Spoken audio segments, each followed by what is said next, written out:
It is 9:08 a.m. We're going to call this meeting to order. City Clerk, would you please take the roll? Certainly. Councilmember Carbasi. Here. Councilmember Arias.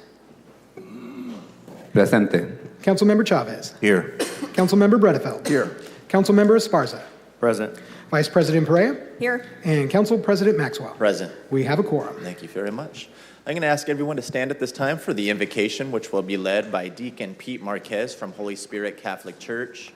And I'm going to ask everyone to remain standing afterwards for the Pledge of Allegiance, which will be administered by Councilmember Bredefeld. Good morning, Deacon. Good morning.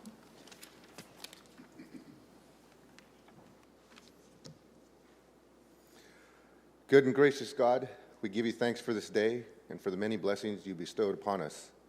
We ask that you let us feel your presence here today and guide our city leaders in the decisions they make for the good of all your people. We ask that you guide all your people, especially those who live in this city, in charity, faith, and love. We thank you for making each of us in this room, every person we meet, every citizen of the city, and in every city, in your own image, with dignity and infinite worth. We thank you for your calling you have given each and every one of us to be good stewards of your creation and to love our neighbor as ourselves. We ask this in your name. Amen.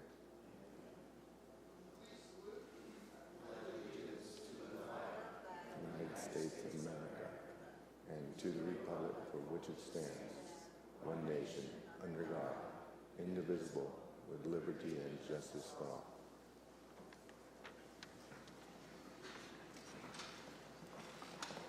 City Clerk, do we have any changes to today's agenda? Yes.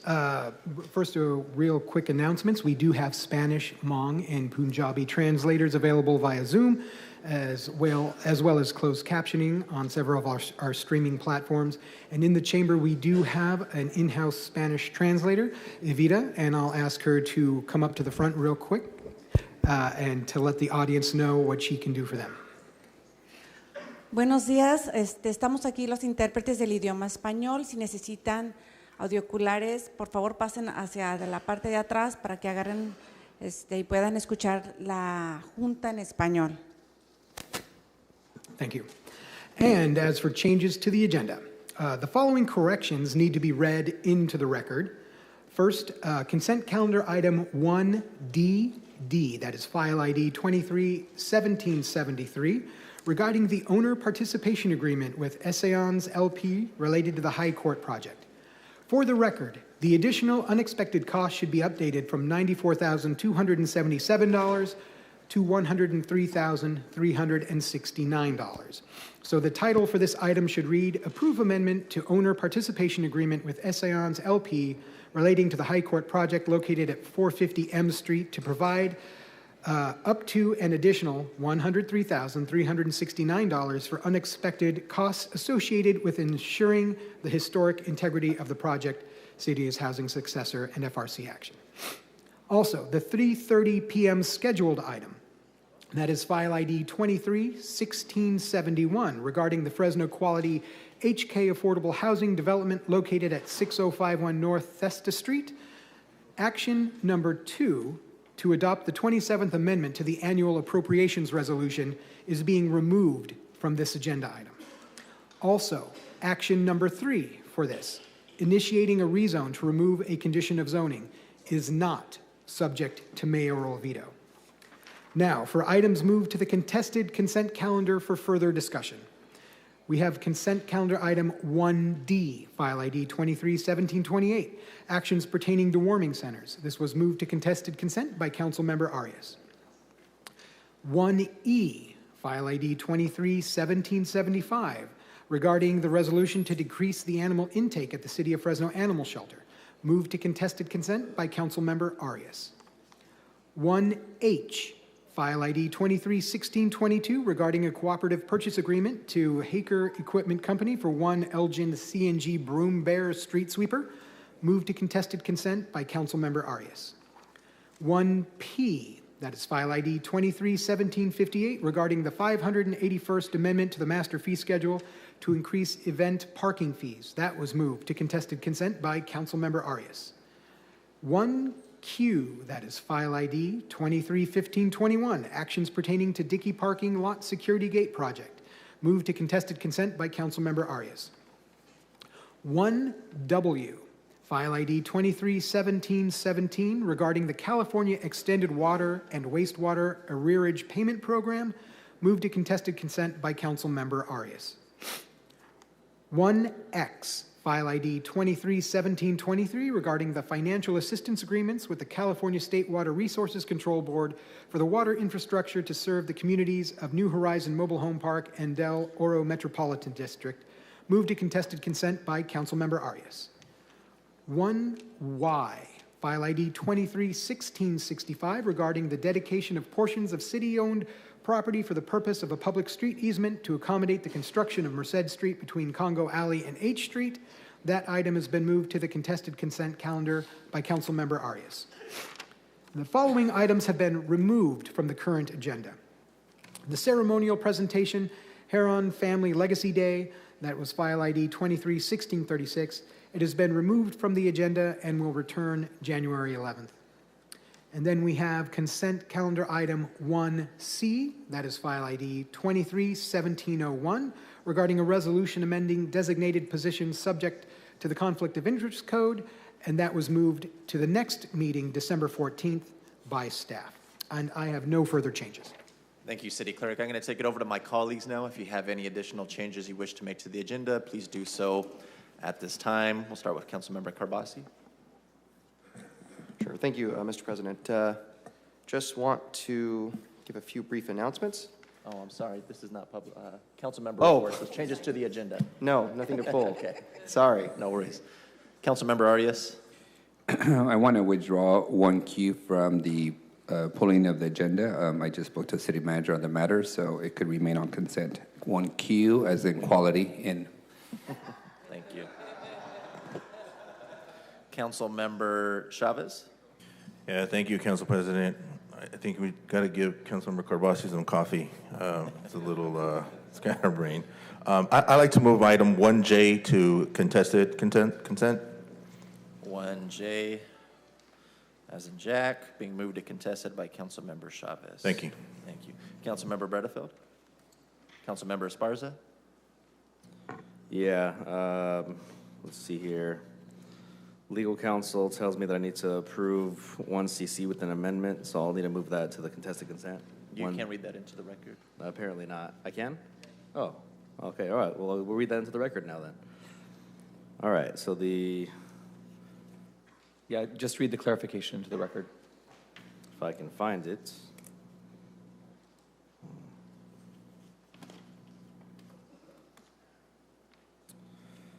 So I lost the language, but City Attorney, do you have it? Andy? On item 1CC, the council member wanted to clarify that the logo reference within the document is to the blue sunburst logo that appears on the city's letterhead.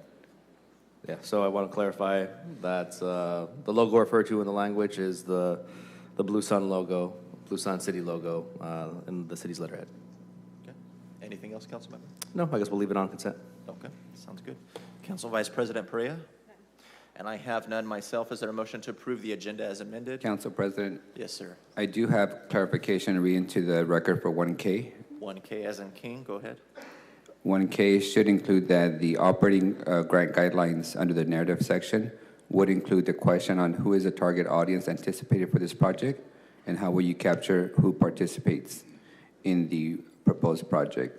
Secondly, that there be language that for specific grant projects, which may include festivals in parks or streets or in the use of other city-owned property, that the applicants have 30 days to submit the following forms as provided by the city manager's office after acceptance of the grant. Can you repeat that last part? I'm not following. Sure. In essence, what the grant guidelines require currently is that if you're going to host a festival funded by Measure P, Arts and Cultural Funds, that you first have permission from the city of Fresno to host that event.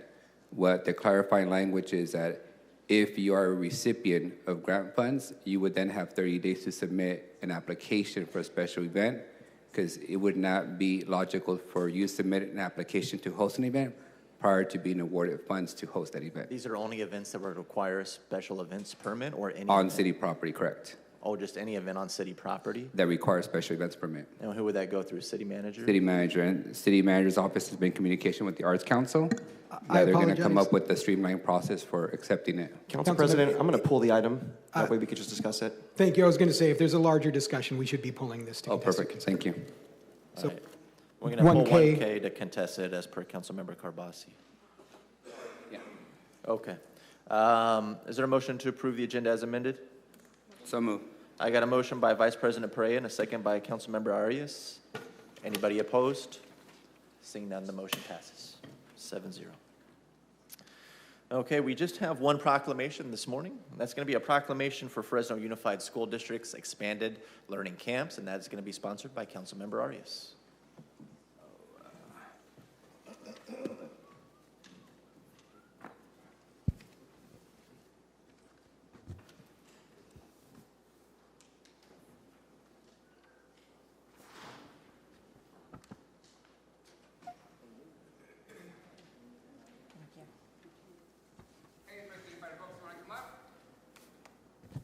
How are you all?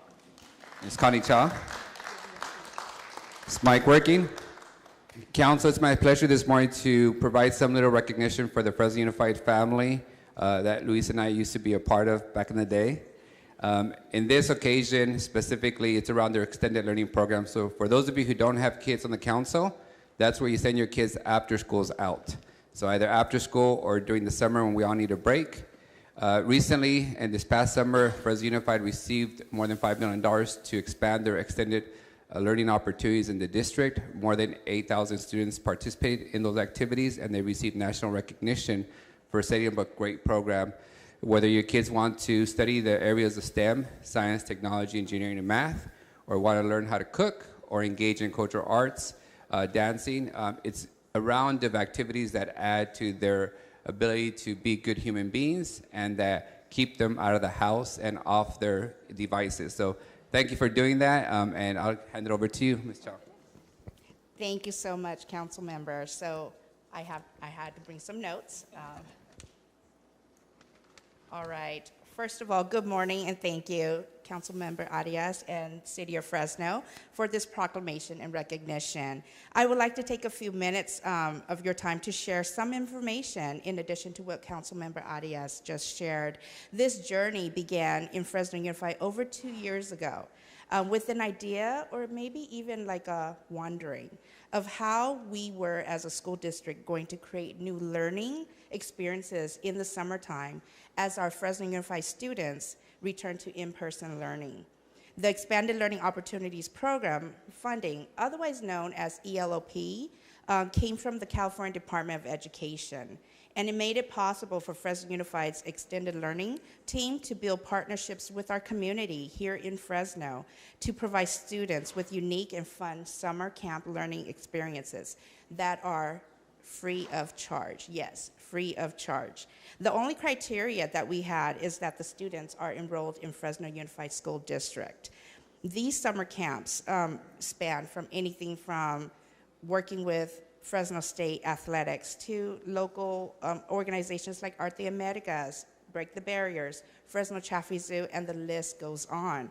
This past July of 2023, we had over 8,000 individual students participate in our summer camp program, and we have the goal of continuing to expand and grow that. I stand before you here as the director of Fresno Unified's Extended Learning Program, but there are many champions on my team. I don't do this work alone, and I want to call them out and also acknowledge them for their tireless commitment to help bring these opportunities to life. Some of my champions are here with me today, and some are back at the office holding down the fort. I would like to acknowledge Mr. Monrath Arun, Ricardo Avalar, Helder Pinero, Amy Cha, Becky Castro, Danielle Holliman, Nancy Hurd, Dina Lopez, Damian Reyna, Francine Peterson, Francis Tao, Edgar Madrigal, Joanna Tao, Anna Herr, and Roseanne Garcia. Last but not least, I would also like to acknowledge my Assistant Superintendent of College and Career Readiness, Mr. Jeremy Ward, who is also here, and my Executive Director, Ms. Tressa Overstreet, for their continued leadership and support to allow me and my team of champions to continue this work every day. Before I conclude, Council Member, I would like to share that our Fresno Unified's Winter Camp will be kicking off on Monday, December 18th. And we look forward to it to be another great experience for our students this winter during the break. I also brought hard copies of our winter camp catalog in the 3 languages that we provide in Fresno Unified, which is Hmong, Spanish, and English, of course, to share with the City of Fresno council members. So I would like to drop that off before I leave today. And also for the City of Fresno leaders, if you would like to go on a tour this winter to see our Fresno Unified winter camps, please definitely reach out, and we want to make that happen. And then again, thank you so much. Thank you. Appreciate it. City Clerk. Nelson, Luis, Annalisa, you'll have somewhere to send your kids for the winner. Whereas Fresno Unified School District's expanded learning camps are funded by a statewide initiative aimed to provide educational enrichment opportunities focused on science, technology, engineering, arts, and mathematics curriculum.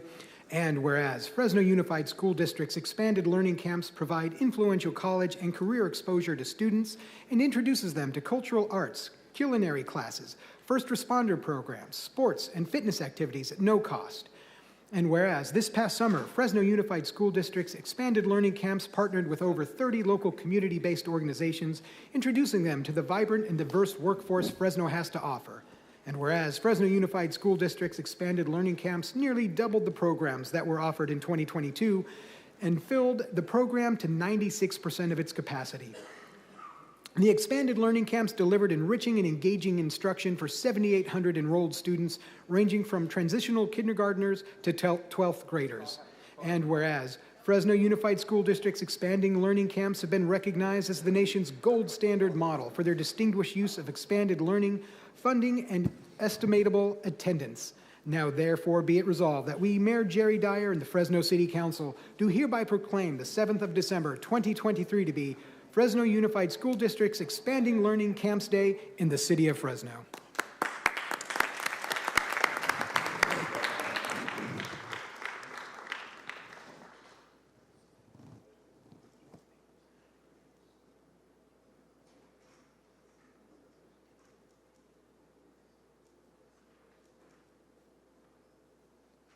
Thank you. Thank you for taking care of our kids. Yes, thank you. Our pleasure.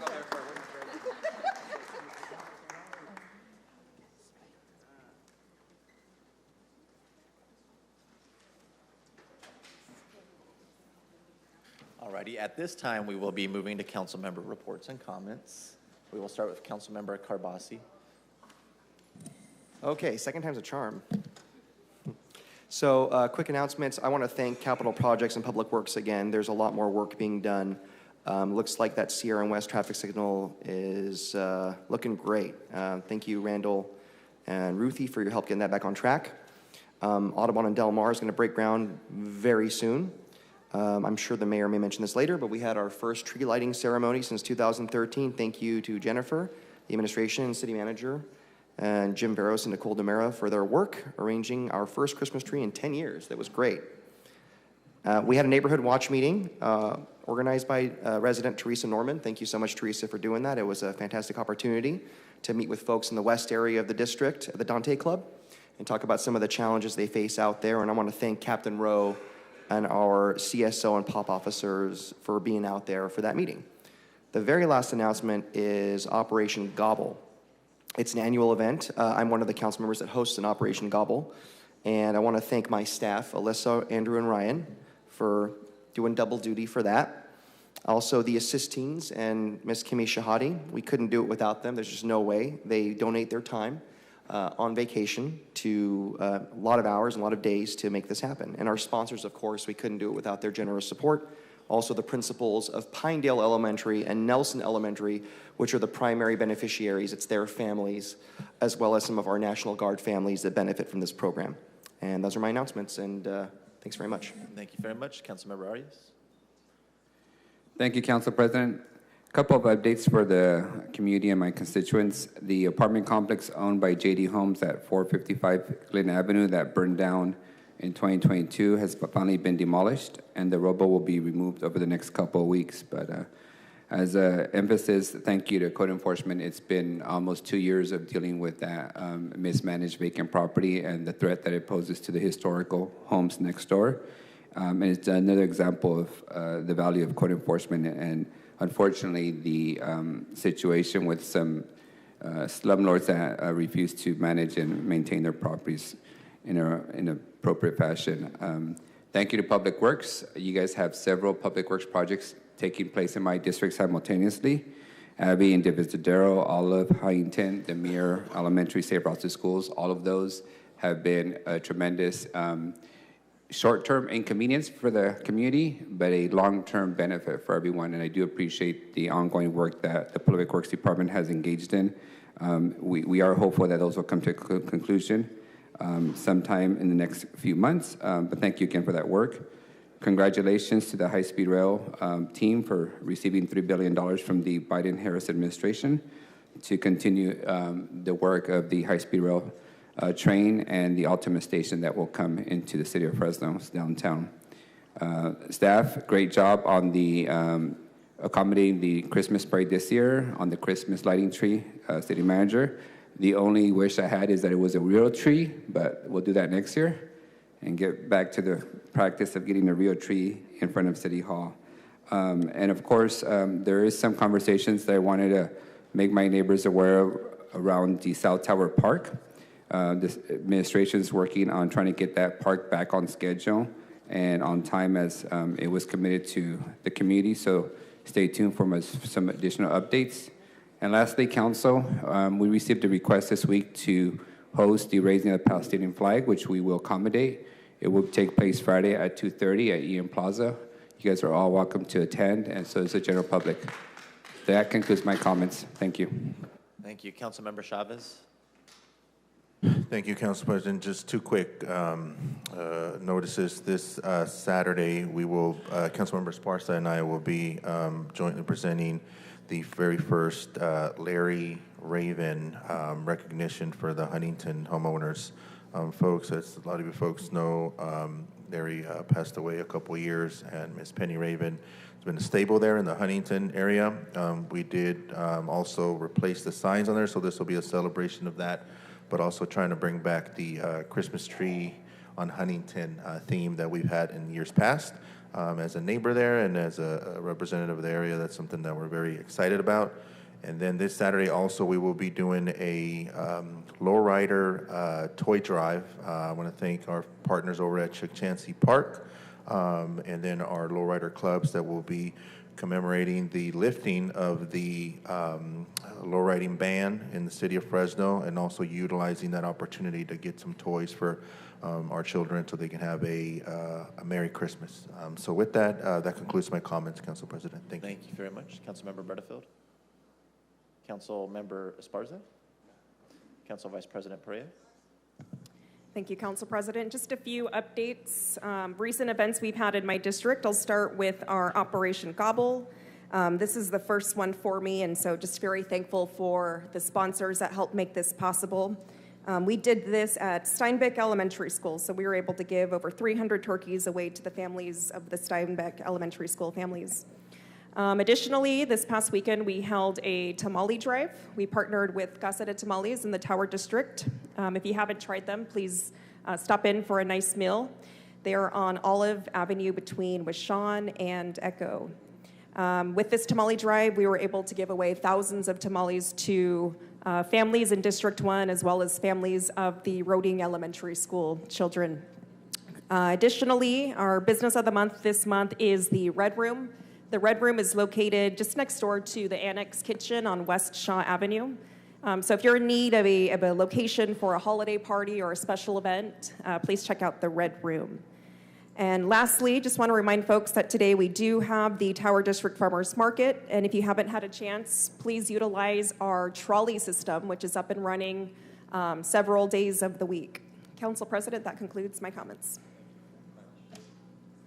Just one quick announcement, and I wanted to give a big shout out and thank you to everybody that helped out and came to our third annual toy drive last night. We held it at Club One Casino for their Club Wonderland. We did a coordinated event. We had a lighting ceremony with trees, lights, snowball fight, and hot cocoa, and simultaneously had a toy drive inside. We raised over 500 toys. We're gonna start giving those out today to a lot of nonprofits in our district and throughout the city. Marjorie Mason Center, CASA, Exceptional Parents Unlimited, and elementary schools throughout the district as well. These are children who otherwise wouldn't have a toy to wake up to on Christmas morning. Something a lot of us take for granted, but something that's still out of reach financially for a lot of families in my district. And so I want to thank everybody who made that possible. Thank you to our airports department, our Fresno Police Department, Vision View, Legends Comics, Police Activities League, Comcast, and Club One Casino. Without all of you, that wouldn't have been possible. So thank you again. I see some folks in the audience that came out. I really appreciate the support. It means a lot to me, but it means even more to the children in our district. So thank you very much. City Manager? Thank you, Council President. So first, as you know, we have 2 new additions to our office, and our new assistant city managers are going to be meeting with you all, but I have them here today and wanted to introduce them. So Nick Macia, stand up, and Michael Rogers, stand up. So you can put a name with the face. These are our new assistant city managers who will be serving along with TJ Miller and Ruthie Quinto still, and obviously we have a very busy office, and so looking forward to working with them. So thanks, guys. Looking forward, our whole team, and I know the council is looking forward to the assistants in our office as well. I just have one other addition. Let me see. Actually, no, that's it. I'll leave it at that. Thank you, Council President. Of course. City Attorney?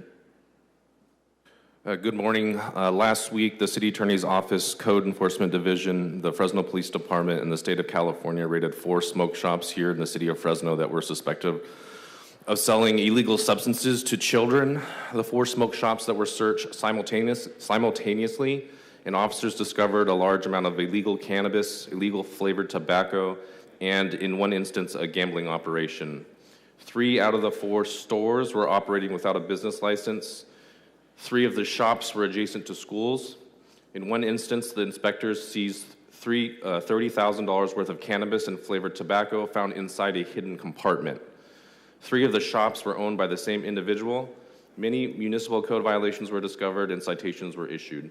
Our office will continue to hold these shops accountable, especially those who target our children.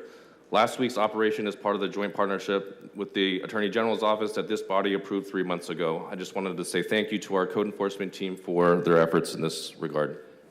And that's all, Council President. Thank you. I see Councilmember Carbasi punched up. Did you want to address that? City Attorney Jans, I just want to thank you and the code team. We had a meeting about this issue, and one of those sites was in Pinedale. I'm very protective of Pinedale. And they were unfortunately exposed. The kids out there are exposed to these things, and they were operating inappropriately, and I really appreciate your work. It shows the school system and the community leaders out there that when they share their concerns with us, especially about illegal cannabis operations that expose our children, we will respond. And illegal gambling too. So thank you for that. Yeah, you're welcome. And just so this is not going to be the last operation that we do. There are dozens and dozens of stores here in the city of Fresno that are operating in this manner. We're going to continue to go after them. Thank you. City Clerk? Busy time in the clerk's office. We have elections coming up. I would like to encourage everyone to check your voter status. You can register to vote or track your vote by mail ballot at the Secretary of State's website. That is sos.ca.gov/elections. Key dates to remember to register to vote for the March 5th primary is February 20th, 2024. It's the date that registration must be postmarked or submitted electronically. And you can do that at the Secretary of State's website, or you can come to the clerk's office and pick up a paper registration form and get that mailed in. Again, you want to get those mailed in by February 20th if you're going to vote in the March primary. Qualifications to vote: you need to be a U.S. citizen and a resident of California, 18 years old or older on the election day. You can pre-register to vote in California as long as you're 16 or 17 years old and meet all other eligibility requirements. And the benefit of doing that is when you turn 18, you will automatically be registered to vote. And of course, that March primary, the city of Fresno will be electing districts 2, 4, 6, and mayor. Candidacy and nomination papers, however, are due by close of business tomorrow. So the city of Fresno has to verify your residency in the clerk's office before you head over to the county to do the rest of the candidacy and nomination papers. So keep that in mind if you are interested in serving in your democratic process. So that is all I have in the clerk's office. Thank you, City Clerk. Okay. Mayor's not here today to speak. Is that correct, City Manager? Okay. All right. We're going to move on to public comment at this time. This will be an opportunity for folks in the audience and participating via Zoom to speak on any consent item, including contested consent, unscheduled communication, and closed session. If you're in the chambers and wish to speak today and you haven't filled out a yellow card, please do so now. We have some in the back of the chambers. When you're done, you can bring it up here to the front. I'll call them in the order that I have them. You'll have 3 minutes to speak, no more, no less. When the yellow light goes off, you have 1 minute remaining. When the red light goes off, your time will be expired. We'll do folks in the chamber first, and then we'll move to folks wishing to speak electronically. First person I have in the chamber, Fernando Elizondo. Good morning, Fernando. Good morning.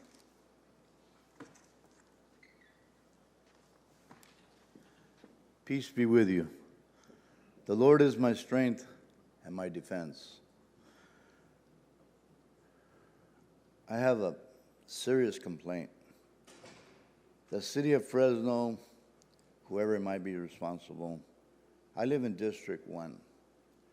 I woke up yesterday to go get some coffee at 5 o'clock in the morning. It was a reason for that. I saw a heinous crime being committed by the city of Fresno, or the district of the Tower District. People that are homeless or unhoused were laying in the sidewalks. They sent a steam cleaner and were wetting these people to get them off the sidewalk. They sent 2 city dump trucks to throw their stuff away. They send 4 officers out there. All that effort is negative. It's heinous. It's inhumane. Why is it going on?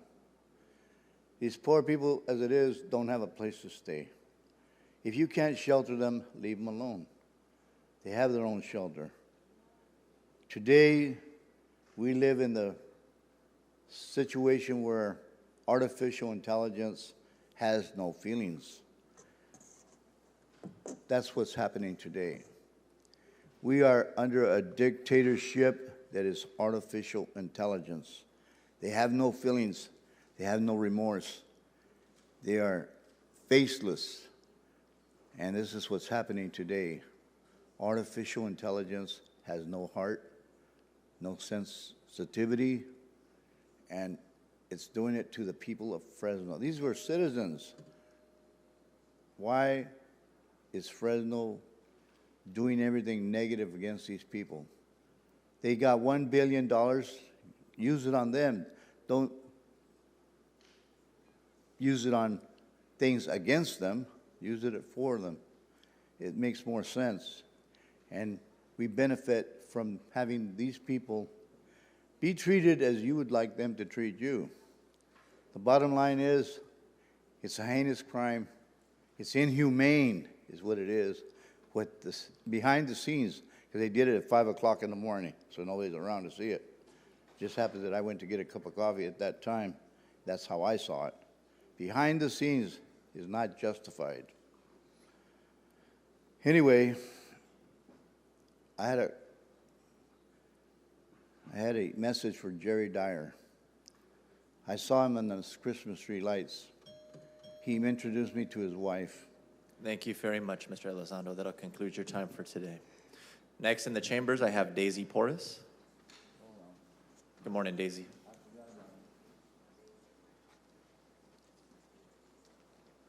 Good morning. My name is Daisy Porras,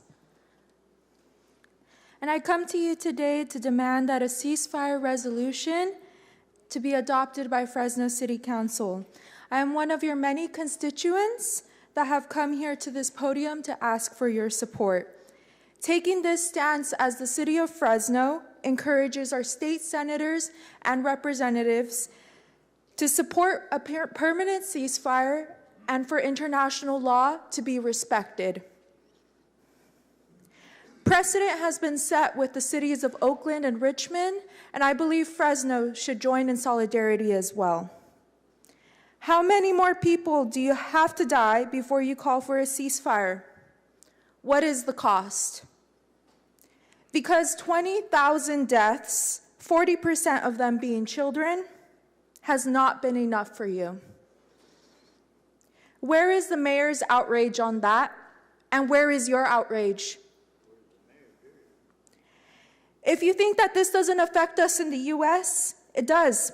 3 college students in Vermont were shot for speaking Arabic and wearing kufias, the traditional cloth that sits on my shoulders today, a cloth that represents olive leaves, fishing nets, and trade routes, a sign of Palestinian resistance.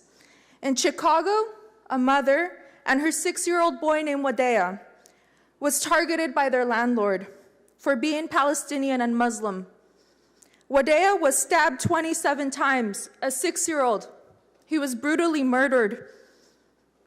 By failing to listen to the people who have come before me, who have urged you to stand with Palestinians, you are actively complicit in an active genocide. According to the World Health Organization, for every 10 minutes that you choose to ignore these atrocities, a child in Palestine dies at the hands of both the US and Israel. As people who are in positions of leadership, it is disappointing and disheartening for you to ignore our calls.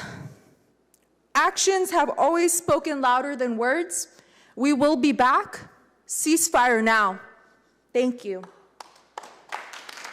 Thank you. Next in the chambers, we have Laura Ward. Good morning, Laura.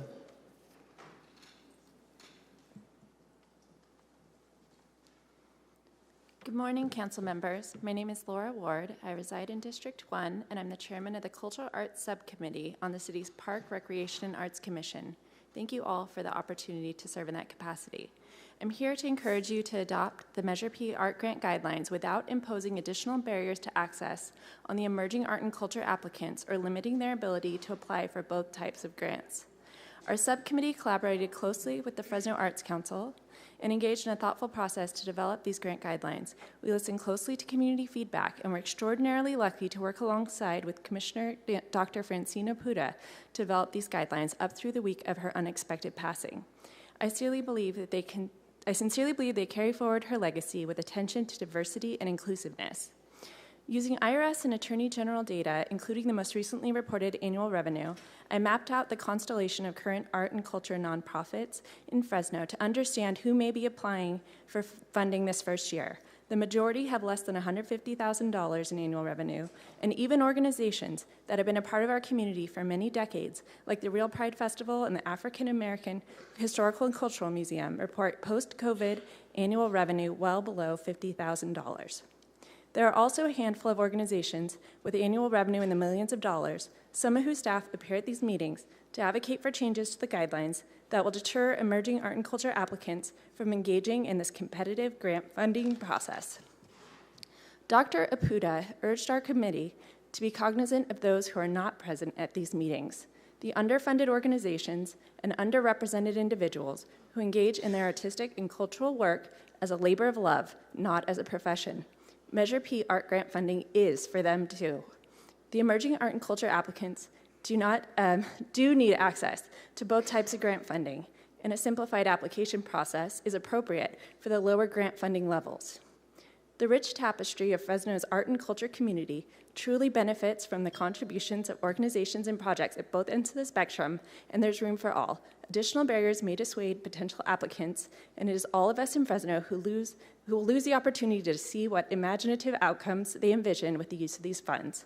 So I hope the guidelines are not made more burdensome so that all eligible applicants recognize that Measure P art funding is too for them and that they feel encouraged to apply. Thank you. Thank you very much, Laura. Next in the chambers, Jill Thiessen. Good morning, Jill. Hi. Before I start, would it be possible for you to give us a quick education on what contested consent is? That means that we will be discussing it shortly, but this is the opportunity to speak on that item. Excellent. Thank you. Good morning. My name is Jill Thiessen, and I thank you. I got to apologize. We do have a rule inside the chambers where if you want to hold a sign, it must be on the sides or the back of the chamber. Oh, okay. My apologies. We had done it before, so we did not. Yes, no, understood. Okay. Thank you. Thank you. My name is Jill Thiessen. I thank you for the opportunity to speak with you. I understand that the Fresno Animal Center's desire to restrict the number of animals that they take into their facility is real. I appreciate that they are concerned about being able to provide adequate care for them. Without a vet on staff, it has undoubtedly been difficult to provide services for the animals in their care, especially spay and neuter services. I do applaud their policy of spaying and neutering the animals in their care. However, the city restricting the number of animals they take in is equivalent to burying their heads in the sand. Almost all of the problems stated in the resolution are directly related to animal overpopulation. Let me say that again. Almost all of the problems stated in the resolution are directly related to animal overpopulation. The problem of animal overpopulation in this city does not go away just because the city chooses not to deal with it at the Fresno Animal Center. I wish that I could choose to restrict the number of homeless animals coming into my neighborhood, as the city is choosing to do. Instead of the Fresno Animal Center burying its head in the sand so they don't have to deal with the underlying problem of overpopulation, I would suggest that they become aggressive with temporary measures such as using mobile spay and neuter clinics. I understand that the Fresno Animal Center has used a mobile clinic a couple of times to help with their own backlog of animals needing fixing, but I do not believe that the services were made available to the public. Until the animal overpopulation problem is under control, the city needs to bring in mobile spay and neuter clinics on a regular set schedule and make spay and neuter services available to all residents at a low cost or no cost for pets, feral, and community cats. Restricting intake at the Fresno Animal Center will cause more animals to just be dumped, free to roam and reproduce, also free to starve and get hit by cars. This is inhumane. Combined with the city's refusal to provide low-cost or no-cost spay and neuter services to all residents, the homeless animal crisis will continue to explode, and we will never be able to get the problem under control. The answer to this problem is not restricting intake at the Fresno Animal Center. Please consider solutions such as a low-cost or no-cost mobile spay-neuter clinic available to all that will have a positive impact on the shelter and the city. Thank you. Thank you very much. Next in the chambers, we have Charlene Evans. Good morning. Good morning. My name is Charlene Evans, and I'm from District 4. In March, I stood here and spoke on behalf of the still growing feral cat population in Fresno. We were told, we have the funding. We have the new $9 million facility.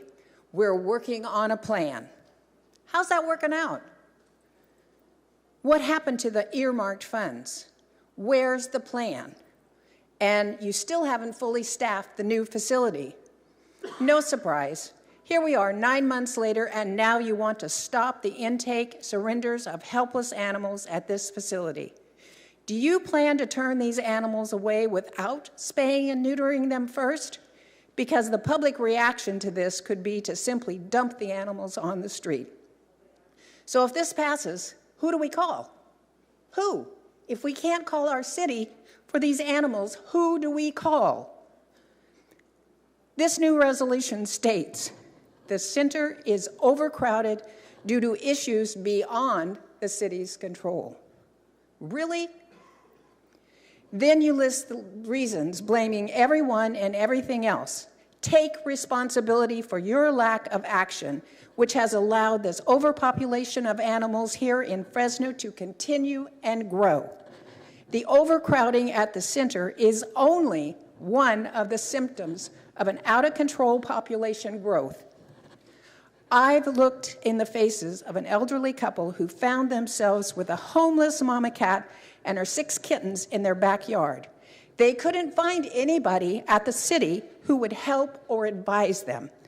I challenge you to go to the Facebook page of Fresno TNR and read the pleas and the stories that are posted on their daily and from people looking for help because the city has failed by ignoring the overpopulation problem. Fixing this problem isn't going to be easy, and it will take a long term. We need immediate education for a campaign to spay and neuter all animals. We need low-cost walk-in clinics available for all Fresno City residents for spaying and neutering their pets and homeless animals. It's been said you can tell a lot about a person by how they treat their pets. I believe you can tell a lot about a person by how they treat their homeless pets. Fresno's failing. Please don't pass this resolution. It will only put more voiceless animals at risk on the streets. We need action, not reaction. It's time to fix the problem, not to turn away from it. Thank you. Next in the chambers, we have Yasser Amare. Good morning, Yasser. Good morning, Mr. President, future mayor, council members. I wanted to second the request by Ms. Daisy about the resolution.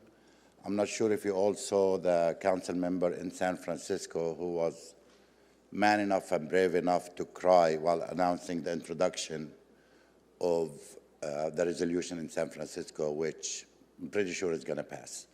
And I'm counting on you guys, just like in God we trust, in you guys. Well, 83.33% of you I trust.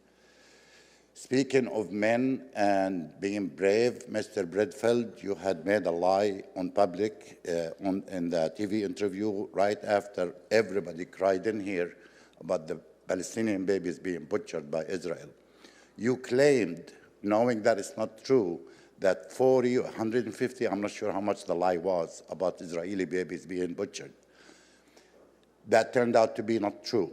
The White House retracted their statement. Are you man enough to apologize and retract your statement in public? That's all I need to see, nice and brief. Thank you. Oh. From the river to the sea, Palestine will be free. Next in the chambers is Hugo Morales. Good morning, Hugo.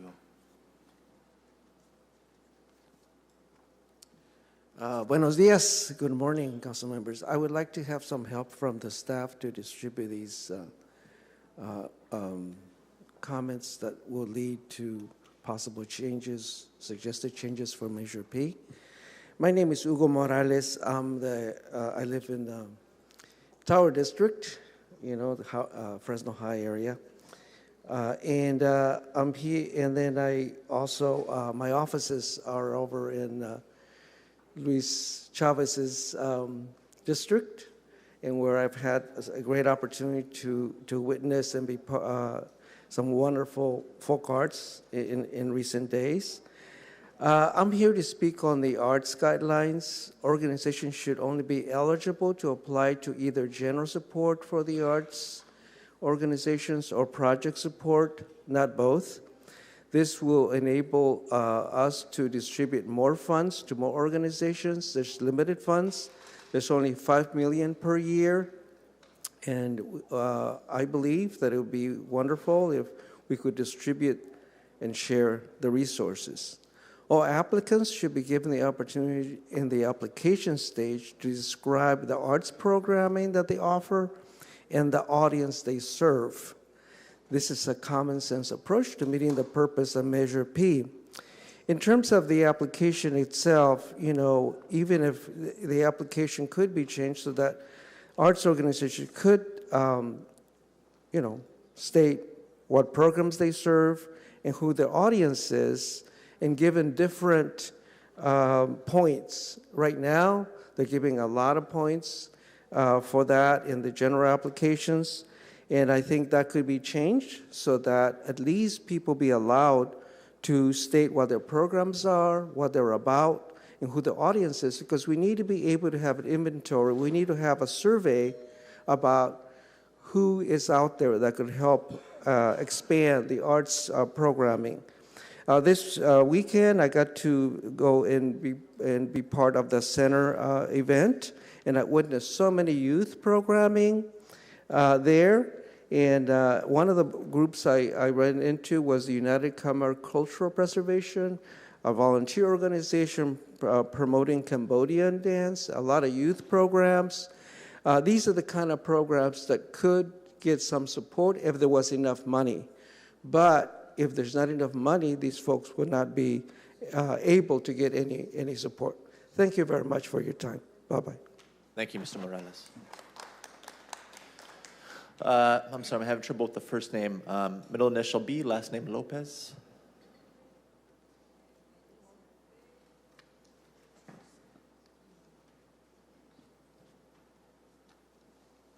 Good morning, sir. Muy buenos días. Mi nombre es Filemón Benito López. Excuse me. Un momento, por favor. A translator. Okay. Oh, okay. Muy bien. And let's add 6 minutes to the clock for our Spanish speaker, please. Thank you. Oraciones cortas, okay. Okay. Bueno, mi oración es radio bilingüe. I am both speaking in regards to radio bilingüe.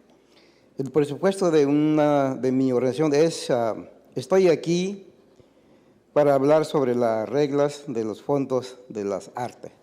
I am here to speak in regards to the rules in regards to petitioning funds for the arts. Las organizaciones solo deben poder aplicar para los fondos de apoyo general o para fondos para un programa artístico.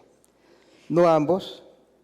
Esto permitirá que más organizaciones puedan obtener fondos. Okay. Okay.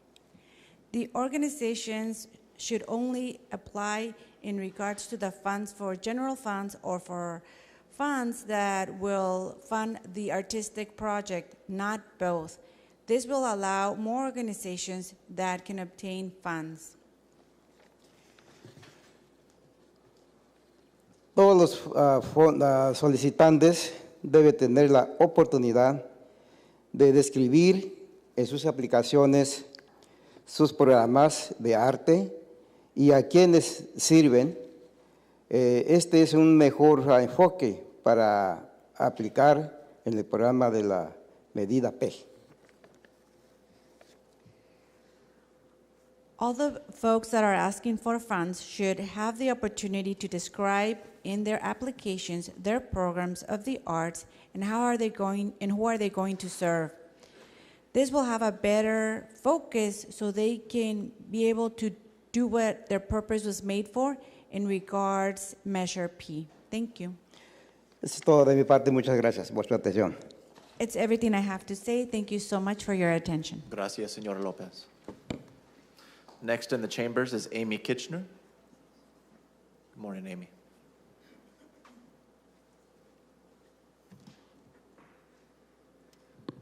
Good morning, Council. I'm Amy Kitchener. I'm the Executive Director of Alliance for California Traditional Arts. We're based here in Fresno. We exist to support living cultural heritage of all the people of California. We've made over $9 million in grant funding in over 50 counties in the state, including many in Fresno. I'm a emeritus board member of the Grant Makers in the Arts, which is the national affinity group for arts grant makers. And I'm asking you to amend the Measure P guidelines on 3 issues. The first is to require in the operating support that in the narrative you ask, who is your audience? Who do you serve? That's a common sense approach to Measure P, which is about expanding access. Otherwise, how will we know who we're serving? It's just basic. 2, the current guidelines for projects and operating exempt, quote unquote, emerging organizations from answering the questions about their programming and about their approach to cultural equity. I think everyone should have to answer these questions, which are an essential purpose of Measure P. In the ranking for the scoring, these 2 questions make up 50% of the score. So if they're not going to ask the emerging organizations about these questions, how will they even score them? It doesn't make sense. I work a lot with emerging organizations, and it will be very simple for them. They are not children. They can articulate who they serve. They often exist to serve culturally specific communities, and they will easily be able to tell tell us who they're serving. Finally, the double dipping issue is not about equity. It's about access. And currently, I have studied the nonprofits in GuideStar, and we have over 150 cultural nonprofits in Fresno alone, not to mention all of the social service organizations that provide arts programming. We need to spread this money as far as possible, as far and wide.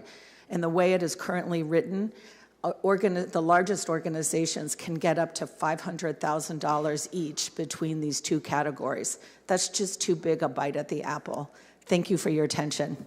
Thank you, Ms. Kitchener. Next in the audience, I have Elaine Gonzalez. Good morning, Elaine.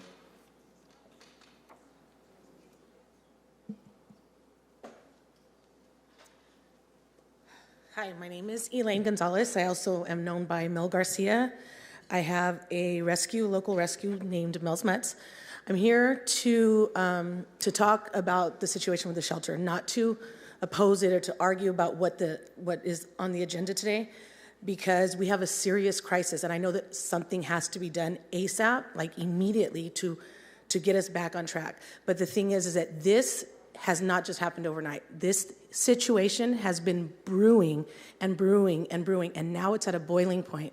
And now we do need a quick fix. We need something immediately to get us back, to like reset us. But I'm here to give you a solution, and it's a very, very, very easy solution. We need to focus 100% on spay and neuter, and that is the bottom line.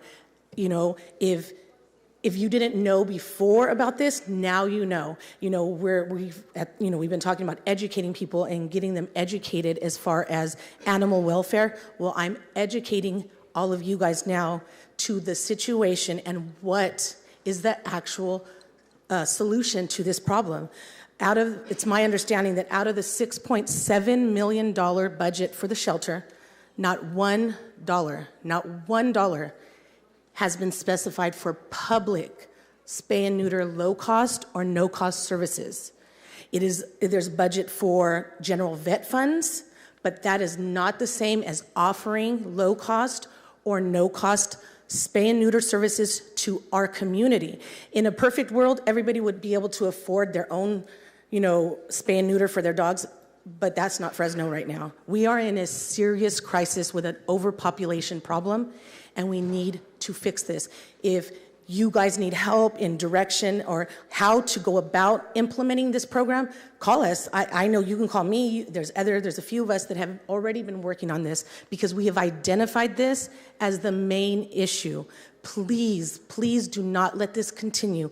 The power is in your hands. The power is in your hands now. What needs to be done, I understand that, but let's move forward. Let's do something now. Allow funds to be available right now so we can start working on this problem so this doesn't happen again. It's going to make you laugh, but if you guys remember G.I. Joe, the quote at the end of his cartoon, he always said, knowing is half the battle. You guys know now because we're making you aware of it and you're seeing firsthand exactly what has happened because we have turned our eyes on the importance of spay and neuter in our community. Thank you. Next in the audience, we have Robin Seberg. Morning, Robin. Hey. Morning, everyone. I'm here today. Hopefully this is a simple one. I took some time off work this morning so I could be here. My name is Robin Seberg, and I live in District 1 with my wife and 2 kids. I was born and raised here in Fresno and have been in my current home for over 6 years. If you aren't familiar with my neighborhood, I'm in between Palm and Clinton in Fruit and Shields. About every block in the neighborhood has an alleyway that runs north and south between the houses. Most of them have had fences put in at either end of the alleyway, but the alleyway behind my house still has none. Beginning 2-3 years ago, we started having more of an issue with illegal activity in our alley, people jumping fences into backyards or dumping stolen cars, things like that. My neighbors and I have installed security cameras and filed police reports, but these things have been fairly ineffective. Last year, while we were out of town for a weekend, someone jumped our fence from the alleyway and spent a good 45 minutes trying to break into our house. Thankfully, we have good security doors and solid windows, and the thief stopped short of breaking any glass to get in. They gave up and took off. But earlier this year, when someone jumped the fence again and stole a bike, I decided to go down the path of getting the city to put fences in our alley. I wound up communicating with Myra from Annalisa Perez's office, who's been very nice, to get the forms I needed, then worked with a couple of neighbors to go around and collect signatures, which we've done. I've got 19 signatures and unanimous consent from everyone on both sides of the alley. I submitted this way back on June 16th. I have a long email thread with Myra where I check in about once a month to ask for a status update. Every time she tells me that it should be another month because things just move slowly or the application got transferred from one department to another. Another bike was just stolen from my house last week, and I emailed her again with the video of it happening attached. I haven't seen a response at all and decided to just come down here and talk to all of you in person about it. I expected this whole thing to maybe take a few months, but it's been almost 6 months now, and my neighbors and I are very concerned. I started a new job about 9 months ago, and my new office is out in Old Town Clovis. I can't tell you how many people at work have asked, so they have houses for sale in Clovis, when are you just going to move? I don't think that many of these people have spent much time south of Herndon in Fresno, and there are many parts of it that are much nicer than the dystopian landscape that they are probably picturing in their heads. I really like our neighborhood, and I would hate to have to move, but unless the city can be just slightly more efficient in attending to little things like this to improve real safety, simply moving seems like a viable option. No, a simple fence isn't going to prevent every crime, but it will certainly help in this case. I don't think I'm asking too much. I'm just wondering what it's going to take to get that done. City Manager, can we get an update on where his alley application is in the process, please? Certainly, if you could just email me what the location is, I'll check in with staff. Thank you. Right. Thank you very much for your time. Thank you, sir. Appreciate it. Next in the chambers, David Jacobs. Morning, David.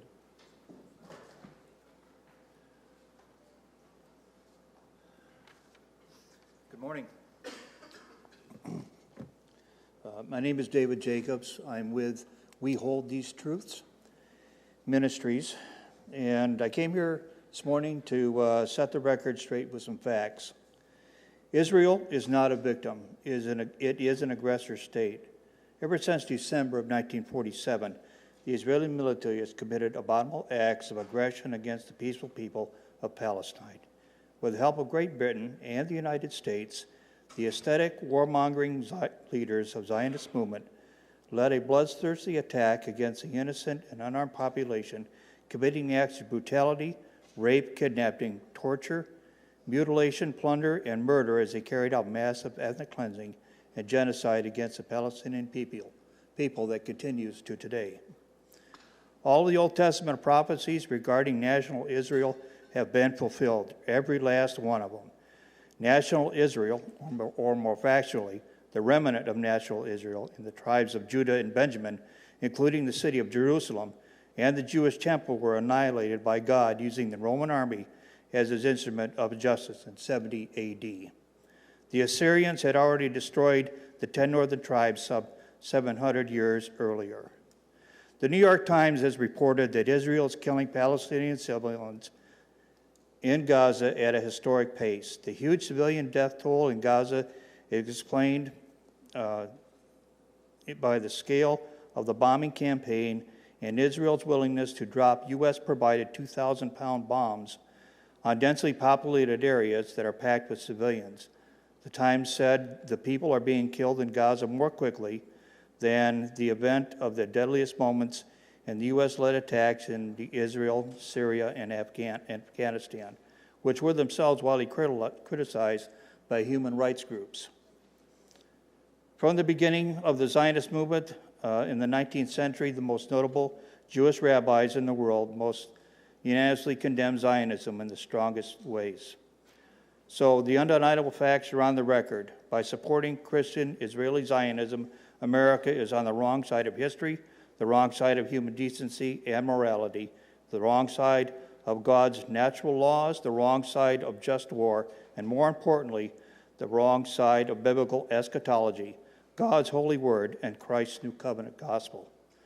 I urge the Fresno City Council to adopt a resolution admonishing the aggressor apartheid actions of the state of Zionist Israel for their crimes.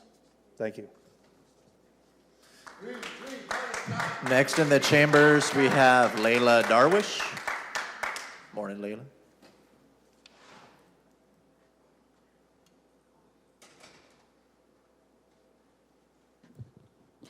Good morning, council members. Firstly, I want to thank Miguel Arias for lending his time to me and the Palestinian community in Fresno and hearing our voices.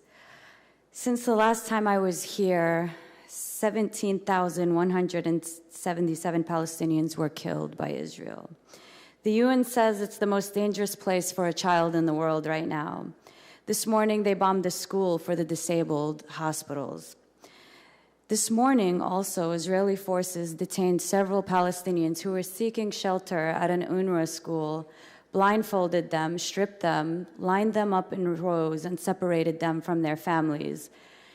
Isolating Palestinians from their family is a tactic that was also used on me when I was in Palestine. Many times, the Israeli occupation had separated me from my mother as a tactic to instill fear in me. This is a form of collective punishment and dehumanization. This is a power paradigm that exceeds rationality, that develops its own new alternative rationality, that everything is possible and everything is legitimate. More than 350 Palestinians have been killed by the Israeli occupation in the last 24 hours. Need I remind you that our tax dollars go directly to aid this genocide? Please keep in mind that 1.9 million Palestinians have been displaced. The UN says 1.2 million displaced Palestinians are seeking shelter in 156 UNRWA schools, the very schools Israel is bombing. Overcrowding and poor sanitation shelters had led to respiratory diseases. World Food Program says Israel's resumption of attacks and intensifying catastrophic hunger crisis. We need measures, we need political solution. The U.S. must stop financing this genocide and providing unlimited arms to Israel to carry out the genocide. Until that happens, Israel is not going to respect any verbal criticism. Council members all over the country are expressing their emotions. Most recently, the supervisor, Dean Preston, in San Francisco, regarding moving forward with a permanent ceasefire. The time is now. From the river to the sea, Palestine will be free. I have a scheduled 10:15 appearance by Patricia Ann Dixon. Patricia, are you in the chambers with us? Good morning, Patricia.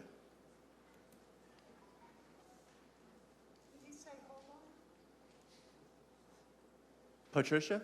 Yes. Good morning. Good morning. Right here?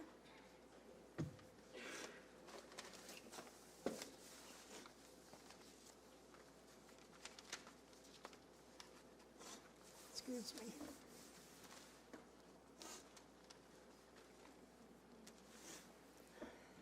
Good morning. Throughout the years, the city of Fresno... Ma'am, I'm going to ask you to bring that microphone down just a little bit more so we can hear you better. Okay. Is that better? Yes, ma'am. Okay. Good morning, panel, chambers.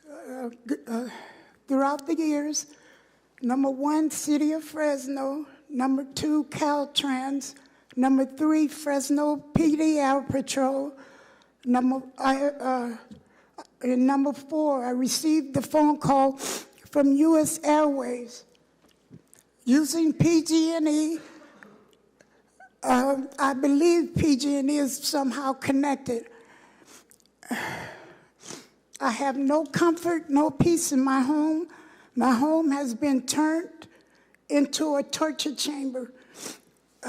Even as I go outside, with the illegal electrical shocking, all this morning and in my shower, whenever I go to in every room, PG&E been out to correct that.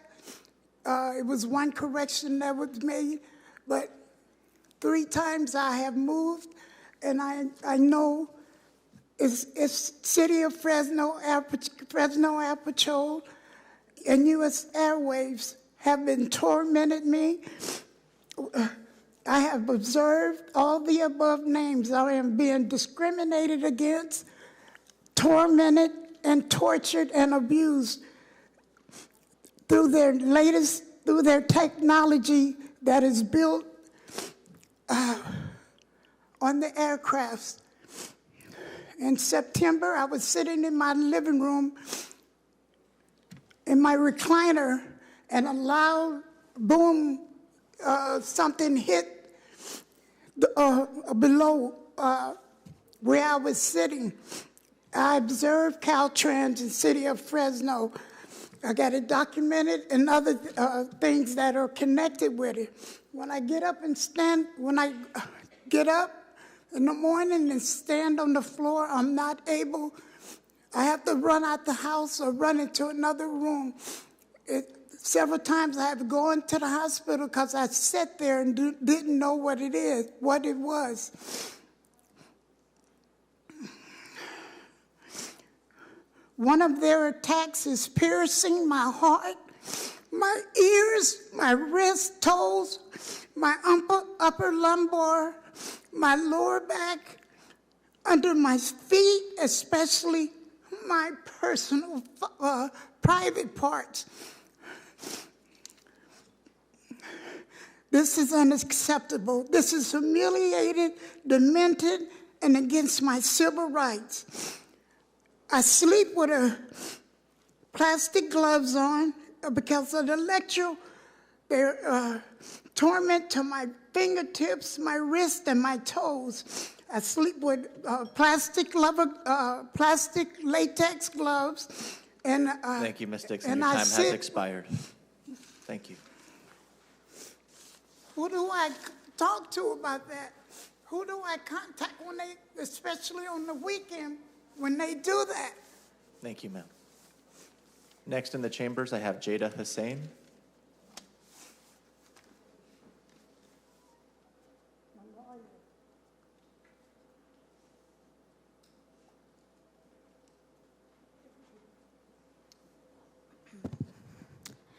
So I've come and spoke here twice, the last 2 city council meetings, and I thought it would be important to take this time to share the words of Bisan, who is a Palestinian journalist on the ground in Gaza. I no longer have any hope of survival like I had at the beginning of this genocide. I am certain that I will die in the next few weeks or maybe few days.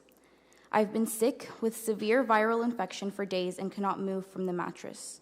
I suffer from nightmares that so closely resemble reality that I no longer differentiate between reality and dream. I live in a world other than the one I claimed to be building. I am a community activist who lived in a fantasy world that I thought was free and just. I sought to bring rights not only to my people, but to many women and men around third world countries. I was shocked that I was not from a third world. Indeed, we are the most humane and moral. Yes, because the world approves, supports, and finances the genocide we are being subjected to, legislates it, and gives reasons for 58 days. While we are people who have been living on occupied land for 75 years and are still searching for our rights and communicating our voice to the world. My message to the world: you are not innocent of what is happening to us. You, as governments or peoples that support Israel's annihilation of my people, we will not forgive you. We will not forgive you. Humanity will not forgive you.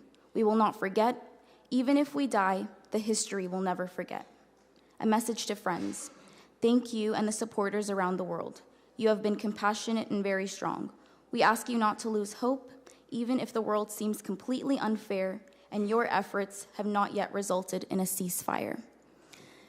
Me, the Palestinian community, and the Arab community have been asking you for over 2 months now to create a resolution that demands for a permanent ceasefire. We are not asking for too much. And again, for those same 2 months, you have all had the time to listen to what we have had to say to you and not even just take our word for it. Go out there and do the research and look at what's happening. If you've done all of that and you still can't find the courage to stand up for what is right, then you are not serving us in your community here. Again, like Yasser and Daisy said, we are demanding that you create a resolution calling for a ceasefire, and that Gary Bredefeld, you apologize for the lies that even the White House retracted about the 40 beheaded babies. Thank you. Next in the chambers, Hanan El-Masri.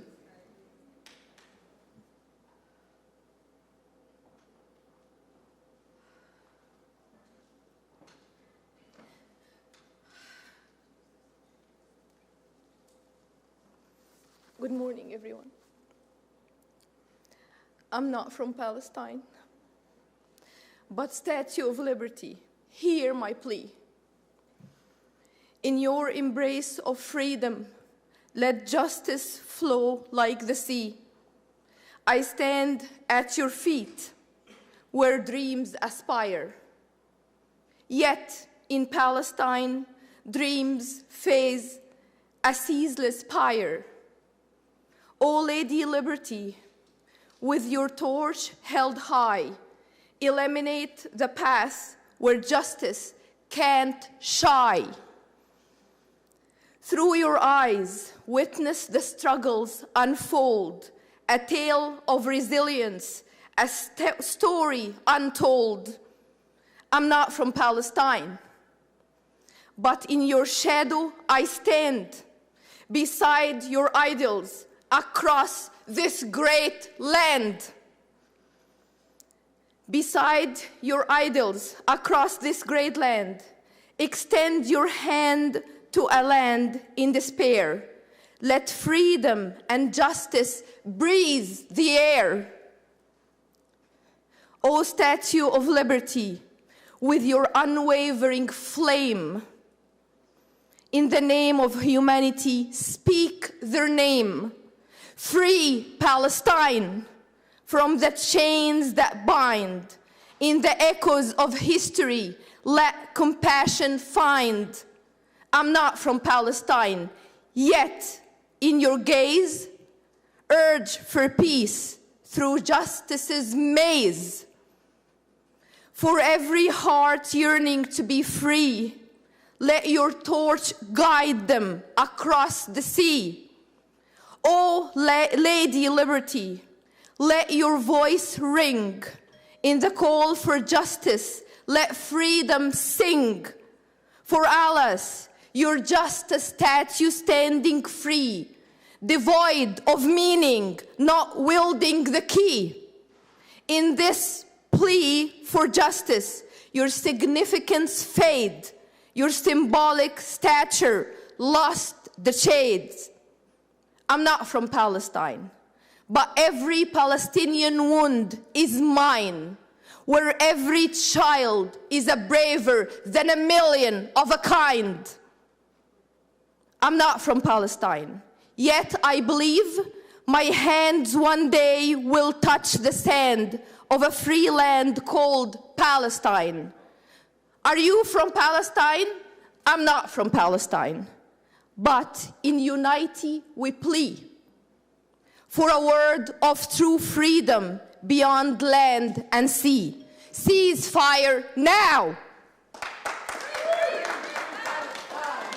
Next in the chambers, Suleiman Algarabli. Good morning. Good morning. Good morning, everyone. I'm happy to see Mr. Berthel and Mr. Karpasi paying some attention today, not like the last time. Good morning to Gaza. Good morning to all the heroes in Gaza. Good morning to all the people who are struggling to have the normal source of life We will not stop talking about Palestine. We will not stop talking about the genocide. We will not stop talking about what the Israeli Zionists do to the Palestinian every single day in Gaza. In Gaza, over 20,000 of the civilians were killed by the terrorist Israeli army. More than half of them were kids. Is that enough? Is that enough to stand and use your power to call for the ceasefire? After killing over 20,000 of people and destroying the life in Gaza, that means you are not fighting Hamas. You are committing genocide. Hopefully, none of you guys are controlled by any organization like AIPAC and their money. Wake up. The history will remember you and will remember what you did and what you stood for. Be yourself and be you, and wish to the kids in Gaza to have a safe life and good future, like you wish to your kids.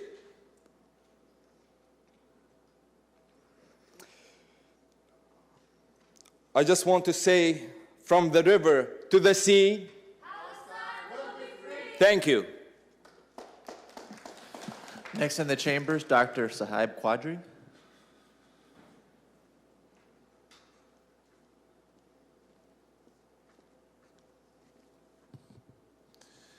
Good morning. I am Dr. Sahib Qadri, and I serve as one of the neurologists working in Fresno. I've normally participated via Zoom, so it's nice to see you guys in person today.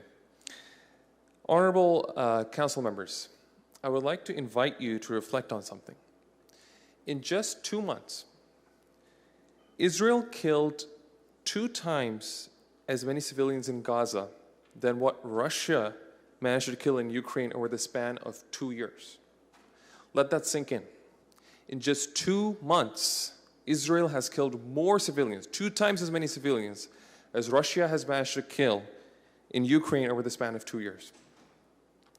The current death toll is over 17,000 and counting. This makes the 8,000 killed in the Srebrenica massacre in July of 1995 during the Bosnian War pale in comparison. As a healthcare worker who works tirelessly every day to save and protect life, as a Muslim who believes that the sin of killing one person is equivalent to killing all of humanity, and that the reward of saving one person is equivalent to the reward of saving all of humanity, and as a human whose heart cries when he sees the incessant bombing of innocent civilians in Gaza, I'm appalled that our tax dollars continue to stream into Israel, a foreign nation committing active genocide. We should treat them like we treated Russia when they started their military operation in Ukraine, by immediately sanctioning them, crippling their ability to engage in international transactions by removing them from SWIFT, and by using our diplomatic prowess to coerce them to accept and abide by international law. Just yesterday, United Nations Secretary General Antonio Guterres warned of a deepening catastrophe and has invoked Article 99 of the UN Charter, something he's never done before, to urge the UN Security Council to call for an immediate ceasefire. This is not something we should take lightly.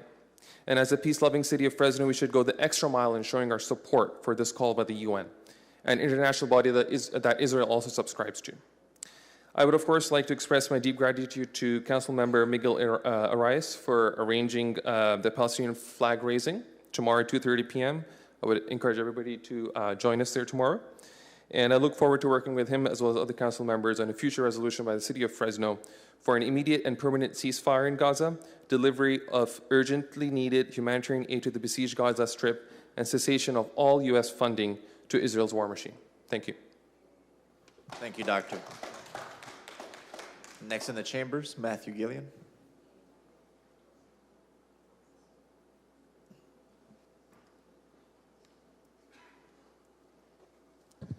Good morning, Council. I'm going to be brief. First of all, thank you, Councilmember Arias, as many others have said, for being brave enough to stand with community and take time to sit and hear the personal experiences and stories of some of these community members. And I would welcome all of the council to take some time and actually sit with this community and really understand where they're coming from, what they're feeling in this moment, so we can actually realize a completely inclusive city of Fresno that I know that you are all so tirelessly talking about and hard at work towards. So again, please join us tomorrow. I've reached out to most of you so that we can hopefully continue this conversation, because we do want to have the city of Fresno call for an immediate and permanent ceasefire. Thank you very much for your time and your consideration. Next in the chambers, Haya Katab. Morning, Haya. Take your time. Good morning. Here are a few statistics. Over 21,000 killed, 8,000 of them being children, 37,000 injured, 1.9 million displaced, other than the ones that are currently under rebel. This is not a war. This is a mass slaughter. This is ethnic cleansing. This is a genocide. And this is being done with our tax dollars. As a taxpayer, I demand the end of aiding a genocide and to support a resolution to a ceasefire. During this time of year, when you're celebrating with your families and loved ones, the holidays, just think about the families that are being completely erased. Think about all of the orphans. Think about the families that are being torn apart. These are families. They're not numbers, they are people. They're human beings. A delay in this matter is only increasing the amount of innocent lives being killed. From one day to another, we can be saving hundreds of lives. You can sit here and say that this is out of your scope of work, being an international matter. However, it's not. There are Palestinians being affected everywhere, internationally, nationally, and even locally. Do we really have to wait until an issue occurs, a hate crime occurs here in Fresno for you guys to recognize? For example, the incident that happened in Vermont not too long ago for 3 men wearing keffiyehs around. Me walking around, I could get a hate crime just by walking outside of these doors wearing what I'm wearing. As a citizen of Fresno, I urge the support of a resolution to ceasefire. Support humanity. Be on the right side of history. These people in Palestine are waking up and going to sleep hearing bombs going down every single second. Lastly, I would really appreciate it if you guys gave your undivided attention to everyone speaking, rather than being on your phones or being distracted. After all, these are your citizens that you guys are representing. Thank you. Have a good one. Free Palestine. Next in the chambers, Kyle Kirkland. Morning, Kyle.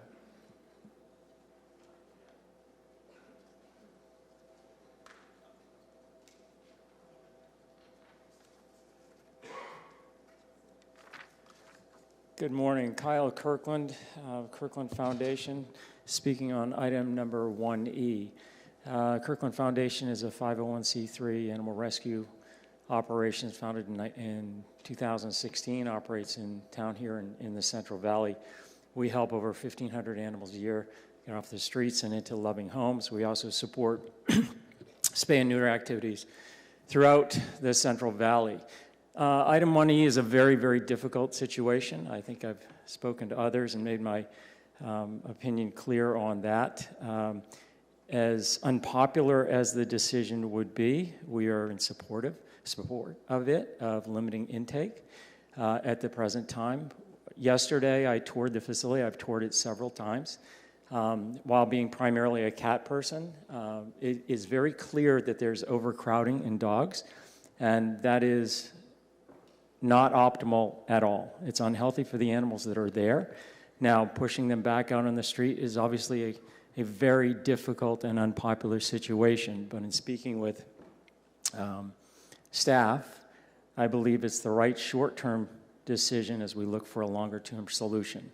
I also believe that there are a number of animal rescues in town that are willing to support and volunteer to help the operations, to help clear the shelter and find a solution. Over the last couple of years, when the Animal Center has been opened, I think everyone came into this with a lot of enthusiasm and hope, and we're hopeful that we could move to a no-kill solution. That's not going, and I believe Governor Newsom is committed to that as well, the folks from UC Davis and others. That's not going to happen without solving overpopulation in the Central Valley.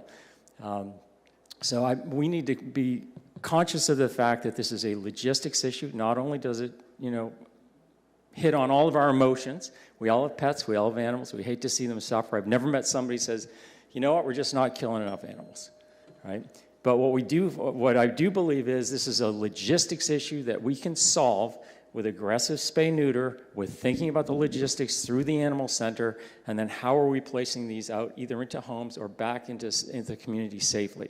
So on behalf of Kirkland Foundation, while it is a wildly unpopular position to be taking in animal welfare, we're supportive of 1E. Thank you.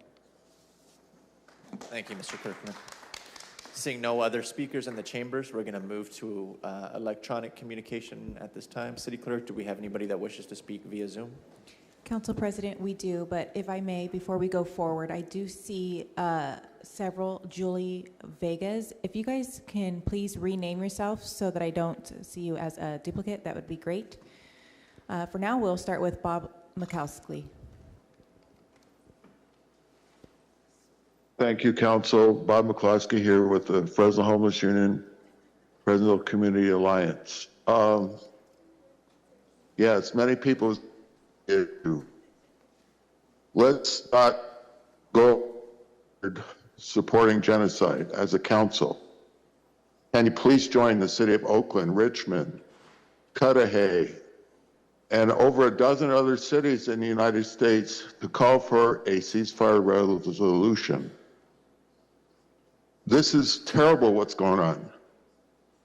Everybody that has a conscience or feels like a human being should be concerned about this. And I urge the council to submit a resolution on this. I wanted to speak to the warming center issue.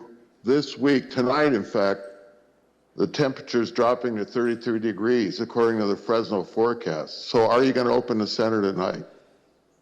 It's going to be 35 degrees the rest of the week, over 6 days following tonight.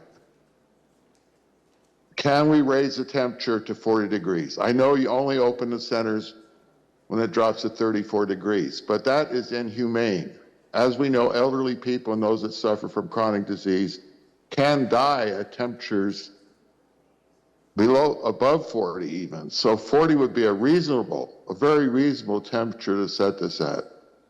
The other issue is consistency on keeping these centers open. I know you have Poverello lined up to run the centers. The city personnel did a good job last winter. I'm not sure the cost difference there. I'm not necessarily against Poverello doing it. They can do outreach while they're there. There's a problem with consistency as far as keeping those centers open. People don't know they're open sporadically. They don't even know they're open on the sporadic cases at night. You need to notify those out there that are homeless that these are available. Ramp up those notices. We need transportation to those centers. We need to ensure that people with pets can get there somehow because they can't get on the buses. What's going on out there? We're going to see more dead people this winter. You know, Miguel Arias last year talked about the fact that he drives past people that have expired overnight. Well, I can guarantee you that is going to happen. I know of at least 3 or 4 cases that I know of, anecdotally from unhoused members of people that died on the streets around Poverello, downtown, and other locations, the tower. I wanted to speak briefly to the sweep on November 22nd. Georgine White wrote me a letter responding to my HUD complaint saying that the city complies with the Boise decision. They don't. They did not store any property that day. We have documented that on film. They continue to destroy property and throw people's survival gear away on a daily basis. It's criminal what's going on out there. You're going to kill people with this kind of practice. People are losing their gear, their survival. Next, we have Miss 5250.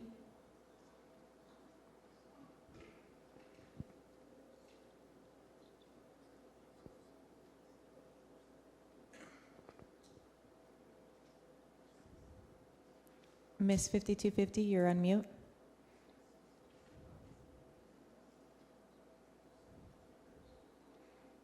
Okay, we're going to go on to the next. Next, we have Des Martinez. Hi, can you hear me? Yes. Okay, I wanted to say that we have the Thesta Street. Let me gather my thoughts. Hold on. Okay, so we have affordable housing that's supposed to be built in D6. And I am requesting that we approve this today in order to get more housing established for individuals. We've had individuals that have been waiting for housing for over 3 years, 2 years, 1 year. If we don't produce these units of affordable housing in Fresno, California, we're going to continue to see the rise of homelessness. We've had a rise since 2019. Homelessness has risen 50%, and that's because of lack of housing. Why are people in the shelters for a long period of time? It's because the case workers don't have any housing to put them in. If we continually deny affordable housing in Fresno, California, no matter what district it's in, we will continue to see a rise in homelessness. And I thought the part of having all this homeless funding that the city of Fresno continuously puts in applications begging the state for millions and millions of dollars of funding for the unhoused community to get them out of encampments, to put them in shelters, to open shelters, to build affordable housing, but yet you guys are complaining. Mr. Bredefield, you need to swallow your pride and allow affordable housing to be built in your district because you have hundreds of unhoused individuals living alongside the highway, in people's alleys, outside by schools that you complain about. But if you prevent affordable housing in your city, then you're all for homelessness. Basically, you are for homelessness because that's what's going to happen if you continue to stop this. So I say yes on giving the funding for affordable housing to be built in D6, 75 units, we need them. It's not enough. We need over 9,000, but we'll do with 75 units so we can prevent individuals and get people off these streets, out of these shelters, and prevent anybody from becoming homeless from the streets and provide them with housing before even having to experience what Bredefield is pushing is homelessness without housing. Also, you're going to think about giving $300K to the warming centers without consistent hours.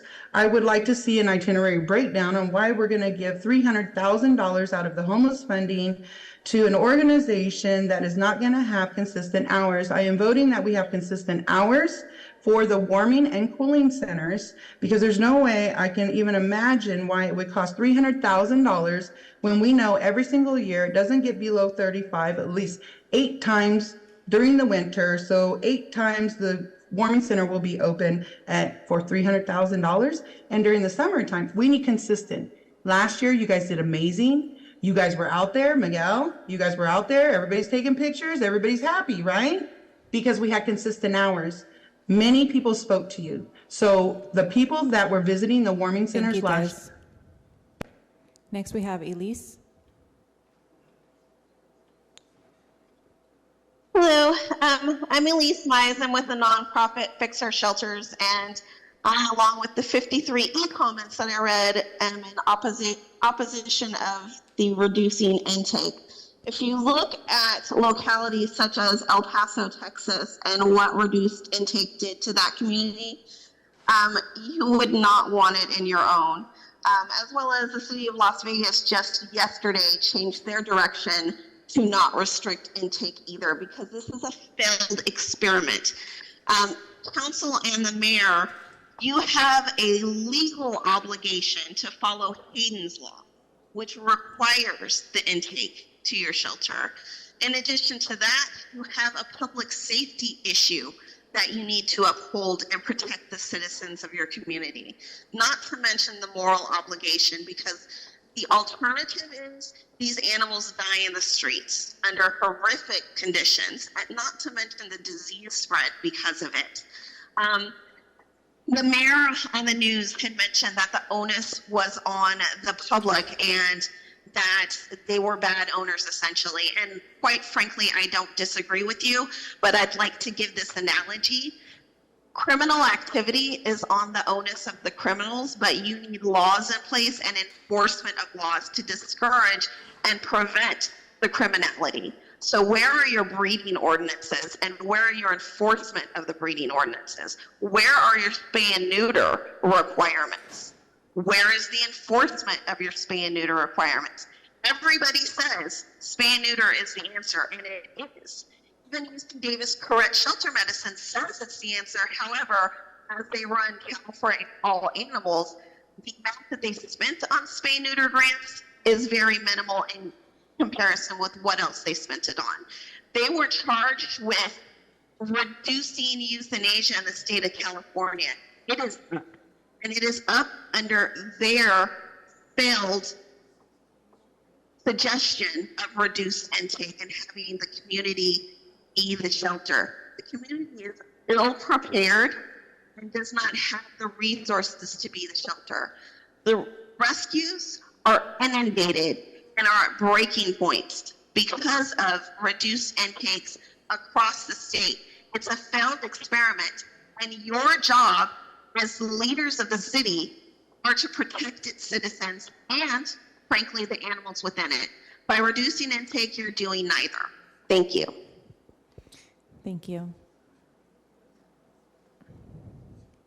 Next, we have Anjam.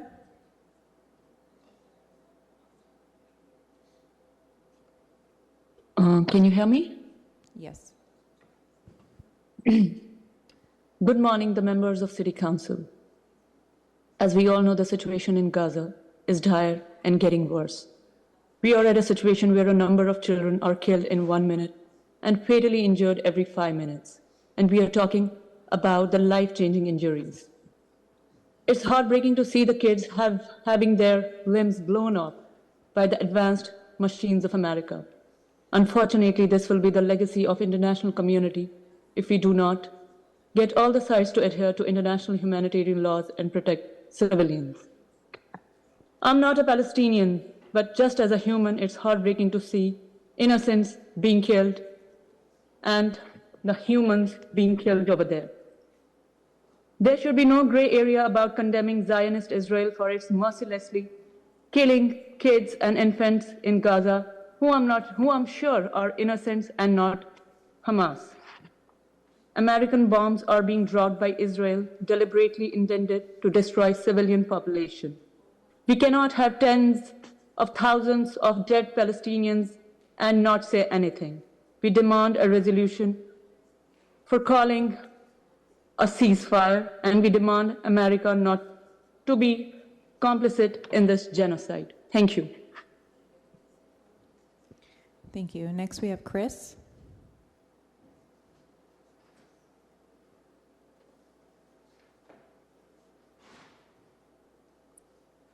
Good morning. Good morning. My name is Chris Schneider. I'm a resident of Area 1, and I am calling in today to express my support for the others who have called for a change in the funding formula for the distribution of Proposition P funds. As I understand it right now, the organizations can apply for both grants, meaning that it would be possible for one organization to get up to $400,000 in a year. I think that results in it would be possible for only 12 organizations of the 150 arts and cultural organizations in the city of Fresno to get 88% of the funding. I don't think that's what the city of Fresno residents anticipated when we voted to pass this resolution. So I urge that the funding formula be changed. Also, I join in the call for Fresno City Council to pass a resolution calling for an immediate ceasefire in Gaza. In the name of humanity, please do that. Thank you. Thank you. Okay, so we have 3 Julies. So the first one, you are on mute.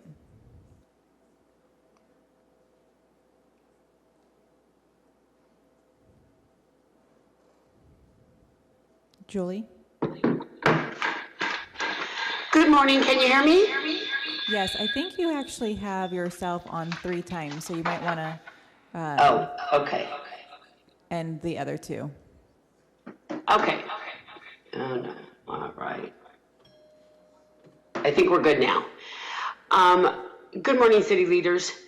I just wanted to call in again. I am also with Fix Our Shelters. We're a nonprofit 501(c) that actually was created in response to the kind of problems that have been going on in shelters across our state, the shelters that follow UCD Court's unproven, untested protocols. And I guess what I want to say now is that they've been tested, okay? They've been tested in Fresno. You've seen them to be failures. And I think unless you address why this occurred and how this occurred, you can't fix it. And so I guess I also want you to know that you are not the only ones that have been misled by UCD Court. Our governor has, our legislators have, and many governmental leaders have. The problem is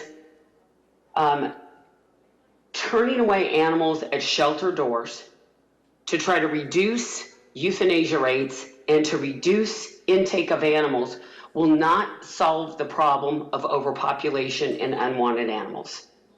As Mr. Kirkland had mentioned, it is spay, neuter, spay, neuter, spay, neuter. We agree. However, our understanding is that Fresno knew that this contract was going to end November 30th. And this problem did not begin on this day, okay? It has been ongoing.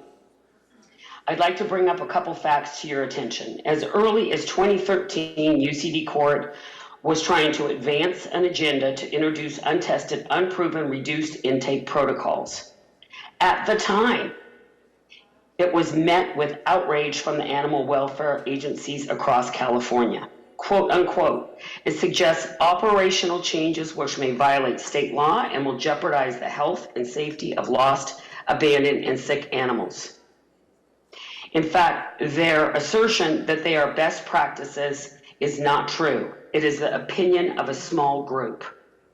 Furthermore, turning away animals at shelter doors is in violation of California state law, Hayden's Law, rabies, and animal abandonment laws, and will subject the city of Fresno to huge liability. Transferring the risk of sheltering animals to the public makes no sense. It is your obligation as city leaders to provide for public safety and animal welfare. You received over $1 million from court to provide spay-neuter services and to manage this shelter. What went wrong? Unless you evaluate that honestly, nothing will change. The solution is not to close the doors. Furthermore, agencies that refuse to admit or seriously restrict of animals violate. Next we have Cindy. Can you hear me? Yes. Okay. Good morning, Council President. My name is Cindy Pembino. I'm with Fresno Church Christ Helping Hands, and I'm also a member of the Fresno Homeless Union. I'm going to speak first on item 1D, the warming centers. I'm very concerned with Pinedale being shut. What are we going to have in North Fresno? What other locations are available? And I think this is Mike Carbasi district. Mike, we need some help. Also, I'd like to see that temperature put to 40 degrees. We all know hypothermia sets in. It sets in quickly, and it kills many of our homeless community here in Fresno. I'd also like to have PSAs on all buses, mental health offices, social services, social security, law offices, our libraries and methadone clinics. Will the Poverello be providing transportation to and from for our elderly, disabled, and their pets? So happy to see them serving breakfast. Will they also continue that? And it is a great opportunity for the POV to do their outreach, offering shelter, services, and housing, having all the homeless a lot of homeless in the warming centers. And will the shower mobiles and medical mobile unit be able to frequent on a weekly basis to provide their services to our warming center clients?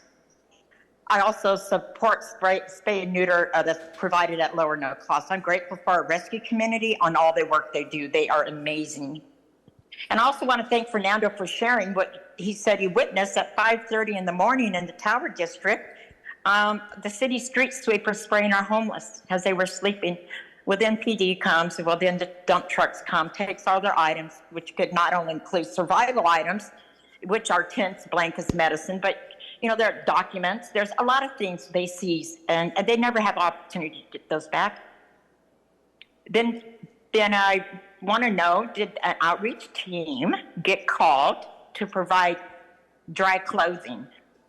Something that was so inhumane. Sprayed them. Come on, Fresno. The homeless community is our community. And last, let me share Psalms 82:3. Defend the poor and fatherless. Do justice to the afflicted and needy. Our homeless community are afflicted and they're in need. And Fresno, we got to do better. Thank you, and God bless you.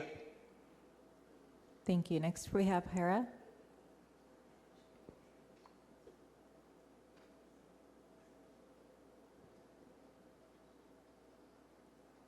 Hera? Hello? Yes. Okay. So, hi, I'm Hira Sheikh. I'm speaking to all of you council members, just letting you know that seeing all the videos out of Gaza from journalists who are themselves being killed in these constant bombardments is really killing each of us inside. I keep dreading that another journalist from Gaza that I follow on social media is going to die. I'm glad that we have one council member raising the Palestinian flag with us just to recognize their plight. It's upsetting that we have several here who don't support this cause, despite what we're seeing now with Netanyahu promising never to give the Palestinians a state and saying nothing will stop him from continuing this one-sided bombardment that they're calling a war on people that are occupied. We have Gary Bredderfield, who's crying "Me Too" for Israeli women while ignoring the Palestinian men and women who have told us of their assault and are being tortured and stripped naked and imprisoned with no charge in both Gaza and the West Bank, where there's no Hamas. So why don't you call for UN Women to investigate both of those matters? But you're not concerned about Palestinians, are you? Because even though Gary says he's actually supporting this war because removing Hamas is going to help the Gazans, if you want to help them, stop killing them. Stop sniping their youth. Stop bombarding their homes. That's not going to fix anything. Find your humanity. Stop aiding the occupying force and in playing the victim. I know you might lose some money from your funders holding up council members, but don't just be another payout politician.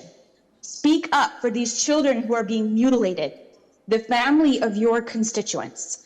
I expect to see you all at the flag raising, and I expect to see a resolution for ceasefire brought forth. Thank you. Thank you. Next, we have Umama.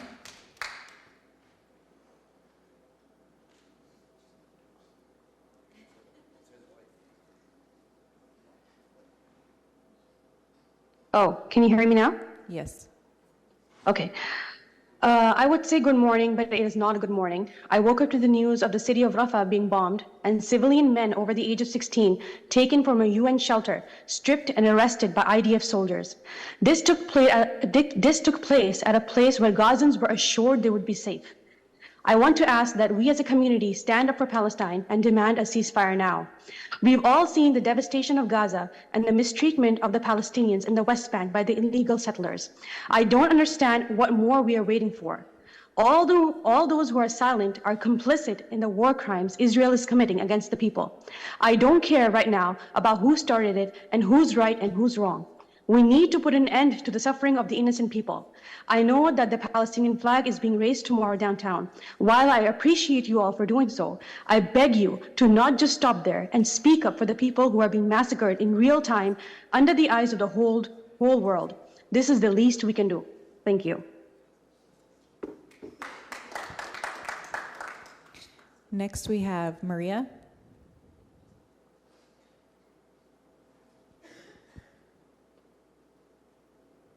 Hello, can you hear me? Yes. Hello? Yes. Hi. I'm calling upon for the animal intake issue going on. You know, doesn't take a rocket science to figure it out. If you guys are going to intake the animals and you're just going to leave them out to the community for the rest of us to take care of, they're going to reproduce. The dogs are going to become feral, and that situation that is already overpopulation is going to continue happening. The only solution we have for this is spay and neuter. You know, the rescues were exhausted, the fosters are exhausted, yes, and yet the shelters are exhausted as well. But the only solution besides euthanization, which none of us want, is getting spay and neuter. We need more resources. We need, you know, the budget. You guys got a lot of money for the Corette. From the government, you guys get, you know, taxpayer money every year. We need spay and neuter because it's very important. And to be honest with you, it's not something that I don't understand why it takes a lot to understand, because, you know, we're humans. We have contraceptive care. We have ways to prevent, you know, population, but they don't. They don't ask to be in this situation. They don't ask, you know, cats that are supposedly unwanted, you know, some of them deserve to have a chance. If somebody has a friendly cat that they want to bring to the shelter, they deserve to have the chance to have that cat adopted out instead of just taking it back out to the community, you know, for the cat to just basically suffer and die in the street. Also, when you do this, when you don't take in animals and you don't have this spay and neuter ready for the community to help tackle this issue, the community goes to extreme measures. What happens?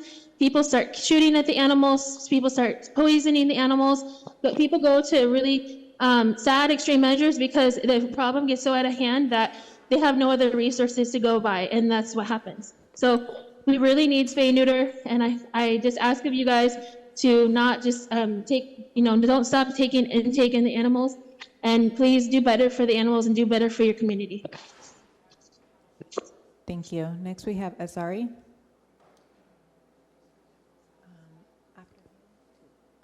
Hi, my name is Atsiri Barbosa, and I urge you to call for a permanent ceasefire resolution. Since October 7th, more than 21,000 Palestinians have been killed by the Israel terrorist regime, with more than 40% of those killed being children.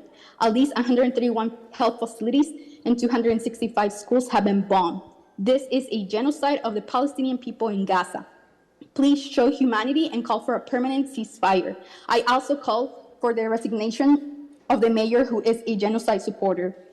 I also join on the call to keep the warming centers open at 40 degrees and at consistent hours. Notify people about the centers and provide transportation to those who cannot get there on their own. Like someone else said earlier, the homeless community is our community. I also join on the call on supporting rescues with more resources for spay and neuter. Thank you. Thank you. Next we have Lisa.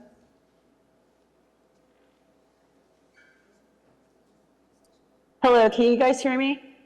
Yes. Oh, okay. Hi, this is Lisa Flores, Tower District, District 1, with Shauna McKinley, Queen of the Dog Park. Now, what is this about you guys not wanting to take animals in at Fresno Humane, or, you know, the animal center that you got there? It is such a simple fix. Here's what the city needs to do. You need to have a moratorium on backyard breeders for a year. You need to have a line item in your budget now to basically pay for all the spayed and neuters in town for people that make, what is the middle income, $55,000 or less, and just do it free. That's the fastest way to drop down the population. Then, you know, you also need to have some coordination with all these rescue groups. and seeing how you can get some of our animals to other states that would need the type of excess animals that we have here, or maybe even Canada. You know, there is some solutions. You guys need to get creative, because you know what I fear is next time baby girl, you know, my Tasha, gets let out in my backyard by my gardener and takes off. If she gets taken down to humane, she may, I don't know where she might end up, and she's chipped, and if they can't read her chip, or, you know, I need to be able to find baby girl. And also too, the other thing I do not want to see, I do not want to see animals dumped at the dog park. Every year we go through this, where somebody dumps an animal at the dog park, and it is heartbreaking to deal with. And I wish that on no one. So let's get creative, guys. There is a solution here. Thank you. Thank you, Lisa. Next, we have 5250. Can you hear me? Yes. Hello there. I put a picture of Miguel up there because he's my councilman. I'm a D3 resident and homeowner. I've lived here since 1999 and have worked everywhere from Cage Jewel to Gottschalk's to the Parkway. I've even did a party for the Parkway right there at City Hall. So I am vested in this community, and I'm very, very disappointed in it. First of all, the ceasefire in Gaza. Jerry Dyer, who has been to Israel, by the way, on our dime, I believe. I know he went to the Middle East for some kind of police terrorist training with very few others, and why anybody from Fresno needs to go, it's beyond me. But I want to know if he still has any ties. Did he maintain any ties to Israel? Is that maybe why he so quickly, you know, picked a side? I think we should be telling Washington that they should be supporting a ceasefire and not violence. But that, you know, that should go without saying. So I'm moving on. The Quality Inn on Thessa for affordable housing. Absolutely, we need to do something to get more low-income housing. And these motels, I know, they've got pretty heavy-duty electrical, commercial, heating and cooling systems and all that. It seems to me the big expense is a kitchen area facility, right? In Europe, don't they have portable kitchens? The kitchen moves with them, so that, it seems like there would be a way to mitigate some of the conversion costs and the time it's going to take to do these massive conversions, because construction, it always takes twice as long. Rarely, closes on time. Next up, these meetings. Where is Jerry? Is he there today? Because I'm just seeing a black screen at this point. Nobody, okay. I know that we are a member of Cal Cities, and they have all kinds of best practices and all these resources that we pay for. And among others, I know there's others, all of these trade organizations that the mayor, the big city mayors, that's got fees, right, every year. If we're not following the best practices set out by these organizations, we should not be members of them. And I know for a fact that we are not following several of they've got best practices on just about everything. 475 cities are members. So they're very influential and a little bit, not very forthcoming with the public. Thank you, Lynn. Okay, last we have Brandy.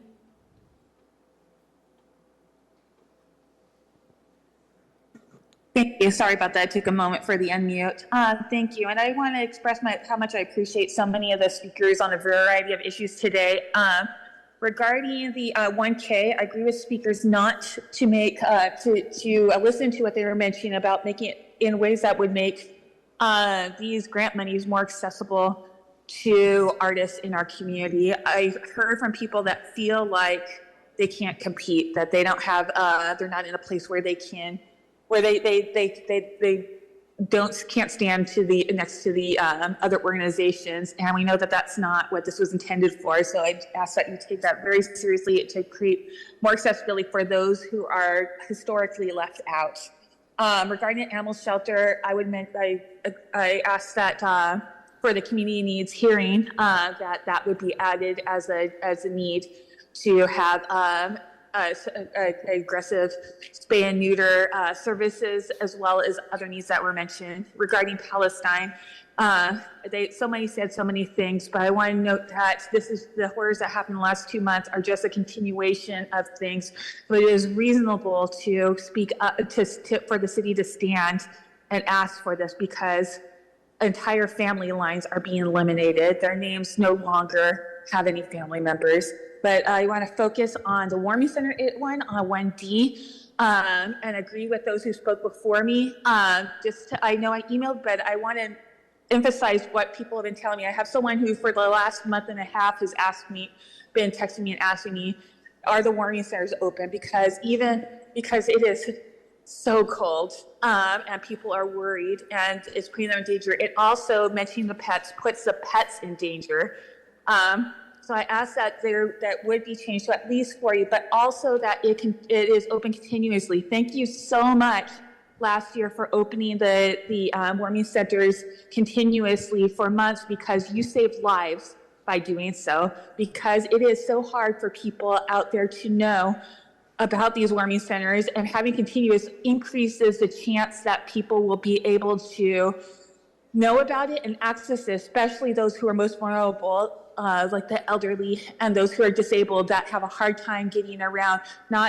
Very few people have their phones. Very few people are able to access the information. I am glad that notifications are moving from 24 hours to 72, but we need to keep them open continuously and ask for that to happen, as well as ensure that transportation is made as accessible, where the buses may not be a viable option for some people, that there would be more transportation, especially for pets, because on the resolution it says that there would be accommodations for pets and buses do not allow pets.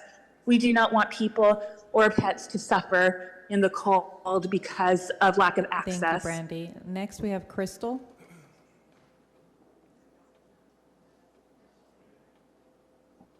Hello? We can hear you, Crystal. Okay, so first I want to say hi, I'm Crystal. I'm with the Fresno Homeless Union.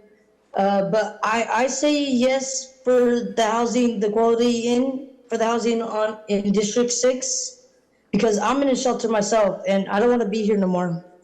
I'm tired of being in a shelter. They say that they have no housing, so they can't place me or match me. But also, they're not bringing people in from the streets.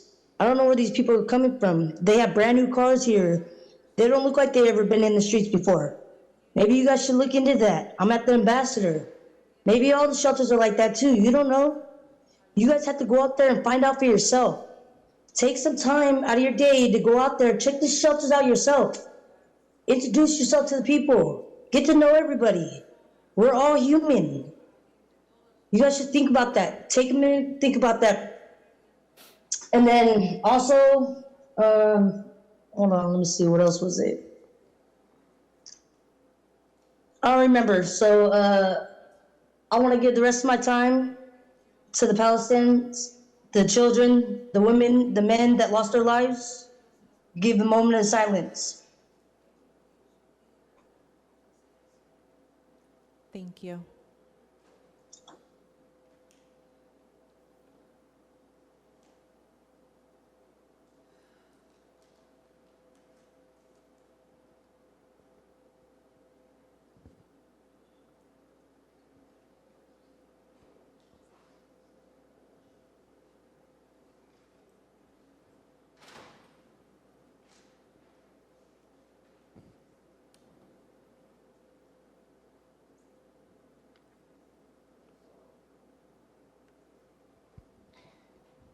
Okay, next we have Johannes.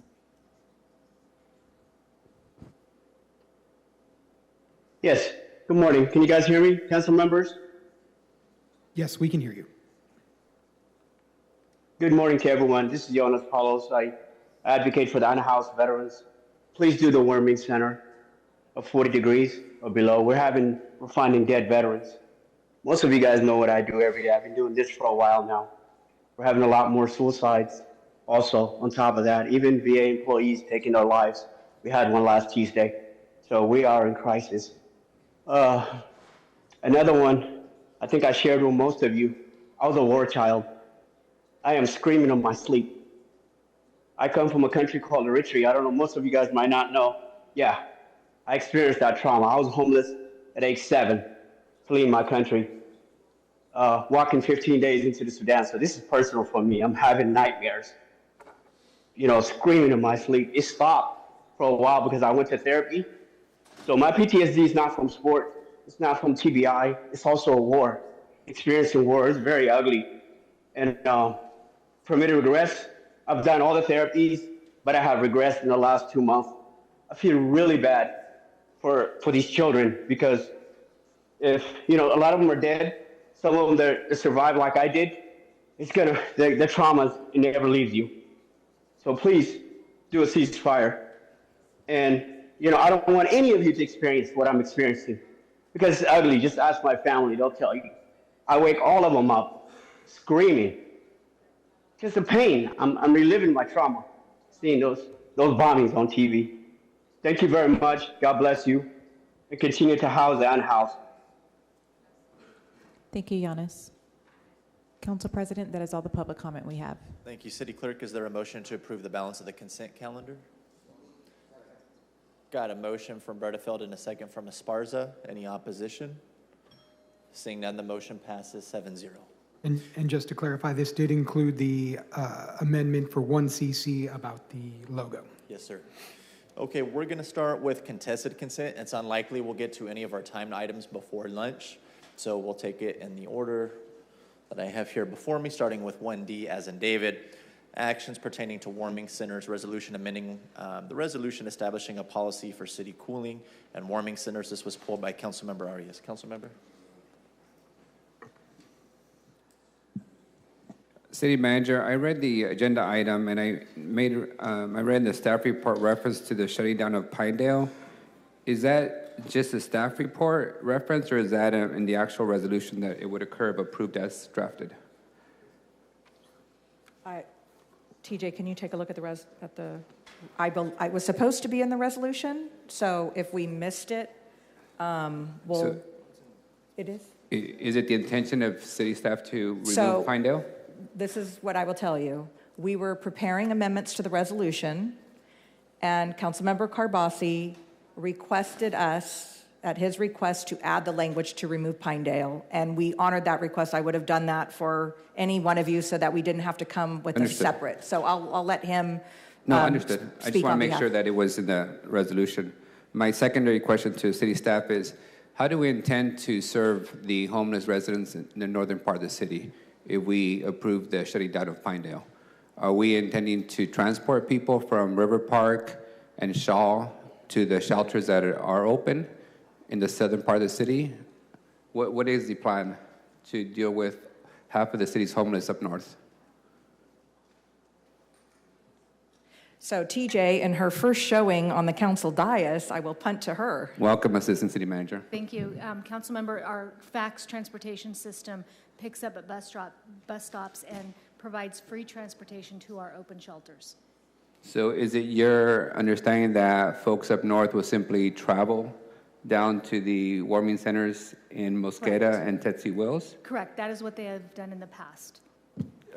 One, the past, the shelter up north was open. So Pinedale, I'm sorry. It closed midway. I believe it closed sometime in December by council motion. You directed us to close the Pinedale shelter. Do you know what the travel time is to take the bus from up north to Mosqueda or to Tetsi Wills or Maxi Parks? Is it a 2-hour ride? I will get that number for you. I don't know off the top of my head what the different routes are. It depends on which bus they're boarding. And then is the contractor in any way expected to transport folks when the advocates call us or members of the public call us and indicate that somebody is, you know, sleeping on the street and is not able to get themselves to a bus stop? Is the provider expected to transport those individuals to the warming centers? Hello, Council. Jennifer Reese, Deputy City Manager. That transportation is not part of the service agreement. Got it. So the vendor is very clear that they are not expected to pick up individuals who cannot get themselves to a bus stop. Yes, that's not in this service agreement. Okay. All right. Those are all my questions. For the record, I won't be supporting this item. I don't believe that we can move forward with warming centers if we're going to shut down the center up north and not have an alternative site up north. Has staff done any assessment of Pinedale may not be the ideal site, but has staff looked at any other sites as alternatives up north? We have not. The only other alternative, which is sort of northish, would be the Maldonado Center at Inspiration Park, right? Is that the correct one? TJ, is that the correct name? We don't have community centers on the north end, obviously, other than Pinedale. The next closest one north would be at Inspiration Park. You also have, is it a Capriolo Center? Oh, I forgot about the Capriolo Center. Do we have we made an outreach to any of the churches? I know there's vast amount of churches up north that, you know, as big as mansions. Had we requested or inquired with them if they're willing to serve as a warming center? I fully recognize the council member's concern about the proximity to a school in the Pinedale Center, but I think we have an obligation to provide a center up north, given that it's half the city. Have we reached out to the People's Church, the Well, any of those folks who, you know, in their mission, it includes to serve the poor? What I can say is back in August, the city did publish an RFP that requested both the staffing of the warming centers and locations, and unfortunately we did not have any responses to that. So the People's Church, the WOW, none of the significant church communities responded to an interest in serving the homeless in the respective, you know, abilities? We didn't receive any proposals to that. All right. Well, I appreciate it. The questions, I will not be supportive. I don't think we have an alternative, and I think expecting folks who are on wheelchairs, on walkers, have a lot of personal belongings, and my personal experience having done the night shift several times at Tetsi Wills, these are not individuals that, like you and I, can simply walk half a mile to a bus stop and take a 2-hour bus ride to a shelter at all times of the night when it's freezing. So I think it's incumbent on the city staff to find an alternative. It's incumbent on the community to step forward with an alternative if the Pinedale site is too close to a school site. And I don't think you guys have met that expectation from my end, so I will not be supportive of removing the Pinedale site without an alternative site up north. Thank you. Councilmember Arias, I just got word from our transportation director, and he said that from the furthest part of the city, we can get them to any of the shelters with just under an hour. So here's a challenge that I want to bring to your attention. At Tetsi Wills and at Maxi Parks, just about every single day, they were over capacity. We were overwhelmed. I know that also occurred in Mosqueda Center. So with the 4 shelters being operational, 3 of them down south were already over capacity. We were not letting people in who wanted to be protected from the temperature because we were already over capacity. By not providing an alternative up north, those folks may take the bus, but by the time they get to the center, there will be no space for them. So we're going to be left with the potential of having homeless residents sleeping outside of community centers in the cold, or allowing them in an overcapacity situation where the fire marshal, I'm sure, is not going to appreciate us, packing in 300 people into the Tetsi Wills or the Maxi Parks. Again, I recognize the sensitivity of Pinedale's community center, given the proximity to a school site, but it's incumbent on us to find an alternative up there, given that we know there's a ton of homeless folks at River Park, on Shaw, by the Walmarts, by the canal embankments, and the only alternative for them is going to be to catch a bus to a center that we know is already going to be overwhelmed and over capacity. So for those reasons, I won't be supportive of this item as it's drafted. Councilmember Carbasi, you have the floor. Yes, I want to first of all thank my colleagues' comments. When this item first came forward, I was really glad that we were doing something we hadn't done before, and that was creating warming centers, because it's difficult for people to be exposed to the elements. I was really excited we had one in North Fresno, but as we do something new, we learn, and at the pleas of the administrators at the school, but mostly the community leaders in Pinedale, I learned the Pinedale Community Center just was not an ideal site. It shares a property line with Pinedale Elementary. The Pinedale community itself, unfortunately, has to fight harder than any other community because people always assume it's in North Fresno and it's wealthy, and it's not. We don't get the benefit of special funding other parts get. So we had to make the tough decision to suggest, hey, let's get that out of Pinedale, because during school hours, when the warming center closed, we were having several folks that maybe just aren't well wander onto the school in front of the children into classrooms and create a very difficult situation. Kids have to face that sometimes when they leave school, but I feel the school site, especially for a school like Pinedale, should be a safe haven, at least during school hours for kids. So I worry, though, because I want to encourage my colleagues to support this item, maybe with the caveat that we really implore staff to come back with another site, because I worry if this contract doesn't get approved, then it's going to put too much pressure on our regular staff. Now, I can tell you, when I went to the Pinedale site, often very late in the evening, after midnight, it wasn't as utilized, as I understand, as other centers were. Do we have data on how much it was actually utilized versus the other centers? Yes, we do. So it was only open for 2 months last season, and it was the average was 14 versus the others, Ted C. Wills 73, Mosqueda 30, and Maxey 63. Okay. What I'll say is I am willing to share the responsibility of this. I do not want anyone to think that, we're trying to pass it on to another part of town. It's not that.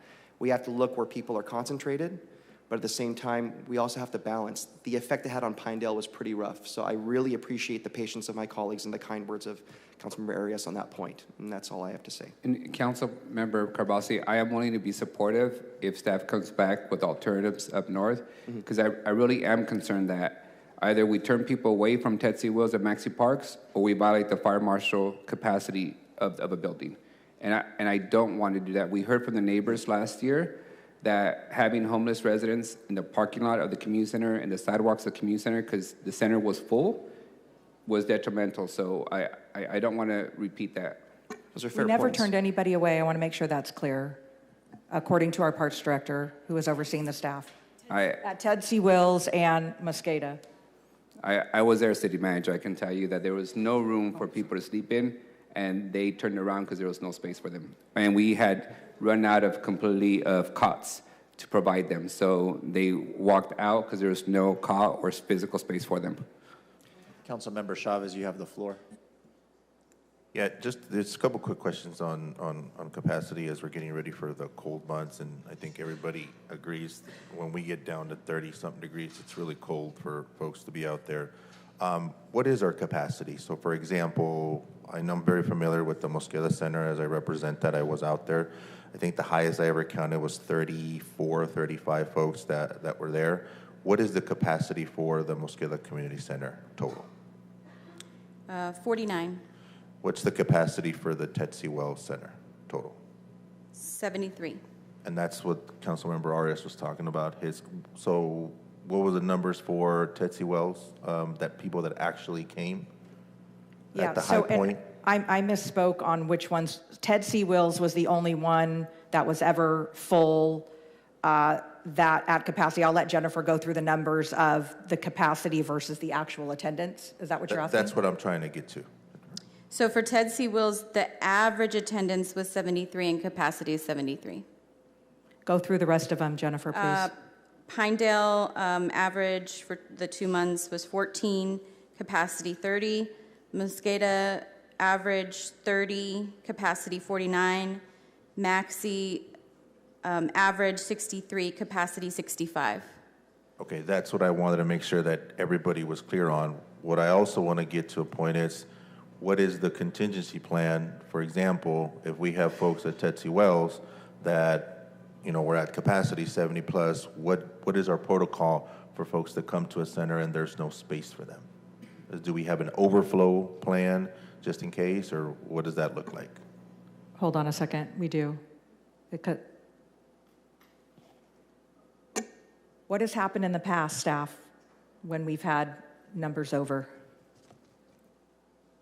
Because if we don't, then I'd like for that to be part of the plan as well when we come back for an alternative site. Good morning, Aaron and Gary, Parks Director. Councilmember Chavez, last year we had communication amongst the 4 centers asking if capacity was reached. For instance, if we had beds available at Pinedale, some folks would get transported by the advocate groups or take fax to those other locations where beds were available. And was that actually implemented? Did we actually transport folks from one site that was overflowing to another?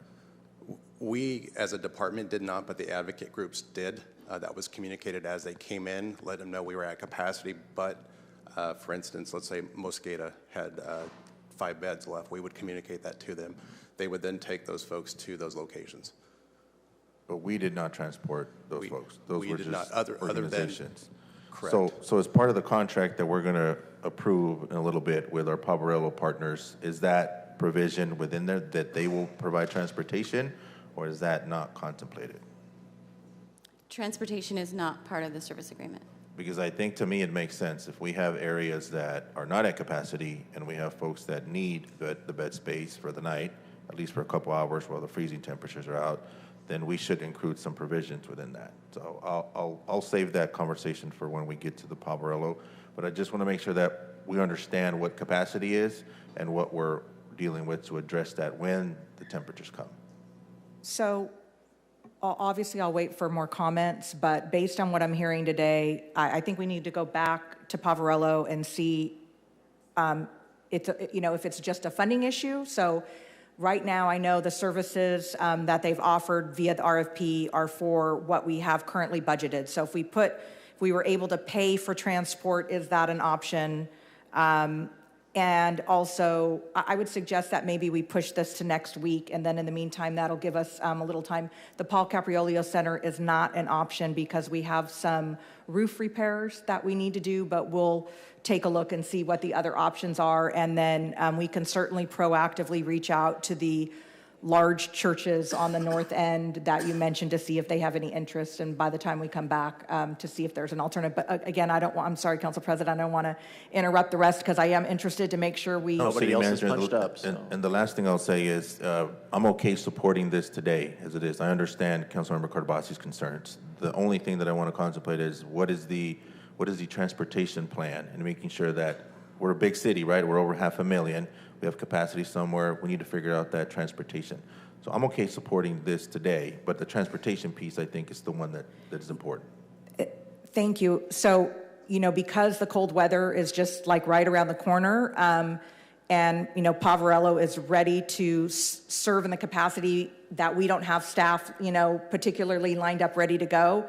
I would commit to you that if you did go ahead and award to Poverello today, we could come back to you with the figure out an alternative site and the transportation issues.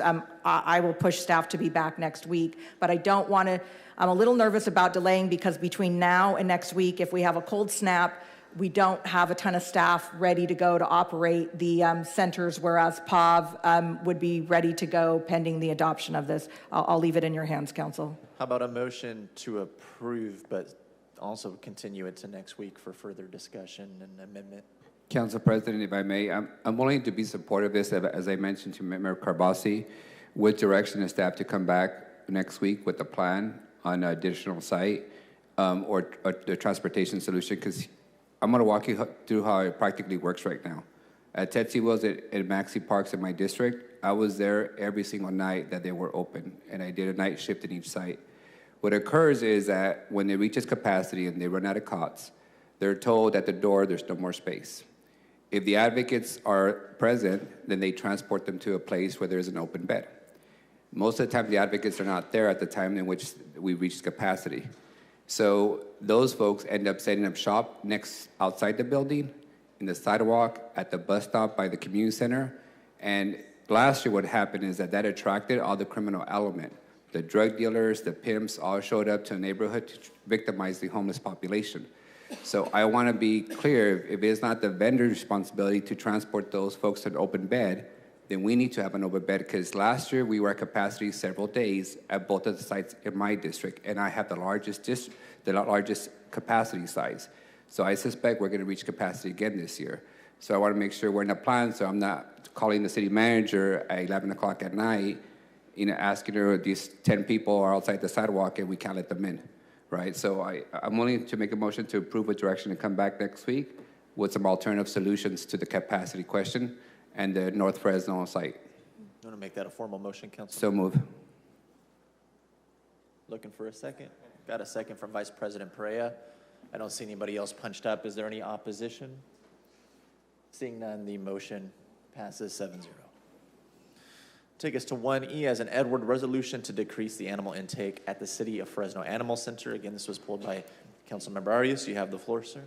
Council President, I'd like to give the floor to city staff because I read their staff report and their resolution, and for the sakes of me, I cannot understand what exactly we're doing and why we're doing it. So I would be happy to turn over the floor to the staff. Okay.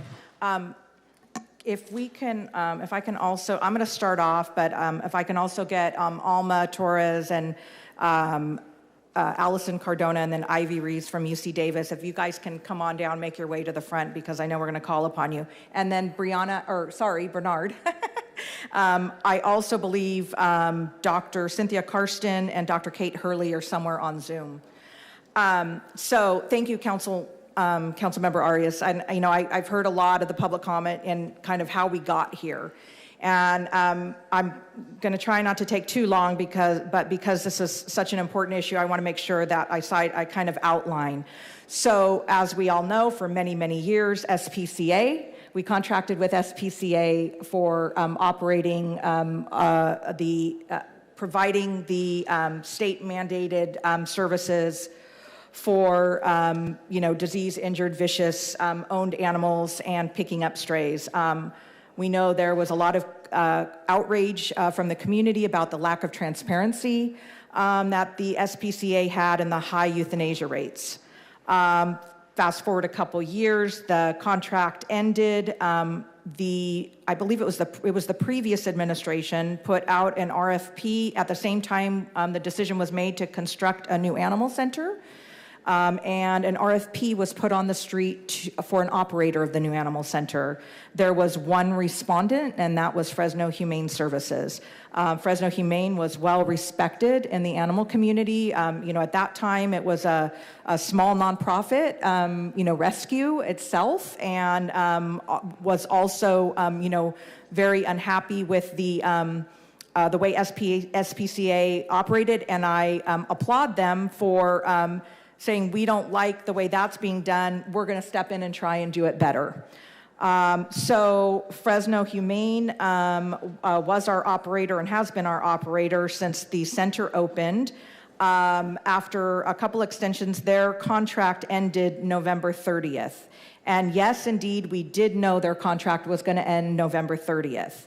What we didn't know was that the shelter management team of about 8 people, we had been discussing and fully expected them to transition to city employment from Fresno, because the employees at the center were Fresno Humane employees, not City of Fresno employees. They reported to Fresno Humane. We expected the shelter management team to transition into city employment, and a little less than 2 weeks before November 30th, we were advised that they would not. That really, really left us in a lurch. We have been the first ones to say that the City of Fresno has never stood up an animal center. We don't have expertise on staff. We don't have people who have ever done it, so that is why we have relied on experts around us.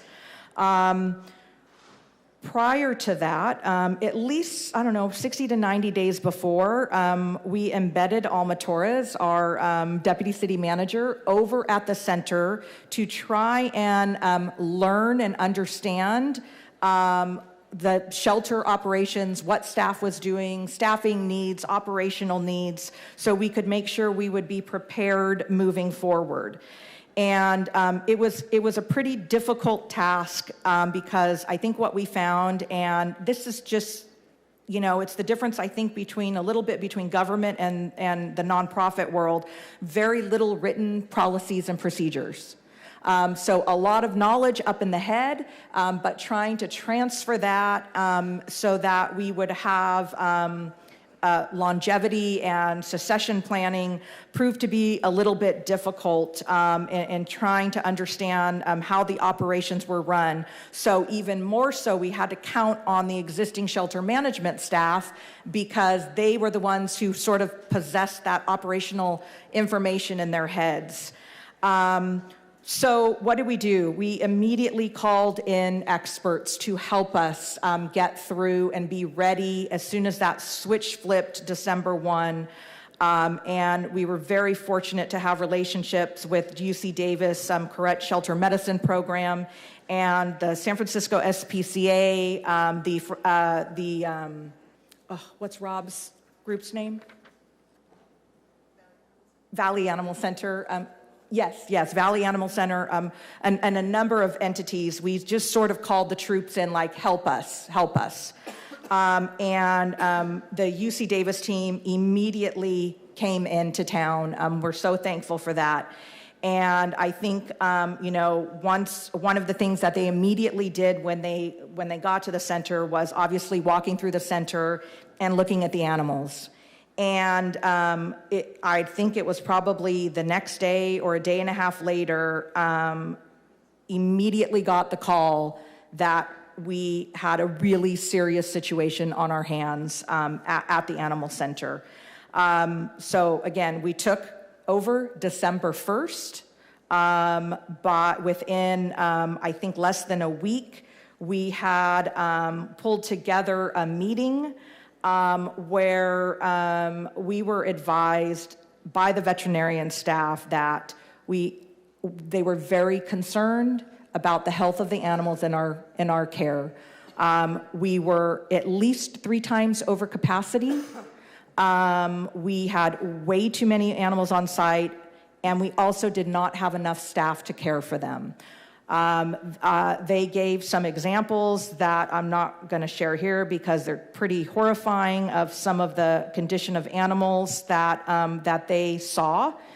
And so we immediately brought in the mayor and some council members with the staff from UC Davis so that they could, everybody could hear what their concerns were. And the recommendation was that we immediately start reducing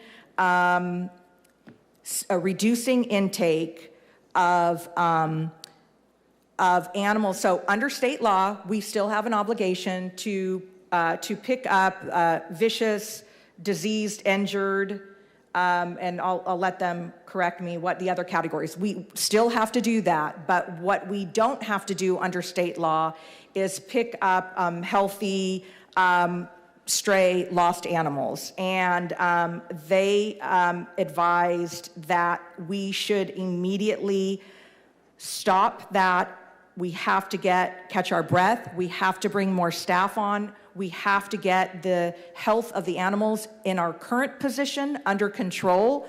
And until we did that, bringing in more and more animals, bringing them into kennels that were already overcrowded to the point where we had too many dogs in each kennel that may have come into the center healthy, then we're fighting with each other and we're becoming injured and unhealthy. So very, very serious situation. So that is the genesis of the resolution before you. We've had to move very, very quickly. We're here 6 days later after we took over at the center and put the resolution on to just clarify, because our municipal code, initially was drafted, I think, in the 60s, is very outdated in certain areas, refers to things like a pound master, which, and it's not in the modern vernacular these days. So, we just felt, and also because we wanted to be transparent, right? So one of the concerns in the community of previous operators has been a lack of transparency. So we really just wanted to be transparent. No matter how unpopular things are, we felt that we owed it to be transparent.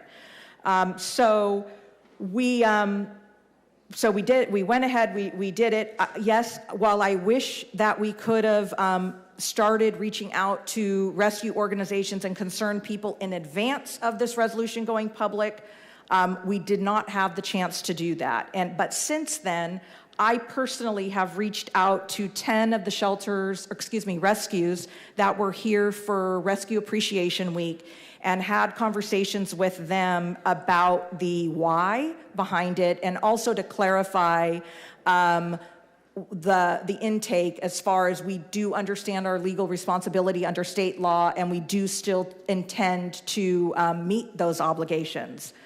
I agree completely that we need more spay and neuter. The Fresno Humane and had been focusing on spay and neuter of the animals that were in our possession. Before we were adopting out animals, we were trying to get them spay and neutered, and with the appointments that were made available with the capacity in the community, there was not a ton of public spay and neuter appointments. We did partner with Valley Animal Center and launched a public spay and neuter, which, I think I sort of irritated Fresno Humane with that, because they were like, but we haven't even done our own animals. But I knew that this council was really interested in making sure that we did public spay and neuter. We have to do more spay and neuter. Now that the center employees are under our control, we can better direct our employees on how we want the center to run, with the assistance of surrounding ourselves with experts, because we're learning as we go. We are in the process of developing policies and procedures, intake procedures, so that everybody is very clear of how we're going to operate. There have been the discussion, there was a $600,000 grant last year that was awarded from the Correct program that frankly was in the hands of Fresno Humane until just I think a month and a half ago. Of that, there's, I believe, $350,000 remaining, and we have set aside $200,000 for public spay and neuter. And I've talked with the purchasing department, and I'm going to start working within my vendor contracting authority right now of any appointments. I've talked with some of the rescues. Any appointments that they have available for vets, we'll take them. We'll pay for it up to the contracting authority that I have right now, which is, I think, $5,000 per vendor. And we're going to get as many as we can get done. We're going to need all of the help. I'm 100%, and the team is 100% committed to doing that. And we look forward to working with all of the rescues, because right now, because we are understaffed, we're going to need all of them to help us. And they have been wonderful. The rescues that I called, every single one of them said, we want to be part of the solution. We want you to be successful. I want to specifically call out Kyle Kirkland from the Kirkland Foundation. I want to call out Chris Thompson from Fresno TNR. And I want to call out Mel's Mutz and Brenda Mitchell, who literally, and Mona Ahmed, who have gone on site to the center. And I'm sure there are others. Those are just the ones I personally have spoken to and known, who have gone and showed up at the site and said, okay, what do you need me to do? I'm ready to do it. I do know already, we had yesterday, if we agree, we're going to purchase the microchips, and we're going to give them to the rescues, and they're going to go out and do a microchip and tagging, which is also great, because that helps keep animals, in their homes when they get lost. So they have been wonderful. But even if we do all of that, and we go on a spay and neutering and a tagging and microchipping campaign, it does not solve the problem that we have right now today that our vet staff is telling us. We have a crisis, and the health of the animals is poor right now, but even scarier is we are this close with that many animals to having disease blow through that center, and that would be catastrophic. And I know none of us ever like to talk about euthanasia because that was one of the things that people were so critical about SPCA were their high euthanasia rates. But if we have a mass outbreak of something that is devastating at the center, that's what we will be looking at. And the mayor is probably cringing anywhere that he's listening to this, because when you start talking about euthanasia, his face turns bright red, as I'm sure with many of you who are animal lovers. But we have to take care of the animals in our possession. And when I have professional vet staff from UC Davis telling me the health of the animals in your center is poor, and in some instances could border neglect, we have to do something. And I know, I get it. It is not ideal keeping animals on the streets, but it is worse. It's the worst of the two evils to bring them into a center where maybe they're healthy right now. They in all likelihood will not stay healthy. So I get that this is a horrible situation. Absolutely. Do we bear responsibility? We do. We own the center. It was, our provider was Fresno Humane, and I know that they did the best that they could. But it's a big challenge that we have in our center with the number of animals. So, one, I want to make sure that you understand we got to get staffed up, and we're making progress every day. The rescues are referring people to us to hire. We've put a button right on the front page of our website and of FresnoAnimalCenter.com's website at the bottom that will take you directly to the Animal Center jobs. So that we can get hired up quickly so we have more people to take care of the animals. I also went to the extent where I hired a janitorial company to come in and do the kennel cleaning so that our few employees that we do have can focus on caring for the animals and not cleaning out kennels. Everything that we've done to try and relieve anything that's on the backs of the employees that we do have, I'm willing to do. And I know, I'm usually like a cheap state and are saying don't spend, but I basically have said, okay, I know, we'll figure out how we're going to pay to clean out the kennels later, but we have to do it. So that's sort of how we got to where we are. We have the UC Davis team here who can clearly share directly with those of you who have not heard it from their mouths as to why they made the recommendation to limit intake, and can correct any of the misstatements that I have possibly made. So thank you for allowing me to take the time to set the conversation. Thank you. Floor is still yours, Councilmember Arias. Thank you, City Manager. I think what you've described is a dire situation in which the city is a dog who caught the car, and now we're stuck with it. And it's far more difficult than all of us had presumed. So thank you again, Clint Olive, for the gift that keeps on giving. But I do have some very specific questions. This resolution doesn't indicate how long you're asking for this flexibility. I'd like an answer to that. Are you asking for 30 days? Are you asking for a year or an indefinite? How long are we going to be turning away dogs and cats and turtles and whatever else we take? I don't know the answer to that. Well, I'd be more comfortable we have a request, because an indefinite is not going to be something that the community is going to be okay with. We need to provide them some kind of a, we don't do things indefinite around here. So how much time do you believe staff needs to be able to get things under control? What I'll tell you is we would like to come back after the first of the year with some changes to the municipal code. So that we need to update the municipal code since we're going to be operating the center. So I would say, I'm not going to tell you we're going to be through the crisis, but I would tell you that if we could, if you could give us right now at least 60 days, we may come before that, we may, or after that. And I'm not saying as we start being able to get through the animals, it may be shorter than that, but if you're asking me to put an expiration date, I'm sort of ballparking, I'm looking and if we have to come back and ask for more time, then we can come back and ask for more time. The reason I'm asking is this is going to be a complete blindside to the public. It is a blindside to the council that we're going to start rejecting animals. So we need to understand, when does staff feel like they'll have enough time to control things to come back and provide us a public update on how things are progressing?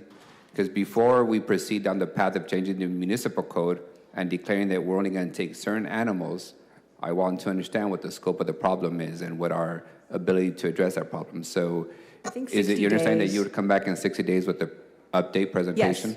Yes, I think you definitely 60 days. Okay, my second question is, based on this reading of the resolution, I still don't understand what animals we would be rejecting that are potentially attempted to be delivered. So can somebody describe to me specifically, and keep in mind, this is for the benefit of the public. So the public needs to understand, are we taking a dog that's injured, or are we not taking a dog that's injured? We are required to take dogs that are injured. So who else would we be rejecting then if this resolution is adopted? We would be rejecting any healthy lost animals, so any strays. If they are healthy and they are not needing any medical care, they would be rejected. So if we're rejecting healthy animals that can reproduce, what is our plan to refer them to where? And is it just I just picked up a stray animal a couple of weeks ago. I've called the animal shelter for 7 days straight, not one return phone call, nobody's picked up the phone. I took them to the Hope Foundation this morning. $900 later, they're gonna neuter the animal and provide vaccines. What is then our response to folks who try and drop off a healthy animal? So we do want to provide them with resources. We have been asking them if they can keep them in their home. We are providing them with crates when available. We are providing them with vaccines. We are providing them with food if necessary. So we want to make this a resource-based approach because we just have too many in the center. So do we not have the ability to provide them a voucher to go get the animals spayed or neutered in some other private facility? That's what I'm working on, and I will start working on that with the $200,000. As soon as I figure out which vets have capacities and where to send them, whether that's Hope or whatever, honestly, within the next week, I want to make sure that I can parse out those dollars. So today, no. 7 days in, we don't. But within the next week, I want to get that money on the street for the spay and neuter. Just to give you an example of my experience, it took me a day to make the appointment with Hope Animal Foundation online. I showed up at 8 in the morning for the appointment, and today they're going to do neutering, vaccines, a haircut, the whole thing, right? So it's clear to me that there is capacity in the market to treat these animals and to at least prevent the overpopulation. I don't want us to be in a position simply to give somebody a pamphlet and say, keep the dog or leave it on the street, and then we end up with the overpopulation. So can we, is it my understanding that you're gonna have the authority to proceed with that kind of approach? So I can spend up to $5,000 per vendor.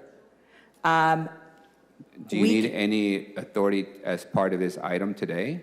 So if we can probably try and throw something together. We're looking at the previous resolution that you all passed for the grant money, and it didn't particularly give me spending authority, but we could put something together, City Attorney, really quick for next week to make sure that you give me a broad authority to go contract out to get as much public spay and neuter as possible. City Manager, what you've described to us today is an emergency. If we pass this emergency resolution, I'm assuming the City Manager has the authority in an emergency situation to expend funds that are within the budget authority that she has. So how do we not have to come back during Christmas after we rejected 150 animals who are now overpopulating the streets? First off, I would advise not to use the word emergency. So we've advised the administration that the city manager as pound master does have the authority to temporarily shut down intake. And so, I mean, I'll leave it up to her why, we're here with this resolution. I think the idea is that we wanted this to be a transparent, collaborative effort, but I'll let her explain why we're here. How do I get authority? So technically it's not an emergency resolution, but I need to get quick spending authority. So I can do a $50,000 professional services contract with Hope Animal Center. I just had gotten that clarification today. But today I could start doing spay and neuters $5,000 at a time. If we do it via contract, I would have to enter into a contract for $50,000 or less with, whether it be Hope or whoever. So I'm happy to immediately start working on that. If for instance, a Hope will enter into a contract, anything above 5,000, I have to have a contract for under. Somebody can correct me if I'm wrong. Anything over 5,000, I have to have a contract. If somebody's not willing to enter into a contract with me, then that's where I think I'm stuck. I don't know if the attorney's office can correct me if I've misstated anything. You have the authority to enter into multiple contracts for $50,000 with various vendors to accomplish what you need to accomplish. But it has to be a contract, correct? Yes, and then you have your other authority, but that's a smaller amount. Right. So, so let me ask you this. I understand you having a contract with a specific provider, but what keeps us simply from giving the public a voucher when they bring a stray dog into our shelter that they can then go use, or us pay on a reimbursement basis the vendor? I'm trying to understand what's so difficult about a voucher. I think we could. It's just we haven't done them as a city before. Fresno Humane handled that, and once again, we don't have the benefits of policies and procedures.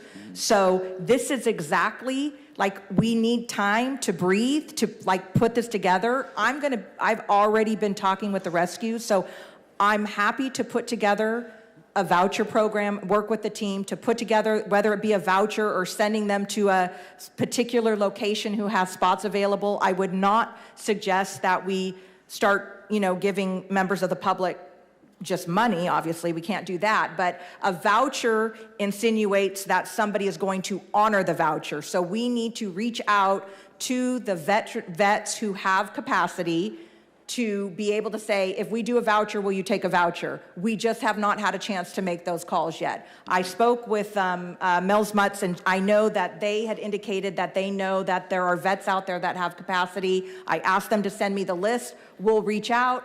We'll ask if they'll accept a voucher, and we'll put together a voucher. What keeps us from funding a mobile spay and neutering clinic? So we've been looking into that, into the requirements. We would need to set aside money to get the bus built. We do have on order a adoption trailer that does have a setup for us to be out in the community, but some of the ideas that were floated before is that we actually take this mobile unit. We anticipate receiving it in March, and we take it out to those communities that are in need, where we see a high incidence of animals at large, and that we pick up the animals, take them back to our clinic, and then return them back to their owners. So there's a lot of ideas floating around. We just needed to get through this first stage of transition and getting the staff in place to make this happen. So I see that as a long term, right? Us owning our own mobile clinic. What I'm speaking of is short term. What keeps us from contracting with the current mobile clinic provider? We, Fresno Humane did contract with SNP Bus. So SNP Bus, which serves certain areas of California did come up here, but once again, in the veterinary field, most of the shelter providers or the low-cost spay-neuter is pretty tight. So we have made use of whatever it is that was available, including, as I've mentioned before, Animal Balance, who flies in veterinarians from everywhere that are licensed in California to help out with that. Alma, is there a local mobile spay and neuter operation? Not one that I'm aware of. Do you guys know? No? Okay. So can we personally reach out or give me the number and I'll call them about the one you just said that does mobile spay and neuter? Yes, SNP. What is it? SNP bus. SNPs. Oh, got it. Yes, give me the information and I'll reach out to them. So we don't have a local mobile spay and neuter. My last question and concern on this matter is, what are we going to do when we get reports of stray dogs biting kids, biting the elderly? Is that a sufficient enough definition for us to go and pick up the animal, or are we going to leave that animal on the streets? Aggressive animals that have bitten need to serve a quarantine period, so we would be required to pick them up. So that's not going to change in any way? No, none of the mandated requirements will be changing. Okay. All right, City Manager, I'm supportive of this with the understanding that in 60 days you'll come back with an update and that staff doesn't expect this to be an endless authority to reject animals, but it gives everyone breathing room. And with the understanding that you guys will aggressively pursue some kind of voucher system to spay and neuter the population that will be rejecting from the animal shelter in the meantime. Yeah, I can tell you that we're not just pursuing voucher systems, we're pursuing veterinarians. Yes, but those are harder to get. So in the meantime... We are trying really hard to get more than one. That clinic needs to have full use for this community. I appreciate it. But in my experience, the private vets are more than capable of doing snip and tucks for animals if you're willing to pay the $900. The question for us is, we're funding a multi-million-dollar center. Why aren't we funding that operation, knowing that that is the most direct way to manage the growth of population? I've been asking for that since day one. You guys continue to work on it. I still don't see it. Not everybody's going to be in our privileged shoes to be able to track down a private vet. We need to make it accessible. If not, we need to pay for it where it is already accessible and there's plenty of capacity. Thank you, Council President. Councilmember Chavez, you have the floor. Thank you, Council President. First of all, I want to thank our city manager. Thank you, Alma, your team, for the work you guys have been doing over there. I think when we outlined the vision of this center, it was, always expected that we were going to go through some learning curves. And even though we don't want to use the term emergency, I think there is a big sense of urgency for what we have on our hands. And I can tell you that as how can I phrase this? The unexpected fur parent of a rescue dog and 2 rescue cats and 3 feral cats that we feed, Mandy, Mo, and Jack, and representative of the Huntington Home Cat Owners Association too. That's something that's very important for our folks. And so, City Manager, I want to kind of hone down on a couple of the questions because I think it's important for the public to understand right now, and I don't know if you want to answer it or Alma, how many animals do we currently have at our center right now? So we are also working through that. We just acquired a new shelter software management system, and it's been a challenge. So our reports currently state that we have over 600 animals in the center, and we are reconciling reports to what's at the kennels. And that is a combination of both dogs and cats? That is correct. How many dogs and how many cats do we know the breakdown? I believe it's about over 500 dogs and over 100 cats. Okay. What's our operating budget that we allocated for this department? The total budget was $6.7 million, but that also included the payment to Fresno Humane. So it was a reimbursement payment. So $6.7 million, that's our yearly operating budget, correct? That we have, okay. How many staff members did we anticipate to have within this $6.7 million budget? It was 77 PCNs. 77, and how many do we currently have?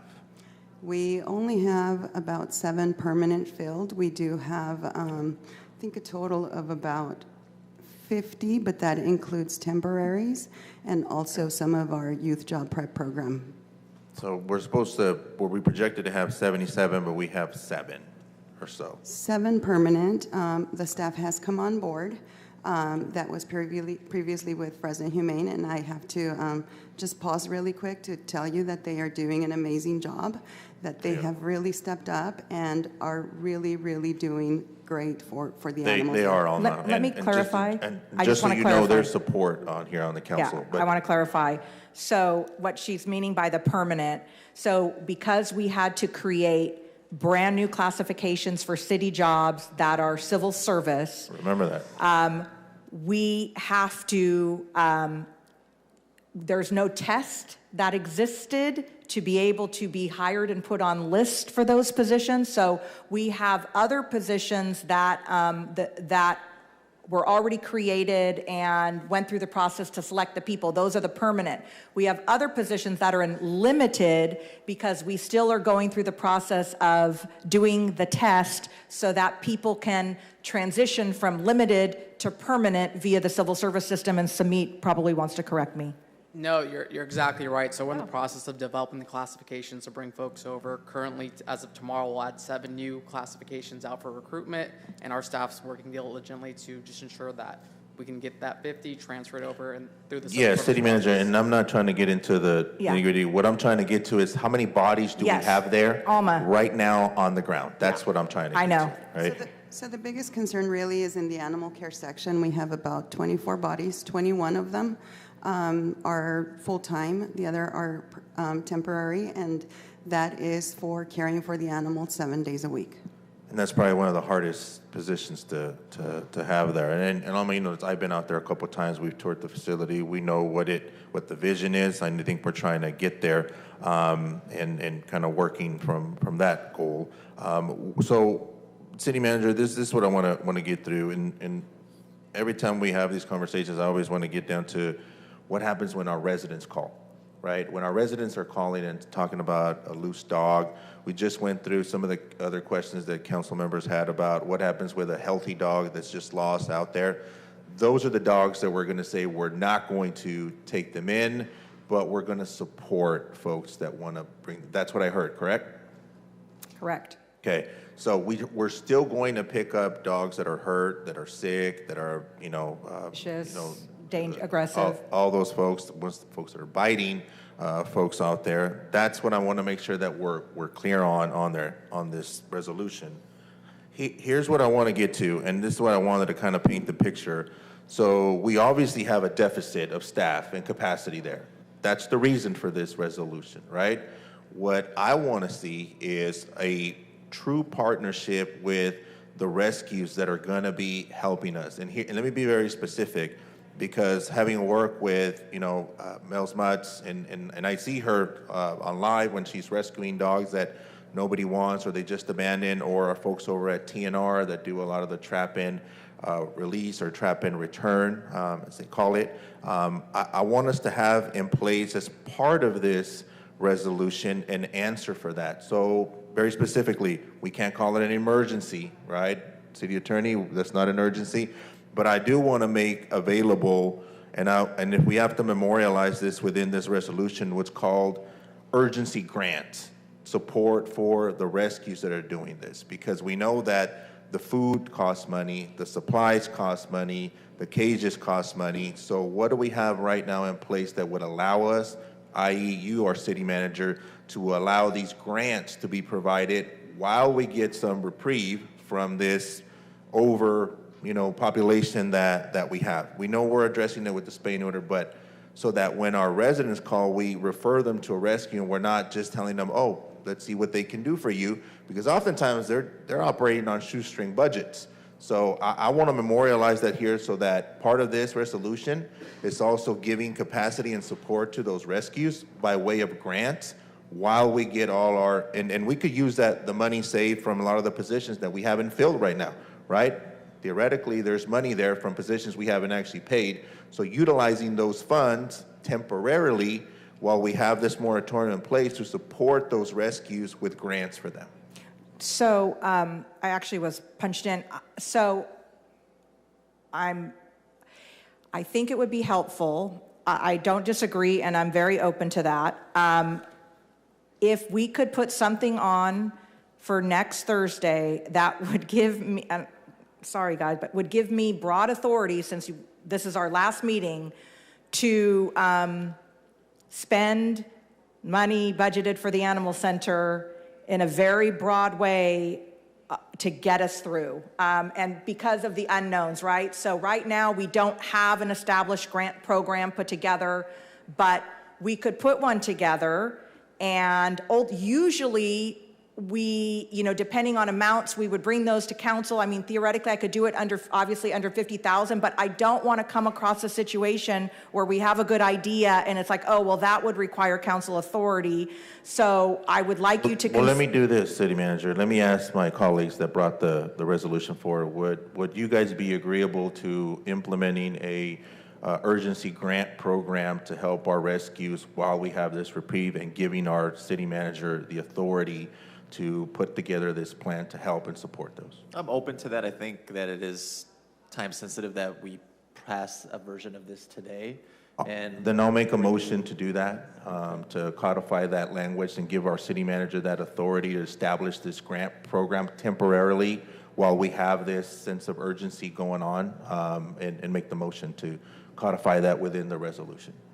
I think we need to bring, I don't know that we can put it in this resolution, but we could bring it next Thursday. Can we add it to this resolution and codify that? I mean, It's pretty different. City Attorney, is that possible to memorialize that somehow? Could we huddle during the lunch period and come back to this item, and so we can take a look at this real quick? I just have some issues that I would like to look and advise City Manager and Councilmember Chavez. That works for me. I'll do that. okay, well then let's go ahead and do this, everybody. Let's come back at 2 o'clock and resume this item. That'll give our legal counsel a little bit more time to look into that and for us to reconsider it. So I'll see everybody back here at 2 o'clock. We'll finish this item and then pick up contested consent afterwards.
Contested consent item 1E as in Edward, resolution to decrease the animal intake at the City of Fresno Animal Center. Councilmember Chavez, you still have the floor. Yeah, thank you, Council President. I want to thank the rescue folks that I had a chance to chat with over lunch. A couple of things I just want to flag. They're not necessarily questions for staff. I think we debated a lot of the challenges and kind of painted the picture on the need to do this, but I just wanted to make sure that we somehow codified the partnership. So City Manager, for next week, we'll be bringing back a resolution that gives you the flexibility and authority to manage the animal control mission within whatever discretion you need. Obviously, I just wanted to make sure that folks understood that we're going to be supportive of the rescue folks that oftentimes do things on a shoestring budget. So I'd like to bring that resolution back. I know Councilmember Bredefeld, you had been working on a couple of big issues in the Animal Center. If you'd like to co-sponsor, I definitely welcome that support and opportunity. And then a couple of things that came up, and I want to make sure that they were entered into the record. If we're going for this temporary reprieve, the folks that do the rescues wanted to make sure that there is not enforcement on the number of animals that they can house. Obviously, we're asking them to keep healthy dogs, to keep those animals in their possession, and they just wanted to make sure we understood that that requires some flexibility on our end too, with regards to what that looks like. 60 days is what we're talking about here. City Manager, you made that clear that was approximately a date, but they do want to be contacted prior to us lifting this and things going back to normal. I think that would be helpful. And then a good point that was made is, as we're working through what this will look like for next week, where's the public supposed to go look for their lost animals, particularly the healthy ones that they are taking in as rescues? Are those going to be somehow tracked by our staff? Is it going to be the partnership as a part of the process where folks can say, hey, give you an example. We know that New Year's Eve is coming up. A lot of fireworks go off, and our dogs go out and get lost.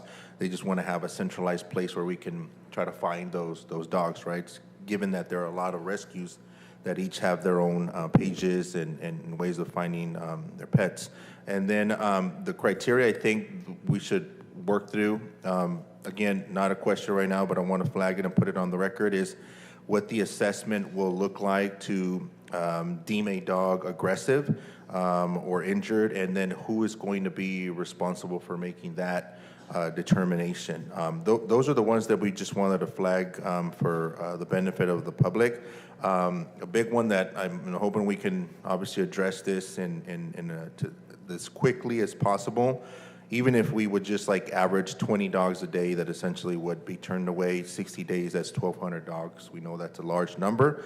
One of the things we want to do is not make the problem any worse for later, but we know that is going to be the challenge that we have to work through. So anyway, for city manager, just wanted to codify that and enter that into the record so we can come up with some solutions as you're crafting what this looks like.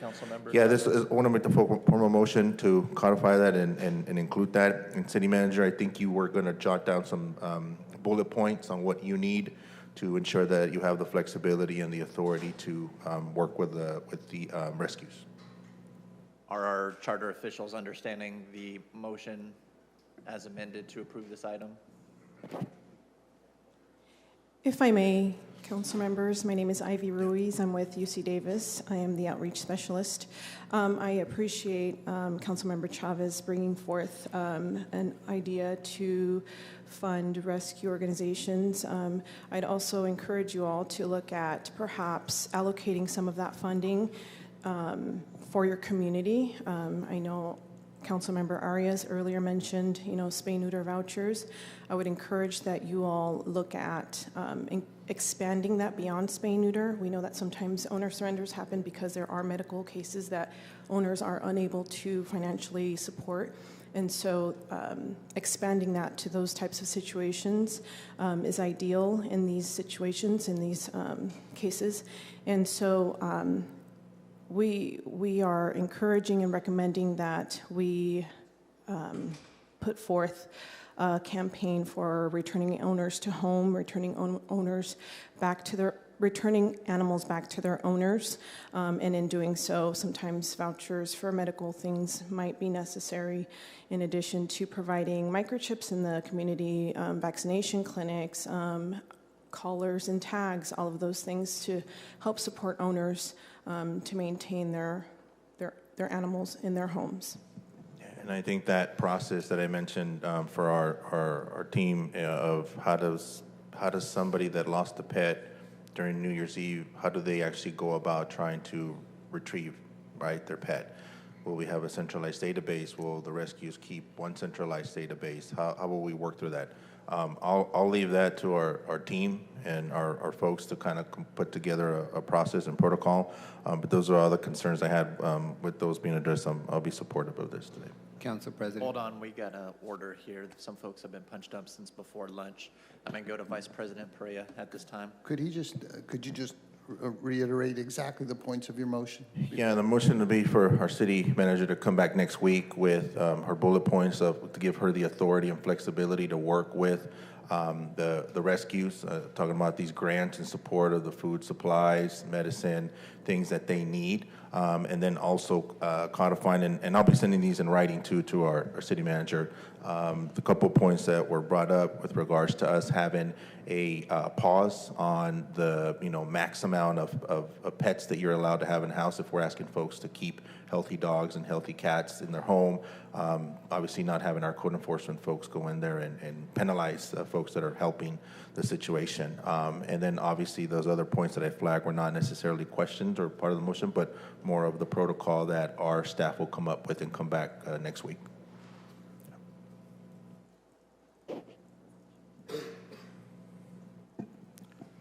All right, thank you, Council President.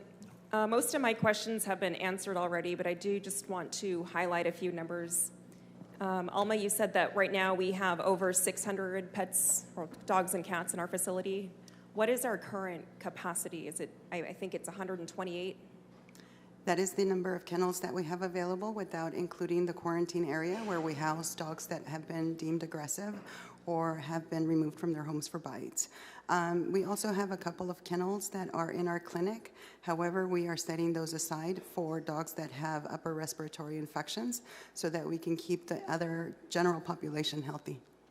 Okay, so general population kennels, 128, and in those kennels, we have over 600 cats and dogs that we're squeezing in there. Is that right? Just dogs by themselves. Cats are in other areas. Sure. But we are working through, like I mentioned earlier, a new kennel management software system and reconciling the number of animals that are there. We transitioned over, so that has also created a bit of an issue. Okay. And how many foster animals do we have out right now? The last count that I received was about 900 animals out in the community. And about half and half cats, half dogs. Okay. And is there a time limit or a general time frame in which an animal stays in a foster home? I'm just curious, at one point, are these foster animals going to be brought back to the facility? So we are hoping that we can showcase them out in the community so that they don't come back to the center. So some of the things that we have been doing is inviting foster families to events so that they bring their animal, it can be showcased and maybe adopted on the spot. So we do not want them to be coming back into the center because we are at capacity. But hopefully when we are able to work through that, we can provide better services and have those animals shorter stay, shorter length of time with the fosters. Okay. Apologies. And if anyone out there is listening and they want to help us with this problem and are interested in becoming a foster parent, what would that process look like, or how do they reach out to the Fresno Animal Center? Yes, they do. Okay. So they would reach out to us. There's just a simple form that they fill out. They get to take them home. We do provide them with the food, and we provide them with the resources. We are in the process of hiring additional animal programs coordinators, and we are in the process of implementing some software systems that will be better for those people that are fostering, that will allow them to have direct veterinary care. So there's a lot of processes that are still being implemented that are going to be good for the community. Okay. Thank you, Alma. Yeah. And then one part that I don't think we've touched enough on is illegal breeding in our city. I asked my staff just to pull just a brief list, just to go on Craigslist and just put together a brief list of listings that appear to be selling illegal animals. And I'll be working with the city attorney's office to enforce our current laws on the books, just to make sure that we are breeding within the confines of our rules here, and if not, then we will be holding folks accountable that are illegally breeding and selling animals here. Other than that, I do support the spay and neuter mobile center or a voucher program. Looking forward to the report in the next 60 days as to where we are at that point. And then I just have a request for Councilmember Chavez, if you're willing to take a friendly amendment to your motion, to also include that while we are pausing our intake, if we can also waive all adoption fees, just to make sure that we can continue to do what we can just to get our animals out of our shelter and into homes. Yeah, I think it's a great idea. Absolutely, Vice President. I have a motion without a second on the table. I have a second by Vice President Pratt. City Manager White, you're punched up next. No good? Councilmember Carbasi? Yeah, I'll do my best to be brief. Basically, I just want to thank staff for taking the time to meet with me and discuss these issues. And I will say, I get the impression, absolutely, that this is not some easy decision. It's a necessary decision. But it's very clear you do love cats and dogs, a lot more than council members. But your compassion is definitely there. And I'm going to just read a letter we received, a portion of that, from Brenda Mitchell with Hope Animal Foundation. This is what Brenda wrote. It is an agonizing truth that shelters overwhelmed with animals too often face the gut-wrenching decision to resort to mass euthanasia to severe overcrowding and scarce resources. The resolution before us is more than a needed opportunity for the shelter to take a much-needed breath. It is a beacon of hope, a courageous step towards ending such devastating outcomes. While we must soberly acknowledge that euthanasia may still be a necessary, albeit tragic reality for some, this new approach opens our hearts and efforts to saving as many lives as possible. It also crucially ensures that our shelter prioritizes space for those animals in direst need, for whom every passing moment in a safe and caring environment can mean the difference between life and death. I think that really encompasses what we're trying to do today, and I want to thank Brenda for the courage to send this letter to us and offer her support and be a part of the solution. Those are my comments. Thank you. Thank you very much. Councilmember Esparza, floor is yours.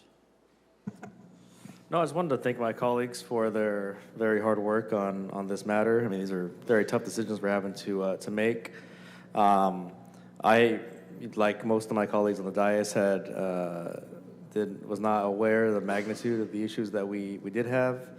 You know, when I had my fall town halls a couple months ago, I did the foresight to warn residents at that time about issues that we may face. You know, whenever we have a service like this that we've had contracted out for so long and have very little to no experience carrying out on our own, and then we bring it internal, you can expect a number of different issues. And I think, again, the magnitude of the issue just ended up being far more complicated than any of us had really anticipated. So, you know, I don't think this council makes that decision or takes that issue lightly, but I appreciate all the hard work going into this so that we can arrive at the best outcome possible.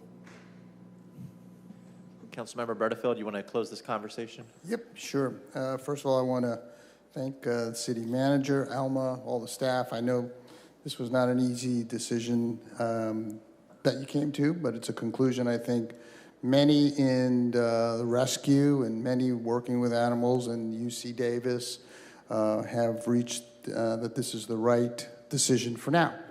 And, you know, I want to just bring some context, some history. I mean, we opened this shelter up and decided to do this because there was a high kill rate that was taking place with the previous provider who was providing services, and we were unhappy about the way the services were being provided. And this city spent millions for that service and had no input into how the shelter was being run. And we were quite frustrated with it, and most importantly, our citizens, our constituents were very frustrated. So this council made the decision to spend the necessary funds to build a first-rate animal center, and now we've just taken it over as city staff since December, and this involves obviously growing pains. But one of the things that I really want to highlight is the transparency that exists with this shelter and you, city manager, and your staff, and letting the public know what's happening. And that did not happen before. I think every council member to a person was frustrated with the lack of transparency and what was taking place at the prior shelter, now the animal center. And this is all about making sure that we take care of animals properly, that we don't have to go back to high kill euthanasia rates that all of us do not want. And so this is an effort to make sure that all animals that come to the center are prioritized who need to be there, that they're given every opportunity to be taken care of. And so that's where we're at. And I think people can feel very confident that this is a process that's very open to the public. We are sharing with the public the difficulties we're having as we're starting this operation. And I don't think 6 months from now or a year from now, we'll have these similar type problems, or maybe there'll be new problems. But years from now, I think we're all going to be very comfortable with how we have moved forward and met the challenges. And I appreciate the rescue operations and people who are involved in rescue, Monamed and all the others who are partners with us now, truly partners with the city of Fresno in making sure that we do the very best to help all of our pets and animals that are at the center, as well as that are needing our services. So painful as it is, I think the city council is, and the mayor and you, city manager, and your staff are all moving forward hand in hand dealing with these very significant challenges, but we will solve these challenges, and our goal is to make sure that this animal center has a low euthanasia rate, that we work hand in hand with rescue operations, and that we make this the first-class center that this was all about when we began this process some time ago. So I appreciate everyone's effort. Thank you. I believe the maker of the motion wishes to make change, or is it inquiry? No, just closing comments. Last comment. Yeah, because I will be calling for the question after this. I just want to thank Alma for the work you and your team have been doing out there. I've been out there a number of times. I've seen your passion, your commitment to our doggies and kitties out there. I know it's been tough, but I know that you're gonna put together a plan, and I just want you to know and publicly say that I have confidence in you. So thank you. I think at 2:31, I'm going to call the question. So City Manager and Councilmember Arias, you have 1 minute. Just one question. The center currently is closed every Thursday based on the posting on the door. What would be the operating hours going forward? Yes, it was closed for the time that the staff would take to do deep cleanings and also to do some team building. We are actually going to make that decision based on data, seeing what the actual activity levels are when we are having our community visit us. So we will revamp that schedule as soon as we can finish a good recommendation. So if we are not receiving the public on certain days, maybe that is the day that we would close for deep cleaning. Or, I mean, I think that we're open 10 to 4, right? The rest of the time? Correct. So 7 days a week. I'm sorry, 6 days a week, 10 to 4. Okay. Mm-hmm. Okay, Alma, are you done, council member? Because I have 30 seconds. Alma, thank you. This has been a painful, excruciating, stressful job. You guys, she gets up and goes to the center at 6 a.m. to move the animals so the kennels could be cleaned, personally. She has thought about going online and getting certified to do certain roles at the center that we don't have enough staff on. This is the definition of a public servant. I don't usually get like this, but I'm so proud of her. She's given blood, sweat, and tears. So thank you for the acknowledgement, because it has been a really tough road, and single-handedly, we're sending in resources, but she's held it together. So thank you, Alma. Give her a raise. On behalf of all of us, thank you. Thank you, Alma. We have a motion and a second on the table. Any opposition? Seeing none, the item passes 7-0. We're going to move on to item 1H as in Henry. Approve the award of cooperative purchase agreement to Haker Equipment Company for the purchase of one CNG Broom Bear Street Sweeper. This is pulled by Councilmember Arias. Councilmember. Council President, I have a question for Public Utilities. My concern is not about the vehicle or the type of vehicle, it's the funding source. According to the staff report, this will be funded by the Community Sanitation Fund, and I recall numerous presentations that the Community Sanitation Fund is bankrupt. So how are you guys paying for this if we have no money in the account? Solid waste management is what you meant? Community Sanitation Fund, according to the report. It's not bankrupt. The source of this funding for this project is Community Sanitation Fund. I've been told on numerous occasions that there's no money in that fund. No. The Community Sanitation Fund is not, there's money because we collect it as part of the utility bill. So how much money is there in there? So as we've been going through and looking at expenditures for new purchases, we have been ratcheting it back. We had anticipated to purchase, 12 side loaders, 2 rear loaders, and other equipment, and we're not able to do that. And so we're monitoring on a month-to-month basis what we can afford. We can afford this. It's going to be done through a lease purchase option. So instead of buying it outright and putting that money up front today, it'll be stretched out over 6 years. So the first payment will hit in next fiscal year. So is this purchase contingent on us increasing utility rates under Prop 218? We feel right now that we can make this work. Without increases in utility rates? It is very thin margin here, but we think we can make it work. Is that a yes without utility rate increases? That's a yes. All right, thank you. Motion to approve. I have a motion by Arias, a second by Vice President Perea. Seeing nobody else punched up, is there any opposition? Seeing none, motion passes 7-0. Thank you, Director.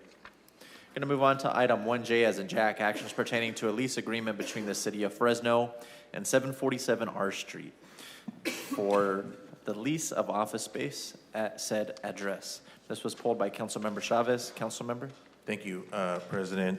Just a couple questions for staff as we're going through the item. This is the old Bitwise building down the street from us. So I guess I'll start with the obvious question. So we're entering into a lease of 800 plus thousand plus the maintenance with 7-year, with 3-year, year-to-year, so a total of 10 years. What was the rationale behind us just not purchasing the building outright? Because this is primarily being funded with it'll be part of the overhead that gets charged to the grant that we got for downtown infrastructure. And if I remember correctly, the purchase price was over $10 million, if I remember correctly. And we don't have $10 million sitting around, but we have already estimated that with the $200 million for downtown infrastructure and the $40+ million for the IIGC, that will generate enough work for the departments between about 7 to 10 years. And so we can charge annual rent overhead to that revenue source, but we don't have money up front to just buy the building. It's a great building.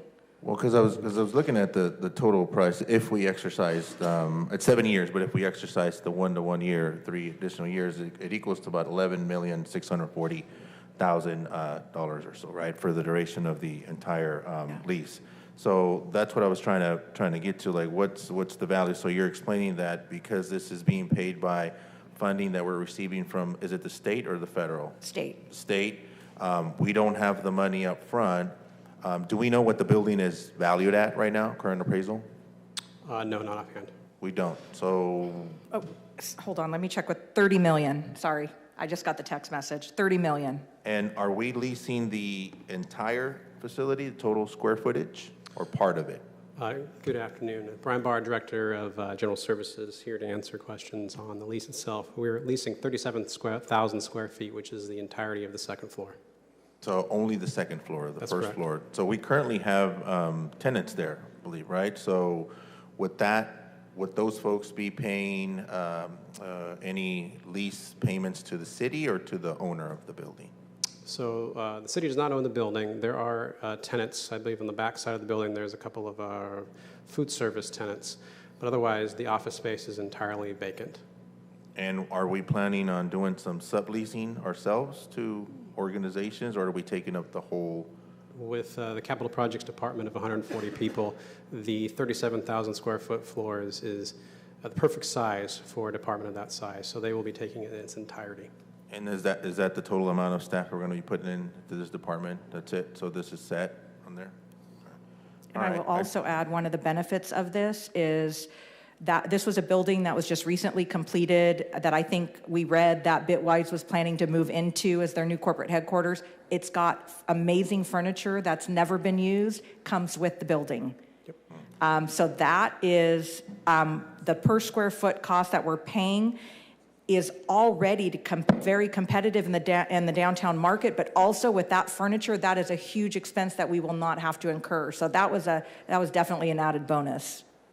And then, I mean, obviously, given the current situation with, unfortunately, the Bitwise situation, there's obviously law enforcement folks looking at what happened, what occurred. I just want to make sure we're not putting the city in a position where we're either absolving or interjecting or somehow bailing out somebody that did something they're not supposed to by us entering into a long-term lease.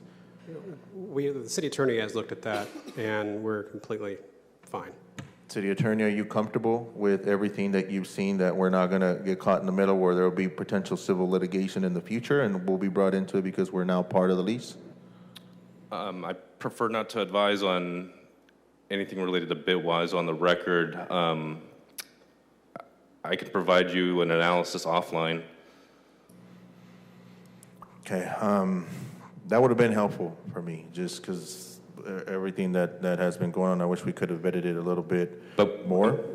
We did look at it, but I don't want to get into the specifics of our analysis, and so it went through legal. Well, let me ask this: is this property currently part of anything named specifically for a civil litigation? There are two lawsuits against that the owner of the building has initiated against Bitwise. Yeah, the Bitwise doesn't own the building. Yes. So that's what I wanted to make sure that we established on the record on there. Okay. All right. That's the major questions that I had. So with that, I will not ask any more questions. Councilmember Arias. Council President, as a precaution, I would request that we look at tabling this item to the next meeting and have legal counsel provide us the advice about the analysis between now and then, because it is a significant pending case that this body has not been briefed on since we're not a party to it at this point. Secondly, I would like some analysis on how staff plans to address the parking situation in that area. I know the parking dedicated to this building is adjacent to city parking law. There's been some back and forth in the past about who parks where, how much parking there is available, whether there's going to be a fencing around some of those parking lots. So I would like to move this item to the next meeting so we can have legal counsel provide us some analysis. What do you say to that, Director? Was any impediments to continue it for 1 week? Well, first let me address the parking issue. It actually is a benefit to us to have it next to the promenade because there is sufficient parking there for staff, 100%. That's a huge bonus for us. It's kind of icing on the cake with the furniture in the building. In terms of pushing this to the next council meeting, it just puts more stress on the Capital Projects Department that are hiring people right now to move into a facility, which currently they were projecting as January 15th move-in. I think we can live with 1 week. I think we can live with 1 week. I think I would greatly appreciate not pushing it because our next meeting isn't until after the first year, and that would really jam us up. I think we can live with the 1 week. Yeah, let's just give us an additional week to provide us some information offline so that we can cross our T's and dot our I's from the governing body perspective. We do feel we're covered on parking, but I'll let you deal with the attorneys on the And legal. how many council members up here by show of hand are interested in taking this to closed session before coming to open? Would you guys be amenable to me just coming back to this item later on and you guys having a one-off with the city attorney? Or the city attorney can provide us a legal memo to the body. I think we all need to be briefed on the matter. I think we're comfortable with providing you the advice here in open session now, if that is sufficient. Are you in a position to answer questions? City attorney, we could come back to this item in a few if you rather sidebar with the interested parties in the hallway. Can we come back to this item? Sure. Thank you. Director, if you give us just a few minutes, we'll come to this in a little bit. Thank you. Thank you.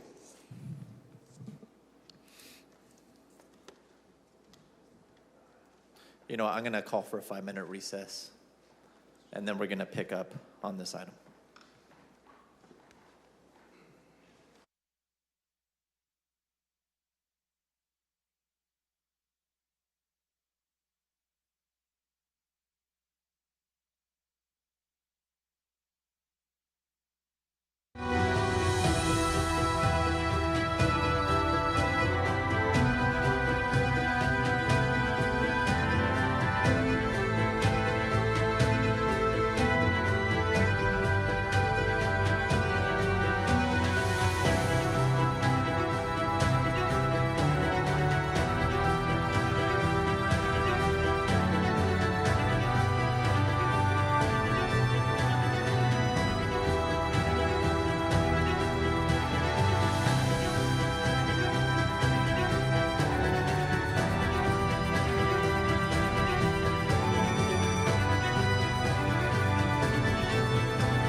give the city just a couple seconds.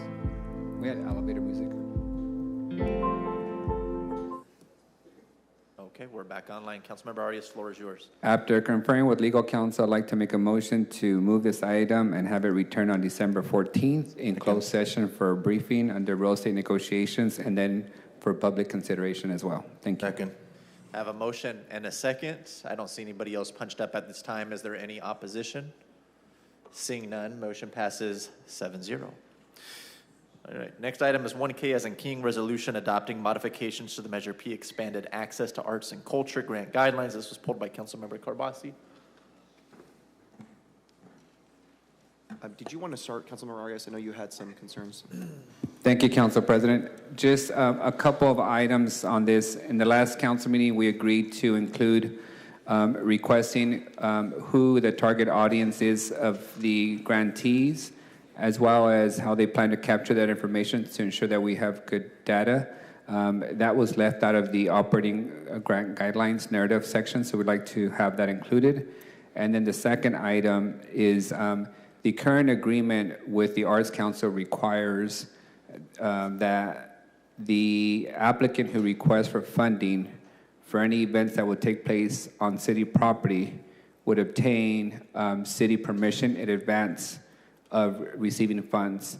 So I know sometimes it takes time for us to process, so what I'm trying to avoid, Director and our council CEO, is that the Arts Council receives 100 applications for festivals on Fulton Street, and then that it is our special events team who has to then quickly respond to 100 applications, and then we get faulted for not being awarded, and then we get put in a position to pick which one happens and which one doesn't on a certain weekend. So I would like to have language that the intent is anyone who applies prior to receiving the money, they would submit an application to the city to grant permission, your typical, special events permit. Is that not already a municipal requirement if they're going to be on city property to receive some sort of special events permit? I believe this is before being awarded, correct? Yes. So you specifically want to make it before any allotment of Yes. funds? Right now, the way it reads in the agreement with the Arts Council is that in order for you to apply for a grant, you must already have permission to use the city property, which would be unreasonable because you don't have money yet to host the event. So we would the language would be that prior to receiving the money, you would have had received the... After being awarded. After being awarded the money, you would have an application to a city. Understood. That makes sense? At least in my head it does. Yes, that makes sense to me now. Do you want to make a motion? Yeah, so I'll make a motion to include the question in section 1 of the narrative for operating grants to include the target audience anticipated to be served by the project and how the applicant is going to capture the information. And additionally, in section D, as in dog, of the application's components of a specific project grant, that for project-specific grants, which may include festivals in parks or streets or the use of a city-owned property, applicants have 30 days to submit the following requests for use of facility after acceptance of the grant. Second. As determined by the city manager. I have a motion by Arias and a second by Carbasi. Seeing nobody else punched up. No, Yes, council member, go ahead. Sorry, another item. Sorry about that. Yep. So I'm just going to throw this out there again for my colleagues to consider. I'm interested in consensus. If we can't build consensus, no big deal. And I thank Lilia for taking the time to chat with me about this. This is a new process. And naturally, when we do something new, there's going to be growing pains. That was the case with Measure P. That was the case with the animal shelter, but we always find our way through hard work. So my only concern in this process is we are pretty much ceding our authority to a non-elected body, which is the PRAC. As good as they are, we have a lot more experience dealing with things and anticipating situations. I suggested that once PRAC makes the final recommendations, working with the Arts Council, before that gets finalized, we have the option to either as a package or even an individual item, have an appeal process, similar to the Planning Commission. They're not elected, but we have that authority. But I also want to be really careful because I don't want to get in the business of us deciding what art is and is not. I don't think that's fight I want to have. That's why I said, kind of like putting a special meeting item on the agenda, if you can get 3 council members to express concern, that's one thing. But it's mostly for process issues, questions of conflict of interest, questions that some of the things that have been raised. It gives us the flexibility as the elected representatives to take some ownership if there's a problem. Again, if you guys don't want to do that, no big deal. It's just something I'm throwing out there. If we want to create that, we could always come back and change this policy later as well. And I had, I'd be open to meeting with you, council member. We have discussed this idea, but another idea I've had as well, I have not shared with anybody, is I believe our PRAC commissioners are entitled to a 2-year term. Is that correct? My understanding, though, is that when vacancies come up or a term expires, if the mayor is not making a new appointment, those folks are staying in their seats, and some seats have been left open. We've had one of our commissioners pass away, and that seat has not been filled.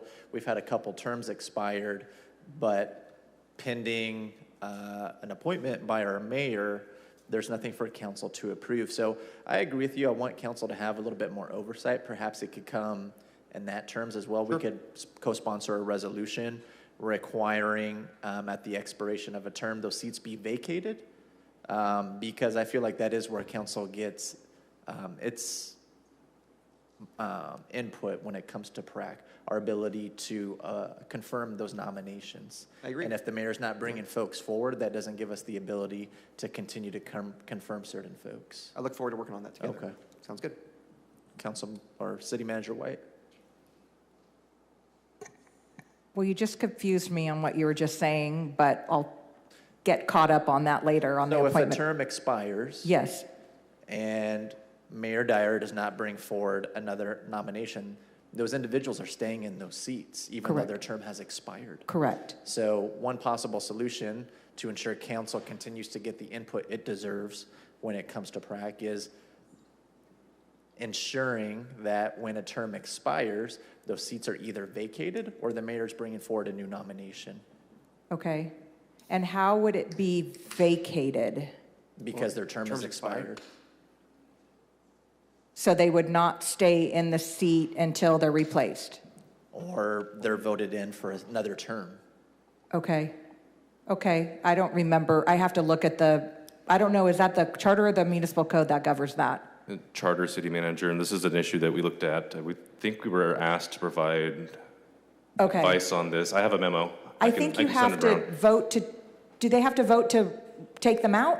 Oh, we'll talk offline. It's fine. It's okay. I'll figure it out. But actually, the reason why I was punched up, with regard to the changes about special events, Lilia, if you could just make sure that people understand that we need special events applications at least 30 days before an event or a festival, because it has to go through review, insurance, staffing, and we are constantly dumped on with like 3 days notice, and then we're going to be the bad guy. And so if you could just make sure that it's very clear that the city needs, the procedure is 30-day review of a special events application. Thank you. Okay, thank you very much. Councilmember Chavez. Yeah, just really briefly, and to Councilmember Carbasi's points, I think I kind of understand what you were, alluding to. The only concern I flagged last time was, I think my preference would be for the arts community to have that discretion. I just because, I may just putting on my own bias. I always see art and every form of it as sometimes sensationalist or provocative and not necessarily universal, and I think that's what makes it interesting and alluring, at least for me. And I think, sometimes we see things happening for elected officials. I'll give you an example. Our friends across the street now trying to censor books and literature, what goes into a library. That's the only thing that I'm a little bit reluctant to do, and given that Measure P was something initiated by residents and passed by residents, I feel like this is kind of like their ownership of this process on that. But I'd be open to what you guys discussed with President Maxwell. Yeah, just to clarify, that's one of the reasons why I wanted to create the process of 3 council members. I do not want to get in the business of deciding what art is. It's mostly process, but appreciate that. Thank you. City Attorney, please make sure you speak with me first on that charter issue. Thank you. All right, Councilmember Arias. I just wanted to respond to Member Carbasi's idea. I'm open to the conversation, Member Carbasi. Like I'm open to other changes. This is our first year and first time in history that we have a ballot initiative that provides tens of millions of dollars. So I know there's going to be some adjustments that we'll have to make after year one, after year two, to the other requests around, folks applying for operational and project specific. I'm taking the position at this point is that we're going to allow the Arts Council and the art community grace to try and roll this out for the first time and then revisit it a year from now or two, depending on what we see and what adjustments you have to make. But I am open to those kind of adjustments after we get this going and see what the process results in and produces. Okay, council member, you made a motion to approve as amended. Did we get a second for that? Second by Carbasi. Any opposition? Seeing none, item passes 6-0. Thank you, Lilia. Really appreciate your grace and patience with all of us. Bring us to 1P as in Paul, resolution adopting the 581st Amendment to the master fee schedule related to event fee under the planning and development section. This was pulled by Council Member Arias. Council Member. Thank you, Council President. I just want to say thank you to the city manager and the parks manager in this item, just to give the rest of the council and the public understanding of why we are looking to increase street parking fees up to $50. Under the current agreement with the Grizzlies team, the Grizzlies team is allowed to set a higher parking fee in our parking garages during non-baseball events. When they charge $50 for parking for a concert at the stadium, we are limited to charging only $25 as street parking. As a result, the thousands of people that come to a concert at the stadium all take the street parking, which has significant economic damage to the neighboring businesses because their customers can no longer park there for short-term use. This would level the playing field where the street parking would be at the same amount and level potentially. It does not mean, though, that tomorrow we'll be charging $50 for street parking. It just means that staff now has the administrative authority to balance out the impact that the current contract language with the Grizzlies contract results in an even playing field when it comes to street parking and garage parking. So thank you again for this, and I do look forward to the other conversations around what other adjustments we have to make with the Grizzlies contract to ensure that downtown thrives as we all hope it does. With that, I'll make a motion to approve. Motion by Arias, second by Vice President Perea. Seeing nobody else punched up, is there any opposition? Seeing none, motion passes 6-0. I'll bring us to 1Q as in, no, I'm sorry. That will bring us to 1W as in William. Resolution authorizing the Department of Public Utilities to apply for and participate in the California Extended Water and Wastewater Arrearage Payment Program, pulled by Council Member Arias. Council President and staff, this item would allow us to apply for state funds to pay down the uncollected water fees and sewer fees, Director, from folks who owe us money, correct? That's correct.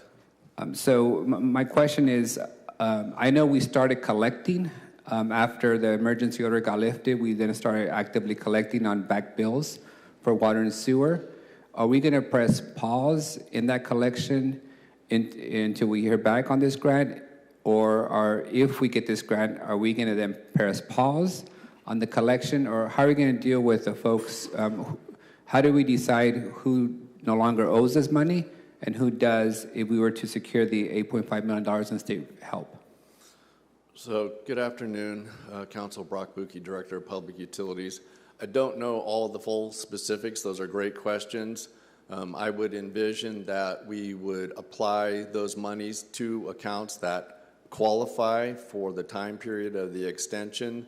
That would pay down the balances on what people are paying, and then we would reconcile that and continue to promote people getting onto a payment program. Okay, so it would be somewhat random. It's based on whatever.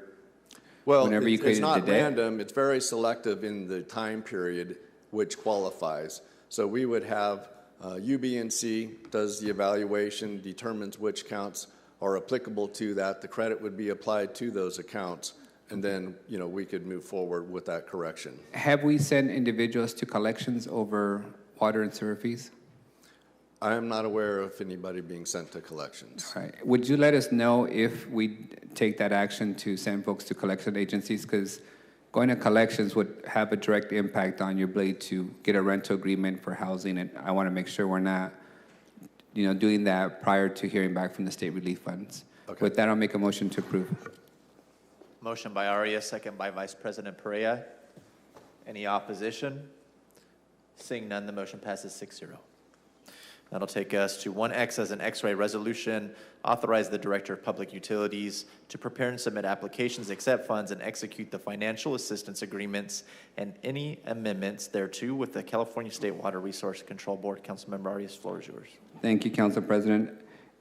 For the public's benefit, if we acquire these funds from the state, would allow us to connect 2 mobile home parks in my district to the city water system and sewer system. 1 mobile home park, 1 community. It would allow, it states sewer and water. Right now, specifically, we're looking at making the water connection because the wells serving these communities is impacted. And so would that include waiving the connection fee that we typically charge individuals to connect to a system? It is, no. So we've been working with the Division of Drinking Water since Tommy Escueda was with Fresno State. And we developed a program, identified projects, and we made it clear to them that if we participate in this program, there cannot be an impact to our ratepayers.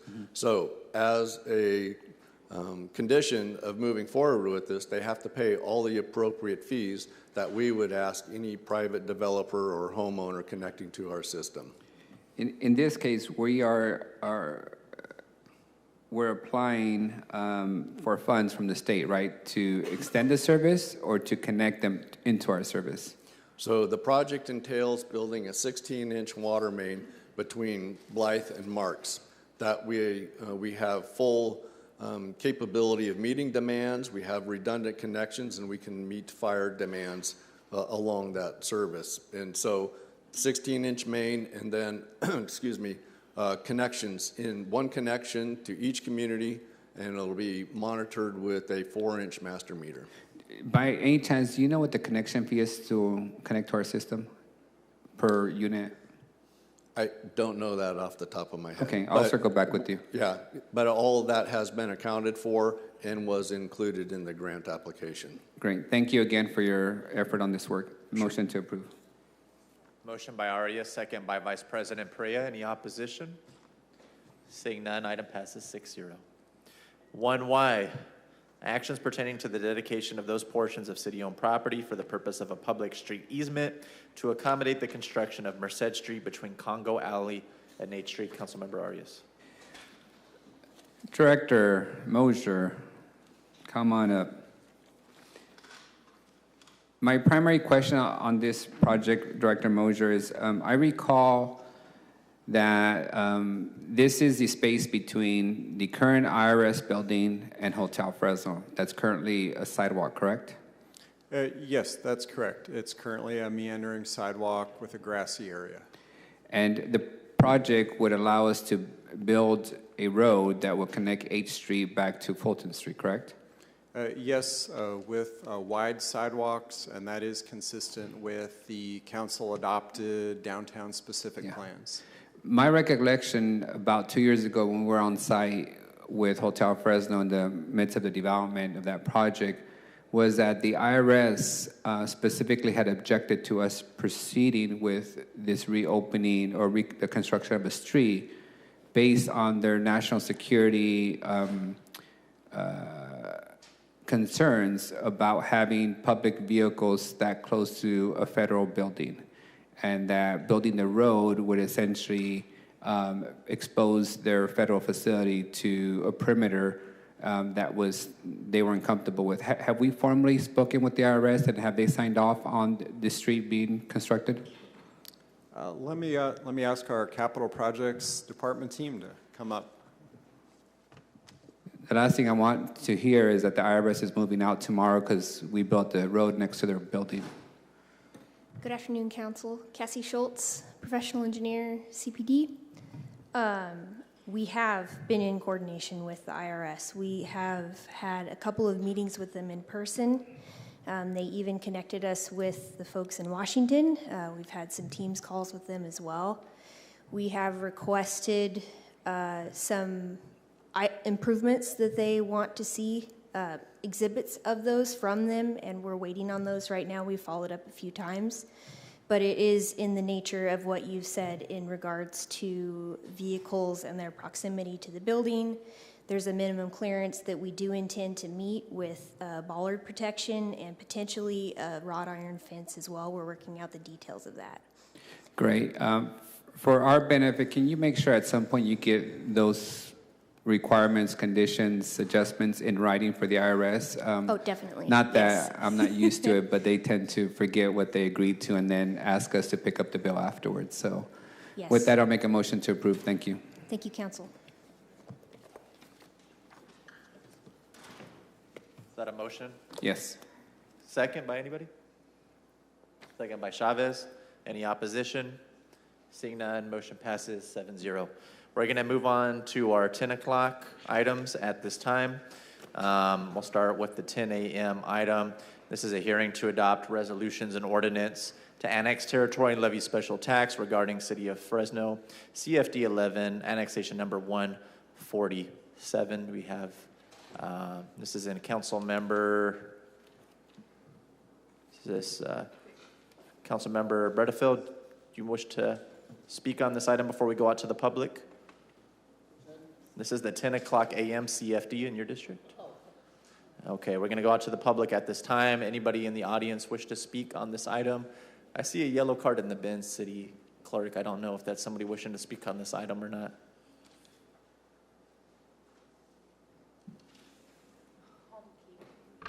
Home key. Sir, do you wish to speak on this item? Okay, do we have anybody punched up on Zoom that wishes to speak on this item? Okay, I'll entertain a motion at this time. Councilmember Bredefield? Yeah, motion to approve. Motion to approve by Bredefield, second by Carbasi. Any opposition? Seeing none, motion passes 7-0. We're going to move on to the 10:05 item. This is a hearing to obtain public comments regarding community needs for consideration in the development of the 24-25 Annual Action Plan for federal funding through U.S. HUD Department, Office of Community Planning and Development. Good morning, or good afternoon, sir. Good afternoon, Council Floor is President, yours. Council Vice President, Council members.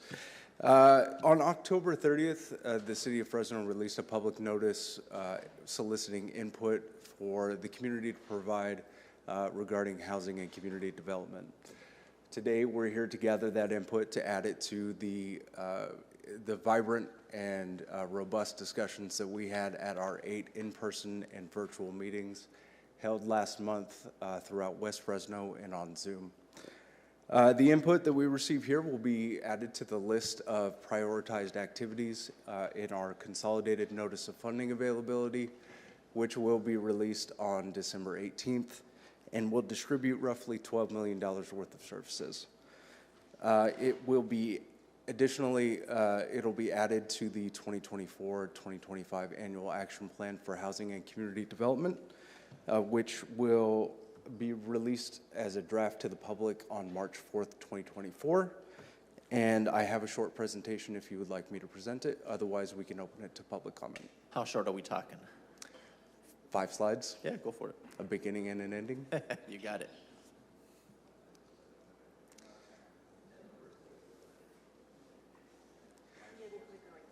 Oh, wonderful. So again, we're here to talk about the annual action plan. The activities that we're requesting to hear from today will need to meet the goals set out in the 5-year consolidated plan. So they are to provide assistance for the homeless, people who are at risk of homelessness, through safe, low-barrier shelter options, housing first collaborations, and associated supportive services. We're also looking to meet the goals of providing safe and affordable housing in high-opportunity areas for low-income and special needs households by developing additional housing units and preserving and rehabilitating existing affordable housing. We also want to receive input on community services. for low-income and special needs households in a way that develops human capital and improves quality of life. Now, those are capped at 15% of our budget. We're also looking for ideas about public infrastructure and facilities that closes gaps in areas with aging, lower quality, or just non-existent public infrastructure and facilities. Additionally, we're always looking for ideas about how we can improve our outreach to the community and be in compliance with federal regulations in a way that improves transparency and involves the public in an open way. We're also looking for ideas about fair housing. So services that provide education to residents and their property owners in a way that advances fair housing. The public can receive additional information about where we go from here by scanning this QR code and signing up for our email distributions. With that, I request that we open public comment. You were not joking. Thank you very much. Appreciate it. Does anybody in the chambers wish to speak on the 10:05 hearing? Got some cards. City Clerk, would you scan those for me? Make sure. Pretty sure they're here for the 3:30, but just to be safe. Okay. Anybody online? Yes, we have 2 online at this moment. First up is Brandy. Brandy, to confirm, this is the 10:05 item. Yes, correct. I understand. Please You're proceed. close. Yes, thank you so much for your time. And I wanted to say I appreciate that the team for this had taken the time, that had listened to previous suggestions and had meetings in areas that could reach more of the neighborhood, more of the community. I also want to jump in really quick to mention about the conversation about the warming centers this morning, that I really appreciate bringing up the needs for capacity for more shelter for transportation. To address it, there were a lot of times where things were very full, and almost all of them, and the person that normally was giving rides, I would be called, was me, and that was worrisome, because if I was asleep at, there get calls at 2, 4 in the morning. If I wasn't there, that means I wouldn't be able to get in. So thank you so much for addressing that, and certainly want to see how that continuing to fund resilience centers could be added to this resource to keep people safe. I want to suggest the idea of what was mentioned before with the animal center to as a community service, to integrate more services regarding veterinary services, as well as spay and neutering into as a community service. That certainly would be a huge asset for our unhoused community, but also would be a asset for those who are doing live trapping and stuff. I addressed a lot of things in one of the workshops, and I appreciate the time given, but definitely want to emphasize a number of things that would love to be able to see, such as with the weather, is actions that would help mitigate the impacts of climate, including having watering stations throughout town, and other resources beyond that maybe I'm not even thinking of, that would help protect people during inclement weather, having day centers in multiple parts of town. And I'm very glad that Miguel noted that there are a lot of people in North Fresno, and having resources, having services in that area, having day centers or other services would be huge. I also want to emphasize, suggest the idea of in different places, services that would help people be able to get make it easier for them to get a job and get housing. I just spoke to a woman yesterday that really wants to get housing, but is ashamed to go into a place because the need for a shower, but also need for clean clothing. And I very much appreciate the fact that we have mobile showers now. Thank you, But we'd Brandy. Next, we have Lisa Flores. Good afternoon. Just want to really remind the person that's writing your report and action plan that in Fresno, according to your draft Fresno multi-jurisdictional 2331 housing element, that, what is it? The vacancy rate in Fresno of 2022 is only 3.8%. Now, that's pretty low. And when you're a senior on a limited income and you're disabled, that's a really scary number, especially since out of the senior population, about 45% of us are disabled. And when you're doing your action plan, some of the things that need to be actually addressed in it, the number one issue, believe it or not, is rent control, rent stabilization, to keep the seniors put and not to have them be moving around every couple of years chasing the cheapest rent. And also, what the city also needs to do is force these landlords to let us keep our animals. Because right now, I do like a straw poll thing every other month, in which I look at what the housing would be if I was to look for a place to live. And right now, to get comparable what I have would cost me about $17.45 if I could find a place that would allow my dog. Now, if it comes down to my housing and the dog, what am I going to do with a senior dog, with baby girl over here that I got from Fresno Humane? What's going to happen to her? I would probably have to surrender her back to Fresno Humane just so I could keep a roof over my head and so I wouldn't become homeless. So, there's some policy suggestions that I would have, and the number one thing is rent stabilization, because that would really help disabled seniors in this community, and also having landlords allow us to keep our dogs and our pets and our cats and our iguanas, because trust me, baby girl isn't that difficult of a pet. Little spoiled, but not difficult. But that's the number one thing I think of. And also, too, Fresno needs to look at the possibility of having some more mobile home parks, because that is actually cheaper housing. And you need to think about Lisa. having... Next, we have Miss 5250.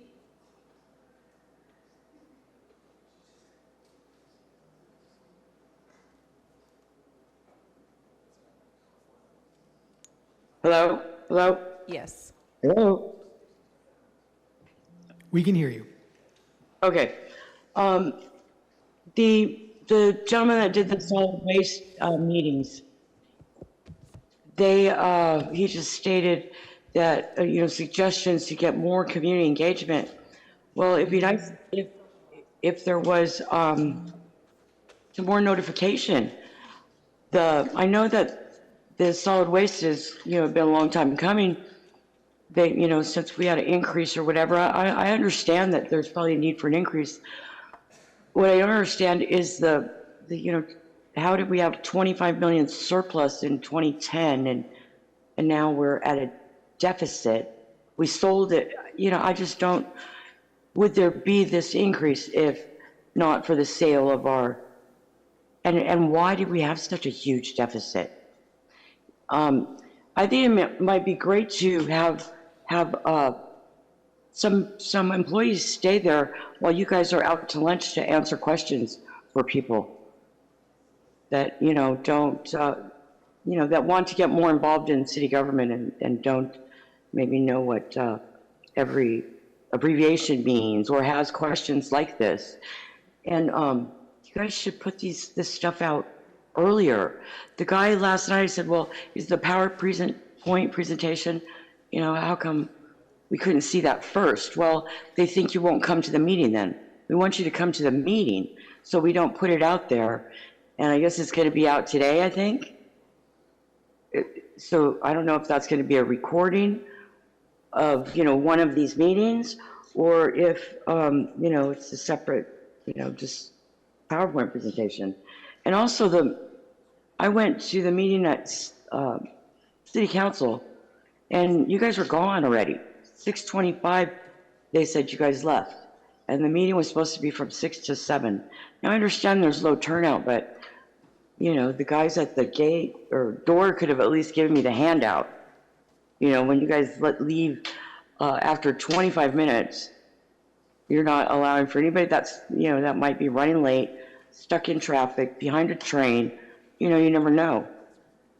But I get there and the doors are shut, locked. I can't even get in the building.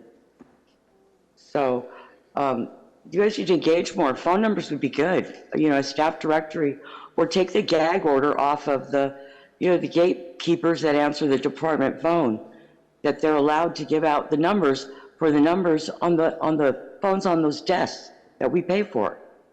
Not one of those business lines is private. Maybe some of the cell phones, but I don't even think that's the case. And Thank you. Next, we have Des Martinez. Hi, thank you. I went to a couple of the meetings and stuff, and I still requested that Chinatown be given another meeting because you guys put two of them together, HHAP and the annual action plan meeting, so people were confused. And there's not enough feedback in those reports from the actual community, I feel. But my ideas that I have is, as always, land trust, rent control, mobile home, RV parks, tiny homes with low income rent at 30% of their income, safe camps for people wanting help in order to get them off the streets, because there's a lot of deaths on our streets, a lot of crime happens to individuals that are experiencing homelessness. It would be nice for the city to take caution and build safe lots, safe camp areas, so that the individuals that do want help and go into a shelter or have somewhere safe to go without being killed or raped on the streets of Fresno. We need sober homes. Cal-AIM is now paying for sober homes, so we need sober home living. We are the meth capital of the United States, I guess, and we only have one detox. We only have one detox. I know everybody says it's a county thing, but come on now. I mean, we need to figure out something or get the city to start holding the county more accountable. I don't know, but we need sober homes in Fresno City in order when these people do get out of these county rehabs, they have somewhere to go.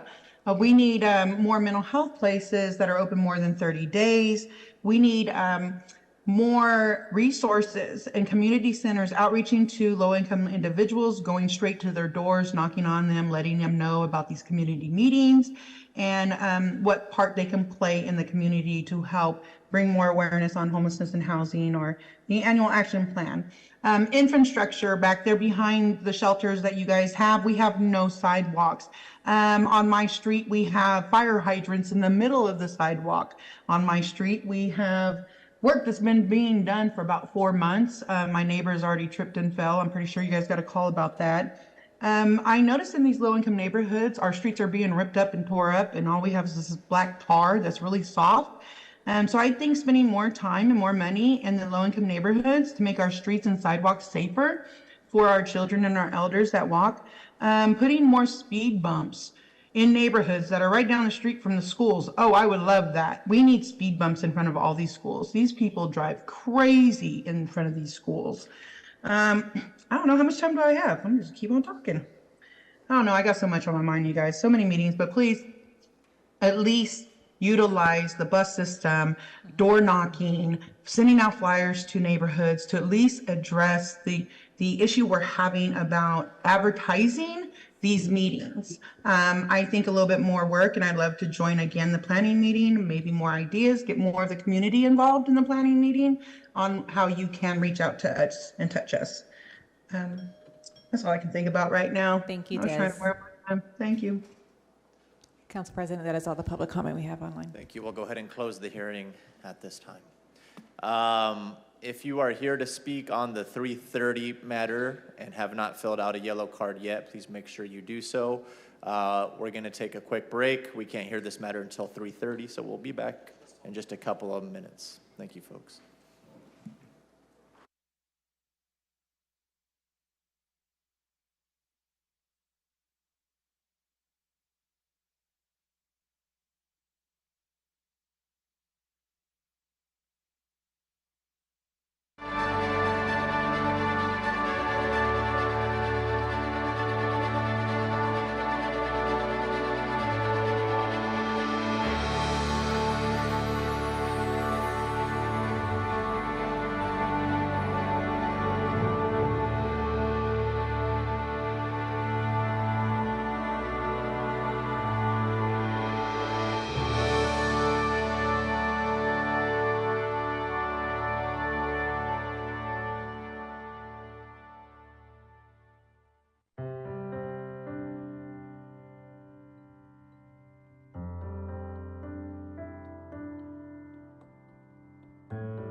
up where we left off.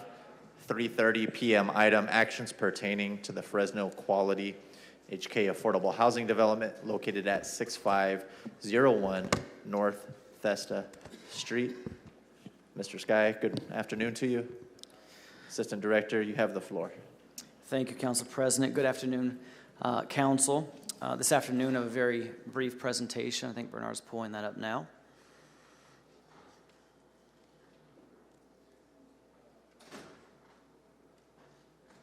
Did we lose Brianna?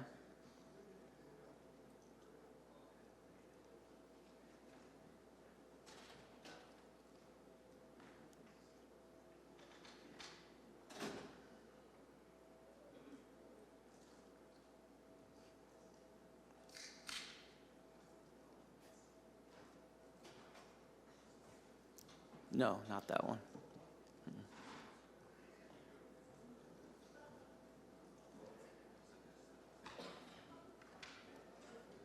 Yes. Thank you.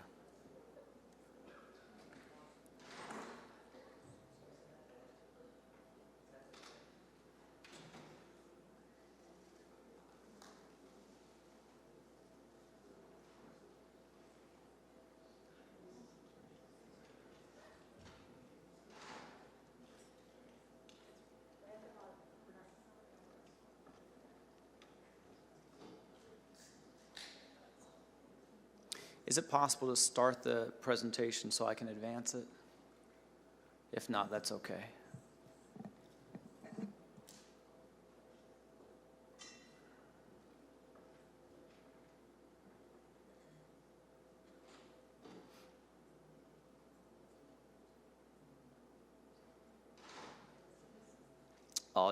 Can I advance it? Okay, wonderful. Good afternoon again, City Council. Thank you all so much for your patience as we got this presentation all queued up. Brianna, it's not working for me, so I don't know if you can go back one to our title slide.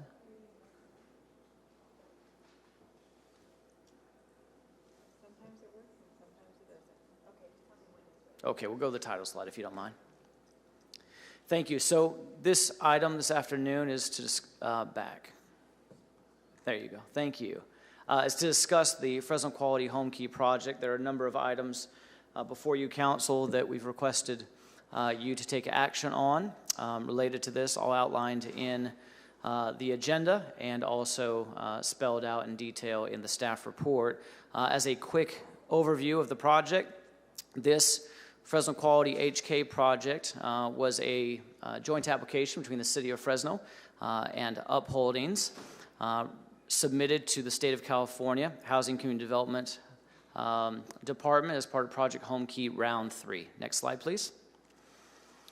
The project snapshot, briefly, is that the property is located at 6051 North Thesta, 93710. This is Council District 6. It reflects an existing motel that would be converted into 59 studio apartment units. These would be permanent supportive housing units.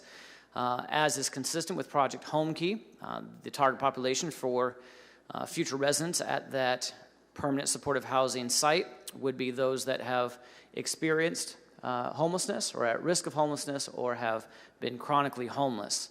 The development team consists of the City of Fresno, Upholdings, RH Community Builders, Teeter, and Zumwalt Construction. Next slide, please. This project, as it relates to how we've gotten to this point, follows this timeline. March 29th, the state announced Home Key 3. Their NOFO was released. At the end of March, total amount of $736 million. April 20th, this body authorized staff to submit a joint application with Upholdings in the amount of $16.45 million. May 11th, that application was submitted successfully and on time to the state. At that time, it was requested by Councilmember Bredefeld that we have a couple of community meetings, that we meet with the community to discuss the project. We did that June 7th and June 27th. We had two separate meetings. November 1st, the City of Fresno received an announcement of an award from the State of California in the amount of $16.45 million.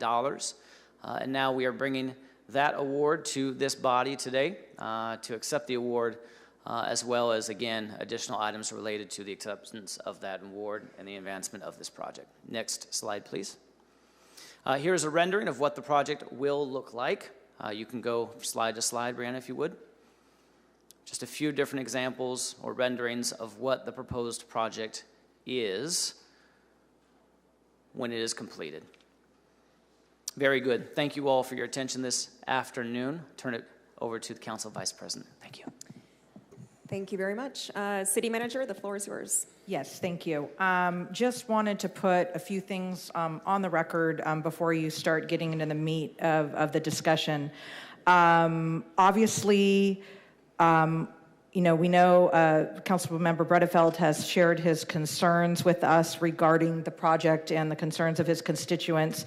Just wanted to make sure that we informed the council on the record of possible negative impacts should this project be rejected. Obviously, first and foremost would be the loss of the 59 units. Second is right now we have a pending home key application for another motel conversion in District 4, the Travel Lodge.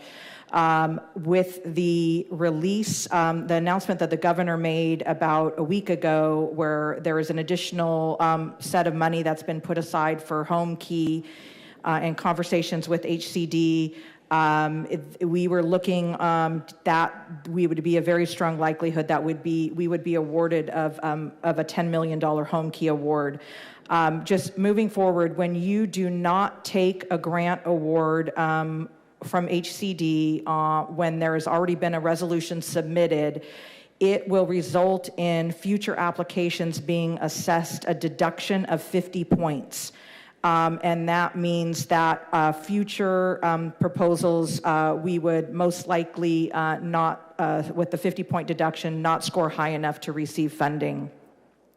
Also, this project also involved $4.25 million of CDBG funding.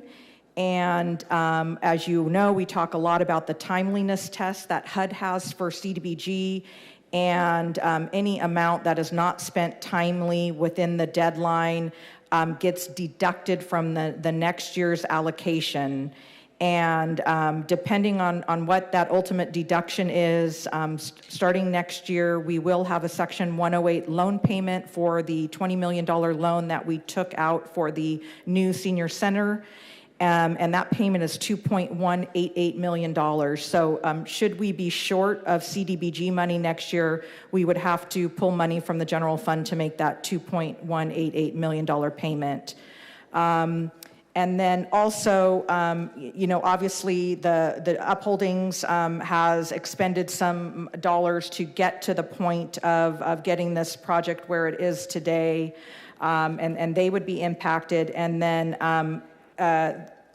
as you know, in past years, we have had some negative audit findings with HUD. And we've made great progress on that. And, over the years, we've had to pay some money back. Likely we would probably get a nasty letter from HUD and possibly HCD in the future for returning any funds should this be rejected today. So I just wanted to put that on the record so everybody goes into their decision-making process with all of the information before you. Thank you, Council President. I will give my colleagues an opportunity to weigh in before we cast a final decision, but before we do, I want to hear from the folks in the chamber before moving on to the folks that wish to speak via Zoom. I'll take these yellow cards in the order that I received them. Again, if you wish to speak on this matter but haven't filled out a yellow card yet, please do so at this time. We have the yellow cards in the back of the chamber. You can turn them up here at the front. You'll have 3 minutes to address the council, no more, no less. When the yellow light goes off, you have 2 minutes remaining. When the red light goes off, your time has expired. Again, we'll start with the folks in the chamber. Start with Demid Holmes. Thank you.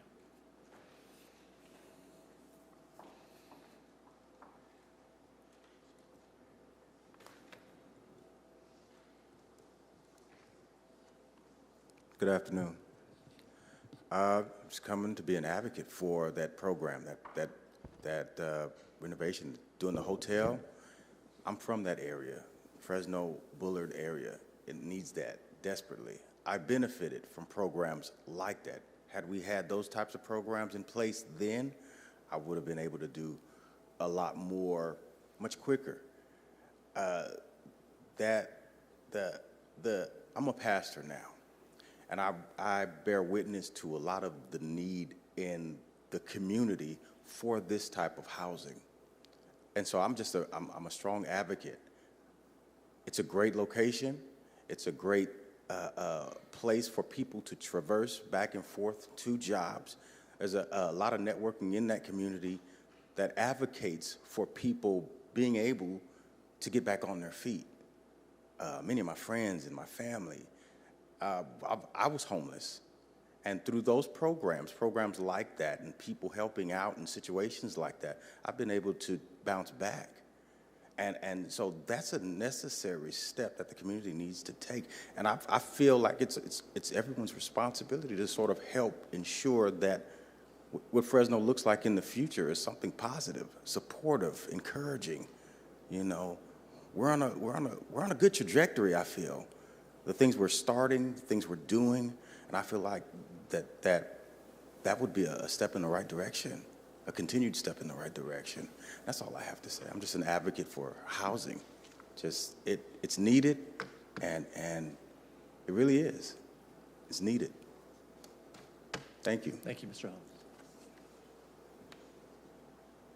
Next in the chambers, K.O. Crosby.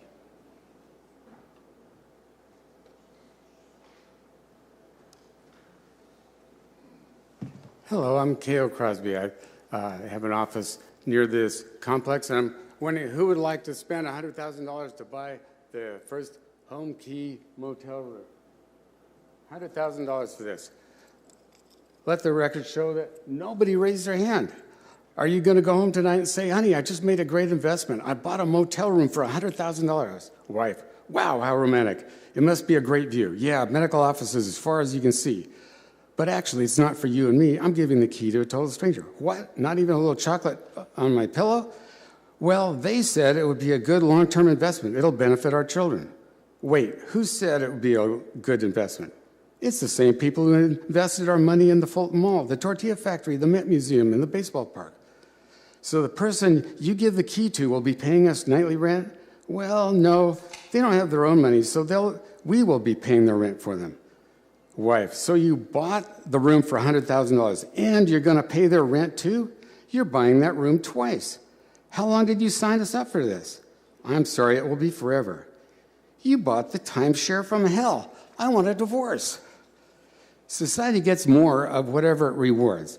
When we reward uninvited immigrants with fee-free food, housing, medical care, and schools, we get 20 million uninvited guests. They take up 20 million homes. If society rewards dysfunctional people, we get more dysfunctional people. People can't share a home with their parents, their relatives, their brothers, their sisters, their roommates. These are dysfunctional in our society. Taxpayers don't owe every dysfunctional person their own solitary home. An adult who can't figure out how to keep a roof over his head is dysfunctional. These people need medicine or counseling, not codependence on taxpayer subsidies. There are better ways to increase available homes, like how about reducing divorces with marriage counseling?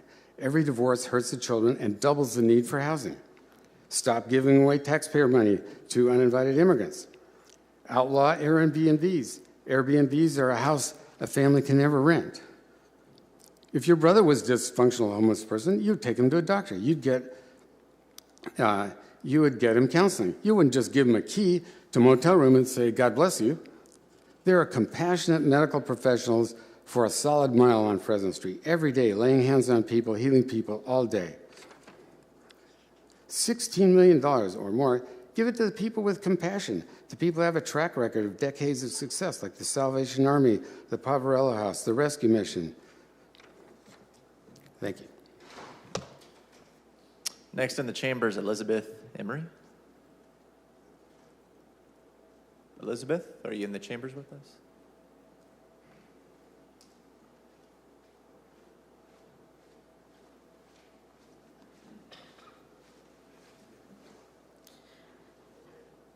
Hello, my name is Elizabeth Sharnick Emery.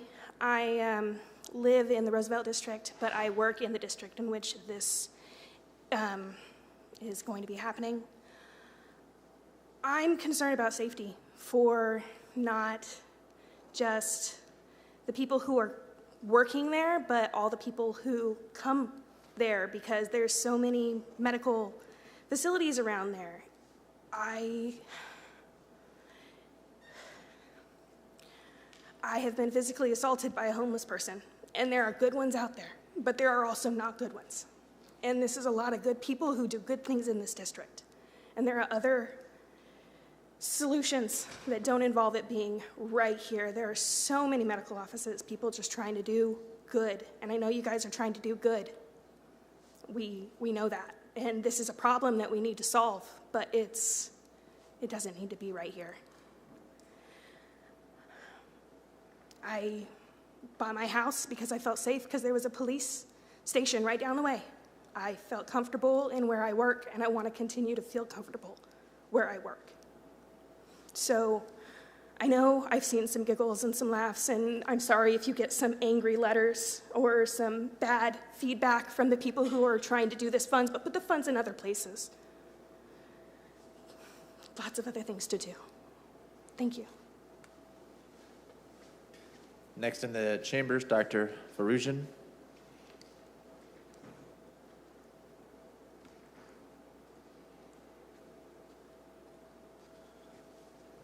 Good afternoon, President and council members. I appreciate you giving me the 3 minutes to speak to you. This is a very important matter. My name is Dr. Faroujan Mirzayan. I've been practicing 3 buildings down from this proposed project for 22 years. And I am an advocate for helping to improve the problem that we have in Fresno. However, the question is not doing projects like this because we want to be compassionate about this kind of a situation. The question is this the right location for it?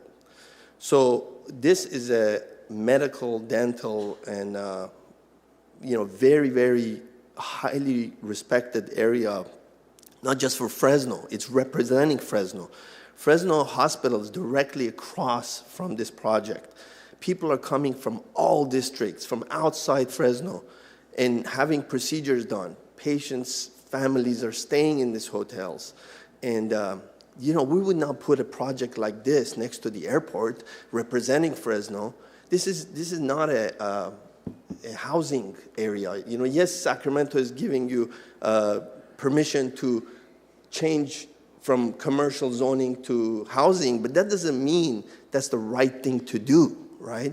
So there's a liquor store right next to this project. There's a cannabis dispensary going in right next to this, directly next to this project. I mean, that's not the right place. So I urge each one of you to do the right thing. Protect what we have. Don't put a time bomb into this established area that is servicing the people of Fresno. And don't think that we have patients from all over, all over districts of Fresno. We're not just servicing certain area population. And our workers are from all different districts. I have a few of my staff here today, and I urge them, if they're opposing this project, please raise your hand. If there's anybody else in the community in here that is opposing this project, please raise your hand. Okay? If you're opposing this project, raise your hand. We had 2 meetings with the city. There was over 50 people in each of those meetings. And let the record show that there was not one single person that was for this project in the 2 meetings we had with the Fresno. The TV stations were there. 2 TV stations were there the second meeting. There was not one single person that was for this project. So I urge that we do projects like this in different locations. Thank you for your time. Thank you, Doctor. Next in the chamber is Deanna Kivett.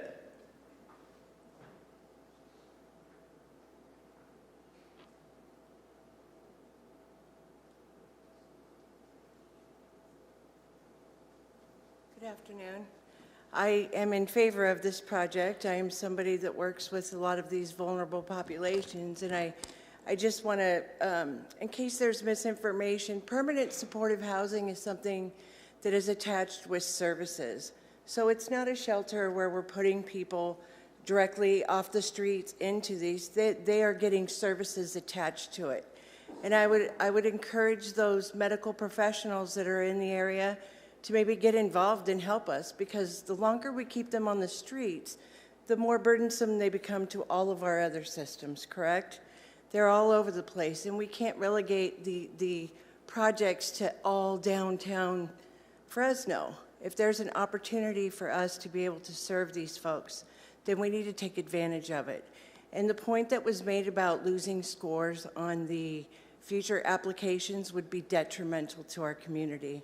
We've got a lot of great projects going. We're working really hard to combat this problem, and to put ourselves in a deficit by not following through with this would compromise us from getting any further projects. So that's all I have to say. Next in the chambers, Keith Bergfold.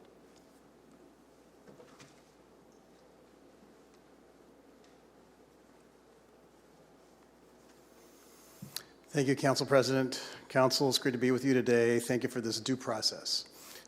This is an important project that's consistent with everything the city's been doing for 20 years. Because this is all our plans, policies, and zoning, and I think it would be a beneficial project. I'm here representing the Fresno Region Task Force on Affordable Housing, and we think these kinds of projects are very important to do well. And this is a great applicant with great management. It's a perfect location, third of a mile from BRT, other services, and there's people just down the road. You heard from someone that can provide some more services to these folks. So we ask you to approve it. Thanks. Next in the chambers, Lauren Duberk.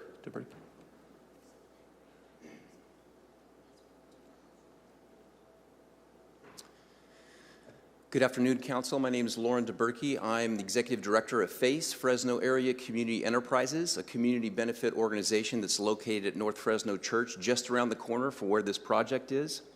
I've been working in the neighborhood for over 20 years, and we have a variety of things that we do, from offering social enterprises to giving work to people with barriers to employment, to helping the under-resourced families find city resources. We've moved dozens of people off of the streets into stable living with jobs and housing. But one of the most difficult things that we faced over the last 20 years is trying to find adequate housing for many of our employees, many of the residents that lived in the neighborhood. In fact, yesterday I had a couple of people that work for us. They travel from West Fresno, South Fresno, just to try to get to their jobs near us. It's very challenging. I have an individual that I dropped off yesterday at the Mission with special needs. He's got an income of $1,100 a month. He volunteers at the church. He works at our thrift shop. He'd be a perfect candidate to stay at this Fresno quality permanent housing place that is sliding scale income based. In fact, I could probably give references to dozens of people that would be wonderful contributing members of our community. We believe a mixed income neighborhood will help all of us thrive. We work with San Joaquin Gardens to Robinson School to Hoover High School, and we think this would be a valuable asset for making our neighborhood better. Thank you. Thank you. Next in the chamber is Jason Martinez.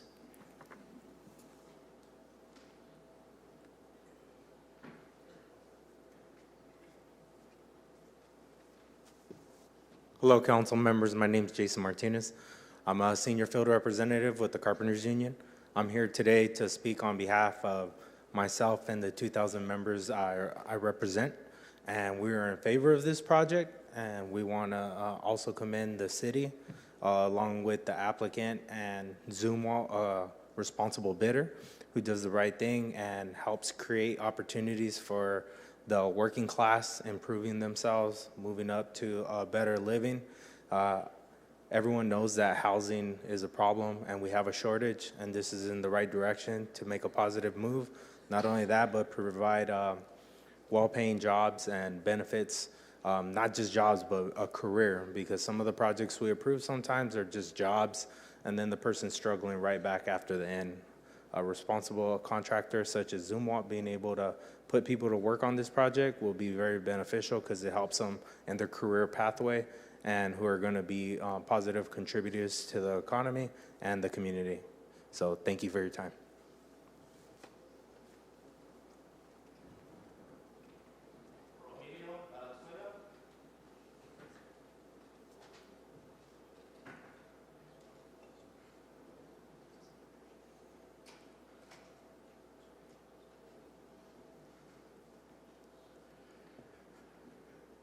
Good evening.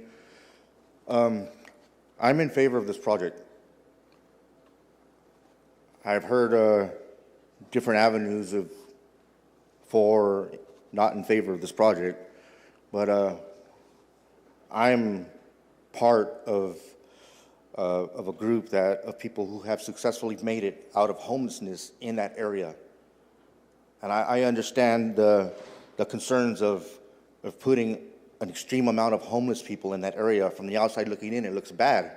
But at my point, at my lowest, when I was in that area, I camped out in front of all those medical buildings at night, slept in their bushes, hid from cops there. And I know that if there isn't a project in that area, it's going to become worse. There has to be facilities for bathrooms, showers. If not, it ends up on the street. I don't think we want that in the North Fresno area. Police can only do so much. We, as a group, as a council, as a city of Fresno, we have to do something for those people and protect our buildings. The right for businesses to run and have a clean place without having to force homeless people off their sidewalks every day. But where do they go? From campsite to campsite? It doesn't work. We're watching it all throughout the city. It just doesn't work. Once upon a time, I was a project from hell. But today, I'm an electrician, a thriving member of society. My family is grateful, and there's so many resources in that area that can help people. I think it's a great place for a project like this. Thank you for your time. Next in the chamber, Simon Bayazel.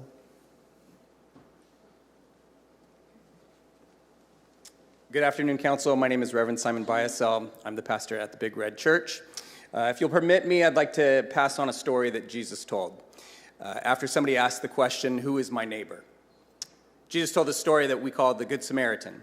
There was a man asleep, beat up on the street. Pastor walked by, ignored him. Physician walked by, ignored him. Politician walked by, ignored him. But this Good Samaritan looked at this man and took responsibility for him.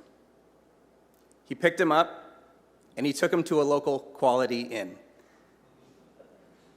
He gave him enough money, the innkeeper enough money, to make sure that this man could be nursed back to health, that he could once again be a functioning member of our society. We have an opportunity to be a good Samaritan. We also have an opportunity to be like those who ignore those who are living on the street. Say, not my problem, not in my part of town, maybe in some other part of town. So, I would encourage you to be a good Samaritan.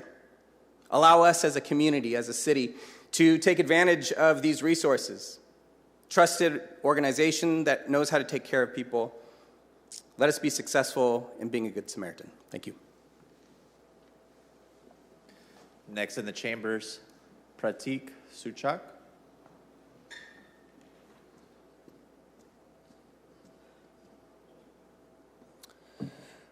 Respected President and council members, thank you for your time and your generous time of 3 minutes. However, I'll try to wrap it up before that. I'm opposing the low-income housing proposed on the 6051 North Hester Street for multiple reasons. Number one is this is a commercial neighborhood, like we heard in the previous speeches. There is, medical offices. There is surgical hospital. Architect's office, hotels, it's just doesn't fit in that particular neighborhood. We business owners have already been having a lot of issues from homelessness activity up there. where our customers and our employees are already having tough time dealing with this. There are millions of dollars at stake from these medical offices, hospitals, and all the businesses surrounding area. And we just feel that even our say should be heard very loud and clearly out here. We just feel that this is just not a strong fit for us.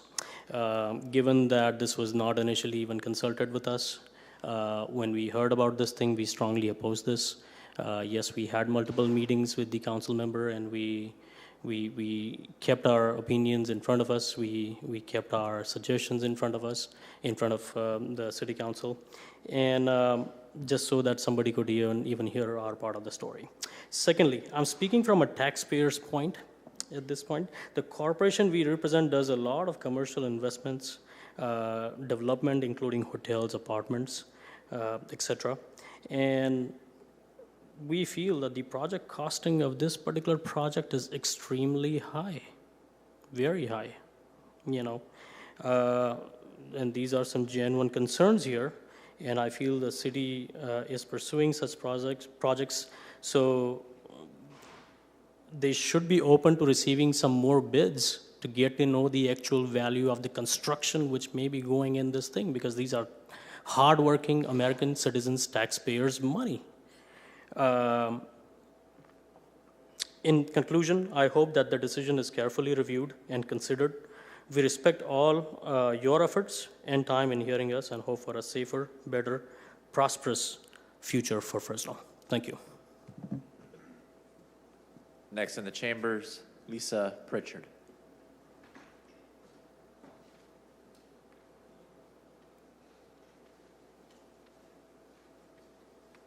Good afternoon, council members. My name's Lisa. I'm the general manager at Huckleberry's, right there on the corner of Bullard and 41. Just here to speak on the project, and we do oppose the project only because we have had a lot of issues in that area already. My employees, as well as our guests, don't feel comfortable sometimes coming into the restaurant because we have had issues around that area. We've had break-ins, we've had mirrors broken and other issues. It is a predominant medical area. We do want to keep it that way and safe. I do hope that you do find another area for this project. I do feel that people do need help, and we are grateful that you are looking into that, but I just don't feel like that area is the best location for this project. We want to keep it safe and make sure everybody there is comfortable coming into our restaurant or going into the hotel that is next door behind the Quality Inn, as well as all the doctor's offices. Thank you for your time. Next in the chambers, Rhonda Dweck.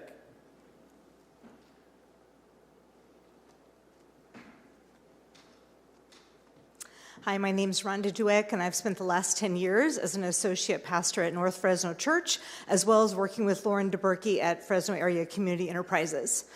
People who are in need show up at churches because they believe those will be safe places of people who will help them. So day after day, people would come to our door.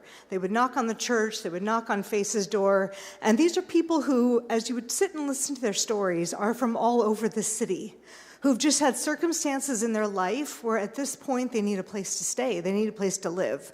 We're all sleeping every night. The question is, where are they doing that? Is it under a bush, as some have shared? Rogelio's one who came to our offices. And it's very hard to listen to people's stories and have to, at the end of it, say, I really can't help you. There isn't enough places in this city for folks to be able to live.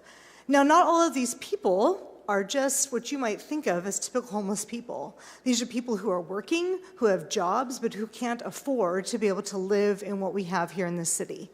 I think that we thrive in this city when every neighborhood is made up of every ethnicity, every background, every story. That's where together we are better together. Together we thrive when we have this happening all across our city. I recently have transitioned in jobs. I'm now the executive director of the Jackson Community Development Corporation, so another part of town. And I would stand with the same thing. We need to have this all over the city. Places where people can sleep, they can get a shower, and they can be ready the next day to go out and be a productive member of society because we are better together. So I support this, and I pray that we can use these funds to make our city continue to grow and be better. Thank you.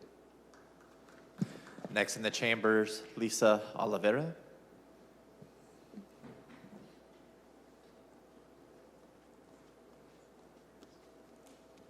Good afternoon, President, council members. I am here in opposition for this project. I think everyone here knows that affordable housing is important, and there are tons of other districts or tons of other options in District 6 that we could have this location. I think from a revenue standpoint, it really makes me concerned for the future of this area. But I think that just making consideration how narrow that road is already from a safety concern of how busy it is, whether there's families that are staying in this affordable housing or not, I think it's just something to consider. Thank you. Next up, Kathleen Crowder.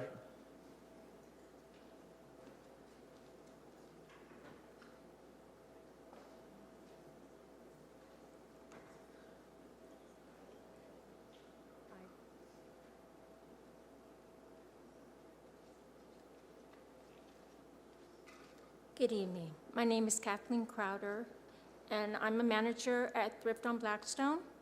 I've been there for 5 years, and I feel that this project is a good project for individuals that need a house, a home. I was homeless before, and if this project was available at that time, it would have been a wonderful opportunity for me. And it's close to the freeway, it's close to stores, churches, because I have to drive a long way to go to my church. So that would just be a wonderful project for me. And I just feel that this is a great project for individuals that need help. They need a place to live, to be safe. And I feel that this place, I've been by there, I feel that it'll be a good opportunity. Thank you. Next up, Samantha Ortiz.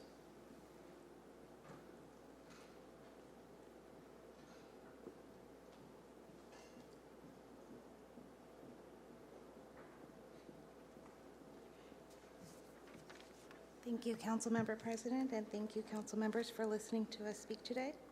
My name is Samantha Ortiz. Can you please pull pull the microphone a little bit closer so we can hear you? Thank you very much. Yes, thank you for letting us speak today. My name is Samantha Ortiz. I work on Thesta, just a couple buildings north of the Quality Inn as a healthcare administrator, and I am in support of this project. Why am I here? So I'm here after receiving this bit of information from one of Councilmember Gary's people, I guess, in opposition of this project.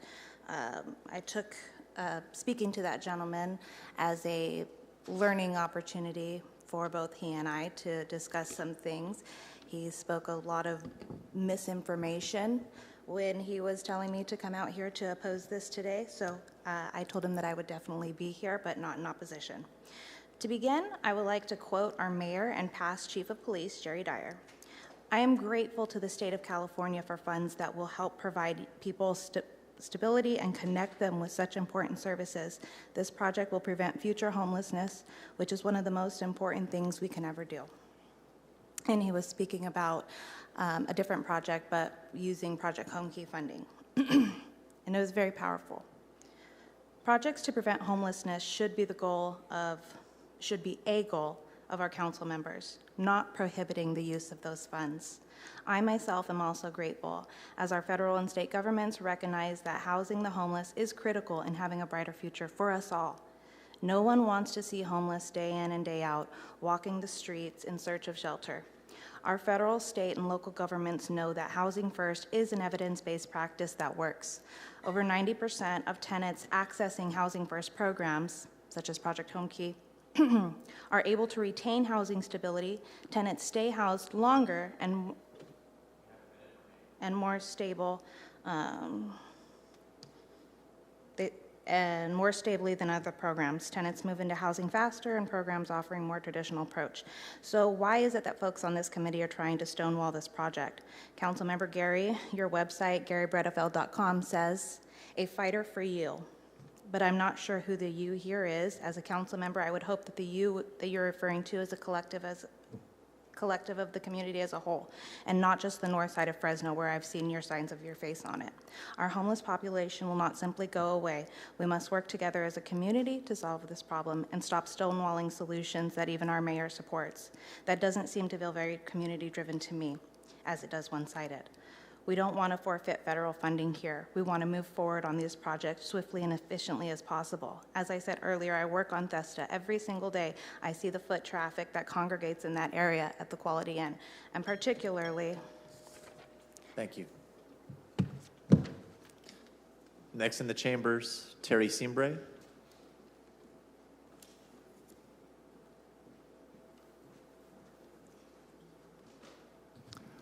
I thank the council members for the opportunity. Terry Scambray. I'm a property owner in that area with a family member who also owns properties in that area.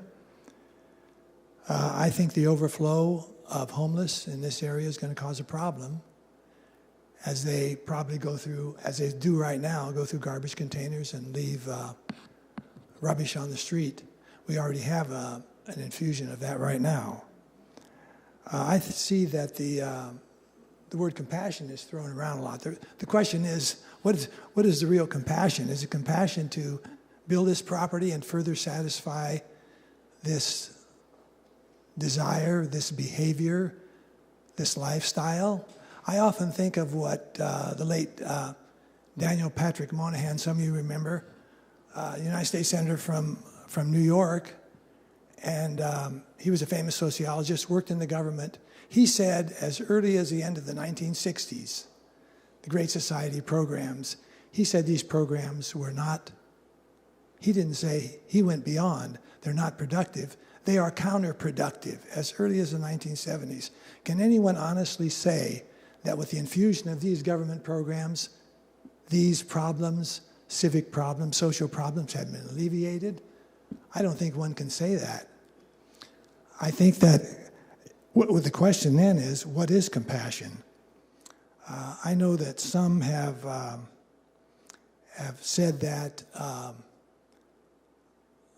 I think the government's not a solution. I think part of what Moynihan was saying, I think there are plenty of private associations and organizations that could call for accountability.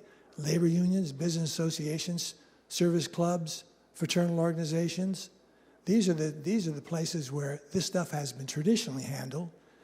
For the last 100 years, the government has taken this over, and we've seen the consequences of it. I thank you for your time. Those are all the yellow cards that I have. City Clerk, do we have anybody wishing to speak electronically? Yes, first we have Des Martinez.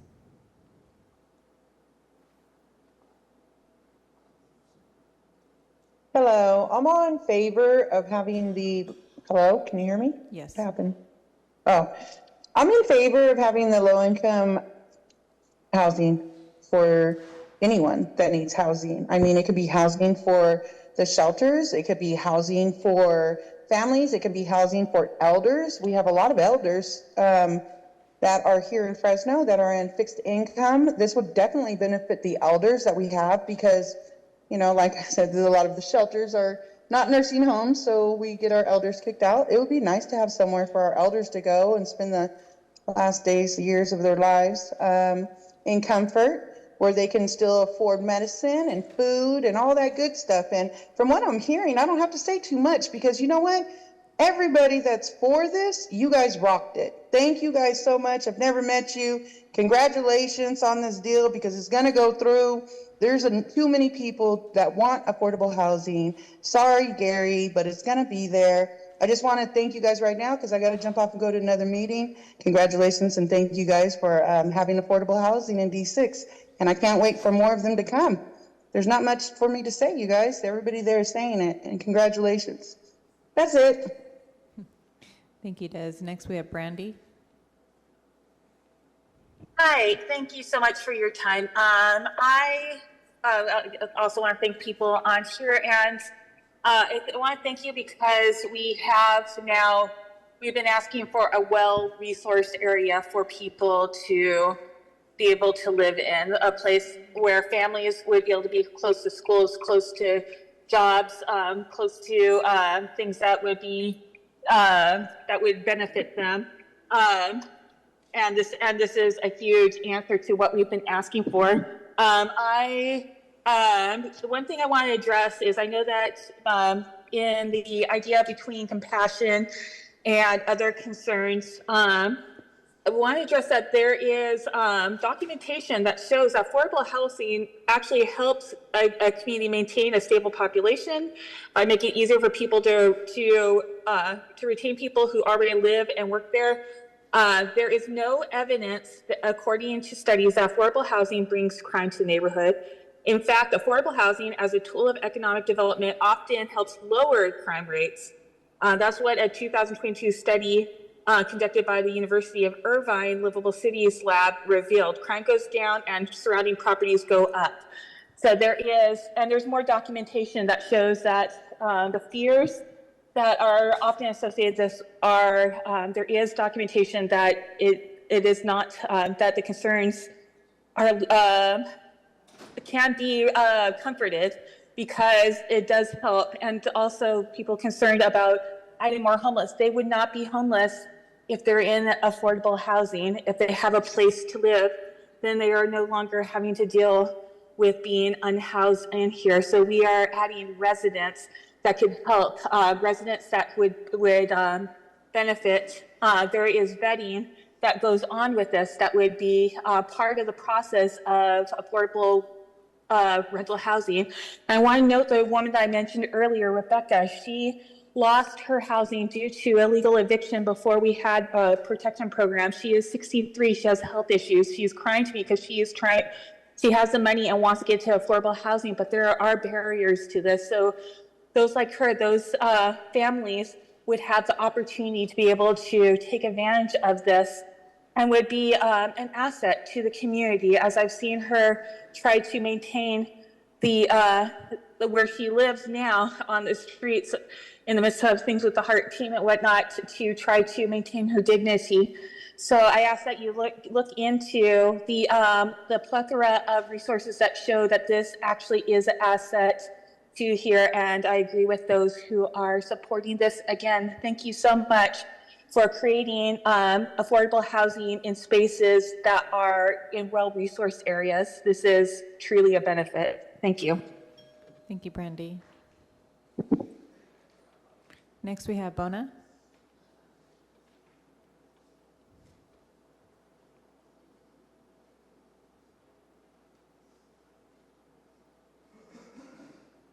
Bona? You're on mute.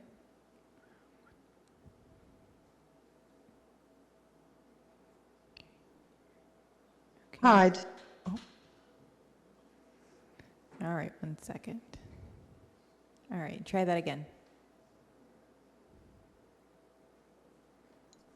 Okay, can you hear me now? Yes. Okay, thank you. This is Dr. Bona Rogers-Neufeld. I've worked in this area since 1988. I'd like to say, first of all, this is not a neighborhood. It is not a residential area. It's completely business. The hotel will be next to a liquor store and a cannabis store. I know that the occupants would be vetted, but I'm concerned about the environment that you're putting them in because these are the open places for them in the evening. Huckleberry's is closed, so you've got a liquor store and a cannabis store. We have a high amount of truly homeless people in the area who cause a lot of property crime. So if we have a hotel there with people who are trying to better themselves, we're putting them in an environment where there's no grocery store, there's nothing for them to do, and it's not in an area that's accessible to businesses. That was a false statement. And again, it's not a neighborhood. This is a business area. I have been personally accosted by homeless. We step into human feces, we go over the trash, we call about it. They boat on the ponding basin in the summer they open up the valves, they flood the areas, and this is what you're going to put people who are trying to improve in this area. And I think the people are mixing up a couple things here. I understand you're trying to improve and provide affordable housing, but you're putting them in an area where the crime and the property crime issues have never been resolved. And so you're feeling the frustrations of many of us who work in the area who have literally endured thousands and thousands of dollars of property damage, including vandalism of copper, flooding of facilities, stealing of electricity, breaking of lights, a complete drainage of a diesel for a backup generator for a medical facility. And this problem has never been solved. So we in the area feel unprotected, and we don't feel we're getting any compassion because we have to bear the cost of thousands of dollars of repair without any, we can't claim on insurance because we don't have the backup. So you got a two-pronged issue in this area. It is not a neighborhood. Thank you.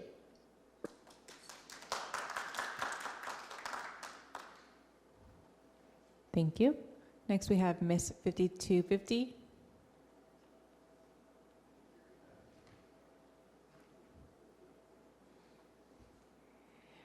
Miss 5250, you're unmute. Yes, I'm here. I'm absolutely for this project. I'm very disappointed that the churches in North Fresno did not step up to help the average 14 people that need to stay warm on the north side of town, and that they're not offering. Something that I don't hear in the counts is, what about the working homeless and the homeless that do have vehicles that can sleep in their, in their trucks or vans or whatever, and need a safe place to park at night. I'm just shocked that not one church stepped up. It baffles me. But my mom was, living in her vehicle for a while, and most Americans can't handle an emergency of $400 to $600. That would put someone homeless. I met a very nice gentleman at the park who has a vehicle and works. Has a hard time, where he can park his vehicle. He doesn't want his job to know that he doesn't have a place to live. And he became homeless because his wife, who was ill and on disability or something, finally succumbed to her illness, and he could not afford the rent on the one income. We demonize them. The people see these homeless sweeps, and they look at now the homeless like they're trash, like they don't deserve our compassion, like they want to be out there. They deserve to be out there, and they're criminals. It's disgraceful. Shame on you people. Have you talked to them? I don't understand. But we need to have safe places for people to park. And when they get pulled over by the cops too, because if they pull into a commercial retail parking space somewhere lit up, a gas station, they're gonna get towed. If they go to jail, they're gonna get towed for sure. If they can park on a regular street where it's lit up, or city property, they're not going to get their vehicle towed, and then they're not going to be out on the street with nothing over their head, nothing to keep someone that might want to harm them away. They can't lock themselves in. They can't lock their belongings in. That you guys should look at towing of someone that's living in their vehicle. Because mine was towed, and it looks like I could be living in that vehicle, but I own a home. But after an incident where someone was drunk that was staying here, for my safety, I made sure I got myself something on the back of that. Next we have Bob Mikowski. Yes, thank you. I hope that this passes. I congratulate the mayor and the city for using home key funds for this. There are, of according to California statistics, their state of California, there are over 35,000 units needed in Fresno County and over 9,000 units needed in Fresno just to house people that currently live here.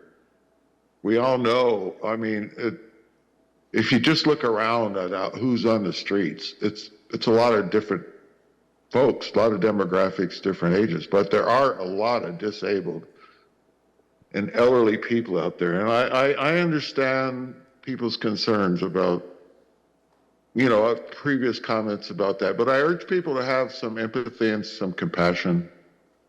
I mean, go out there, meet people, give them some blankets, you know, help them out and talk to them, because they're people like us, and many of them simply just don't have enough money to rent a place. And I meet so many elderly people on fixed incomes, disability income or Social Security, that doesn't provide enough monthly income to rent a house. Right now, it seems like the city is warehousing people in certain parts of town.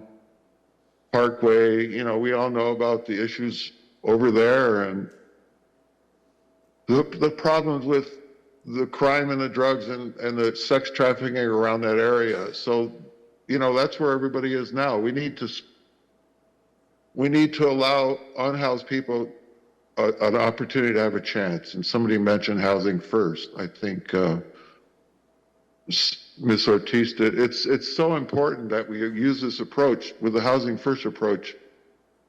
It saves the city and the taxpayers in the county so much money, because if you provide housing with services that people may need, people get back on their feet. They quit showing up on the street. They quit showing up in the emergency rooms. They quit showing up in the hospitals. They quit, the costs related to code enforcements go away. You know, right now we're expecting 2 tiny home villages to be built for people.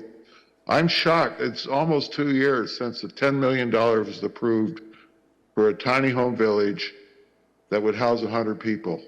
I know there's another one that Poverello is going to do. Neither one of these projects are out of the ground. It's a crime. Why is this money just sitting there? I've contacted the council. I've contacted the mayor.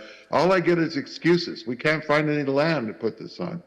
Well, part of it is people in certain parts of the city don't want a tiny home village in their district. And this is what we have to do to solve this crisis. We need affordable Thank you, Robert. housing. Next, we have Lisa Flores.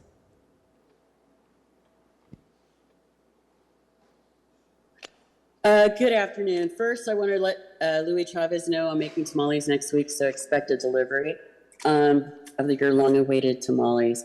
I'm really offended by a lot of the public comments that happened today. All the NIMBYs that showed up, and oh my goodness. Just remember, Karma is my boyfriend, and he likes to visit people. Okay, where were all these folks when we were talking about the quality of life on Parkway and the safety of folks along Parkway? Where were these folks, these NIMBYs, in the discussion about rent control in the continuing fight to stabilize housing in town? Where are these NIMBYs when council members Arias, Esparza, Perea, and Chavez have such incredible amount of homeless housing, low-income housing in their districts? Where were these people? Oh, that's right, they're privileged. Now, I'm really kind of tired of people getting up at the mic and, you know, espousing their privilege. Oh, no, no, no, not here, this is not right. Well, guess what? To solve this problem, everybody in the city is going to be a little uncomfortable, going to have to, you know, suck it up a little and just work on the bigger problem. If you're all concerned about homelessness and you don't want them in your neighborhood, where were you 2 years ago? You only care about things when it shows up at your doorstep. Well, I'm going to tell you right now, and I'm going to tell you, Gary, too, shame on you. Because the karma that you put out about not caring about your fellow man comes back. And it doesn't come back pretty. You know, I was taught, and I believe and I swear by St. Francis of Assisi, you always help those that need assistance. When a couple of homeless folks' car broke down in front of my house, I didn't call the cops. I let them sleep through the night. I woke up the next morning, introduced myself, and I made them breakfast. I made sure they got what they needed to get their car fixed and do what they needed to do in their life. That's what a Fresno and under One Fresno does. You know, if you believe in the One Fresno concept, you step up to the challenge and you participate. All these doctors, I would really like to know their names because I never want to see them professionally, because if that's the attitude you have to the poor, you don't need to be treating me. I hope this passes. I encourage you guys to vote for it because we do need this type of housing throughout Fresno. Thank you for your time. Thank you. Council President, that is all the public comment. Thank you very much, City Clerk. I'm going to take it back up here to the dais. Councilmember Arias, you're the first punched up. Thank you, Council President. I want to start off by a couple of editorial comments. Whenever we discuss these issues of affordable housing, I always find that some of the general public and their comments, significantly offend me, and how they reference and refer to folks who are less fortunate in our community. I also find myself constantly being reminded that, as the pastor from the Red Church said, so many of us walk by those in need. But in my 5 years, I've never seen more of those folks be pastors, Christian pastors of mega churches in Fresno, walk by the homeless. We just put a request for proposals for anybody to host warming centers for the homeless. Not one response from the faith-based community. Yet we have to find a place. If I may remind those, this used to be the work of our faith-based communities. This used to be a reason why they didn't pay taxes. It's about serving the poor. Instead, what I've seen is mega churches with an abundance of green lawns and overwatering and huge, palaces. And when they host rallies for pro-life events, they walk by the homeless as if they don't exist. I've seen it myself multiple times. So we all can do better. On the NIMBYism, I've dealt with that for many years now. Just recently we got sued by some prominent folks in Fresno because we approved in a residential neighborhood, as required by law, a facility for the disabled. And yet we approved it. Because from my perspective, this council has demonstrated that NIMBYism would not be the defining decision point for us. If we're at a point in the city where we don't even want the disabled in our neighborhoods, what kind of city are we? With that said, I personally live within 100 feet of affordable apartments. I live within a block of a warming center for the homeless and a cooling center for the homeless. I've had 2 siblings who've been homeless in our city. And more importantly, in my council district, I host more than 12 motels that house the homeless in shelters, that house women and children, that are permanent affordable housing, that are supportive housing. And I can tell you that that's given me quite a bit of lessons learned. And it's also reminded me that although developers and staff make commitments to mitigate, to support, to manage these facilities well, that at the end of the day, they will default to, we have competing priorities, rightfully so. We have violent crime in our city. I can't expect police to patrol the pimps in front of our shelters when they're responding to shootings. I can't expect folks to respond to the violent crime taking place in some of these shelters when they have competing priorities. So what I've tried to do in my tenure is to look at this from a very objective view. One, that we have a responsibility to the public health and safety of the city, And meeting that responsibility, we have to look at 3 key areas. Process. Did we follow the right process? And that includes ensuring that neighbors understand what's coming and they understand what is possible and what is not possible to mitigate the impact. Because I will not put our homeless, vulnerable residents in a neighborhood that's only going to harass them, that's only going to deteriorate their livelihood. The county did that for generations. They put homeless women and children in the epicenter of human trafficking. It was the easiest and cheapest thing to do, and never worried about what impact it had to those kids. The second point is, what is the plan? And what is the budget for that plan? Is this a reasonable proposal? How much are we spending? What is the plan of the applicant? How long and what type of support services will individuals have? What is the expectation of the individuals? That plan has to be solid. It just can't be because we know the person or because we got a state funding for it. There are no guarantees. And the last component is location. It is key. In my experience, when the county for 20 years decided to put all homeless women and children in Motel Drive, knowing that it was the epicenter of drug trafficking and had a dozen liquor stores, it ruined families and kids for generations. So yeah, location matters. Not from the perspective of whether some neighbors will complain or some business interests will complain about things, but whether it's going to be good for the families and individuals who we are proposing. For example, we learned that we shouldn't mix populations, that those with significant mental health issues should not be in a shelter with women and children. That if we put the elderly in with certain populations, the elderly will walk away from their shelters because they're too vulnerable to being victimized.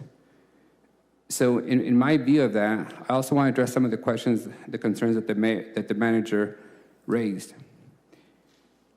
The potential loss of 59 units, if this body was not to approve this proposal, I think it's not fair or accurate. It assumes that the $6 million of local funds that we have committed to this project will not be utilized. I can assure you that won't happen. We will find a way to use affordable housing dollars to build affordable housing units. So we can't just assume that these units will go away. Secondly, I'm aware that we've applied for other dollars from the state, but an application isn't a guarantee of revenue.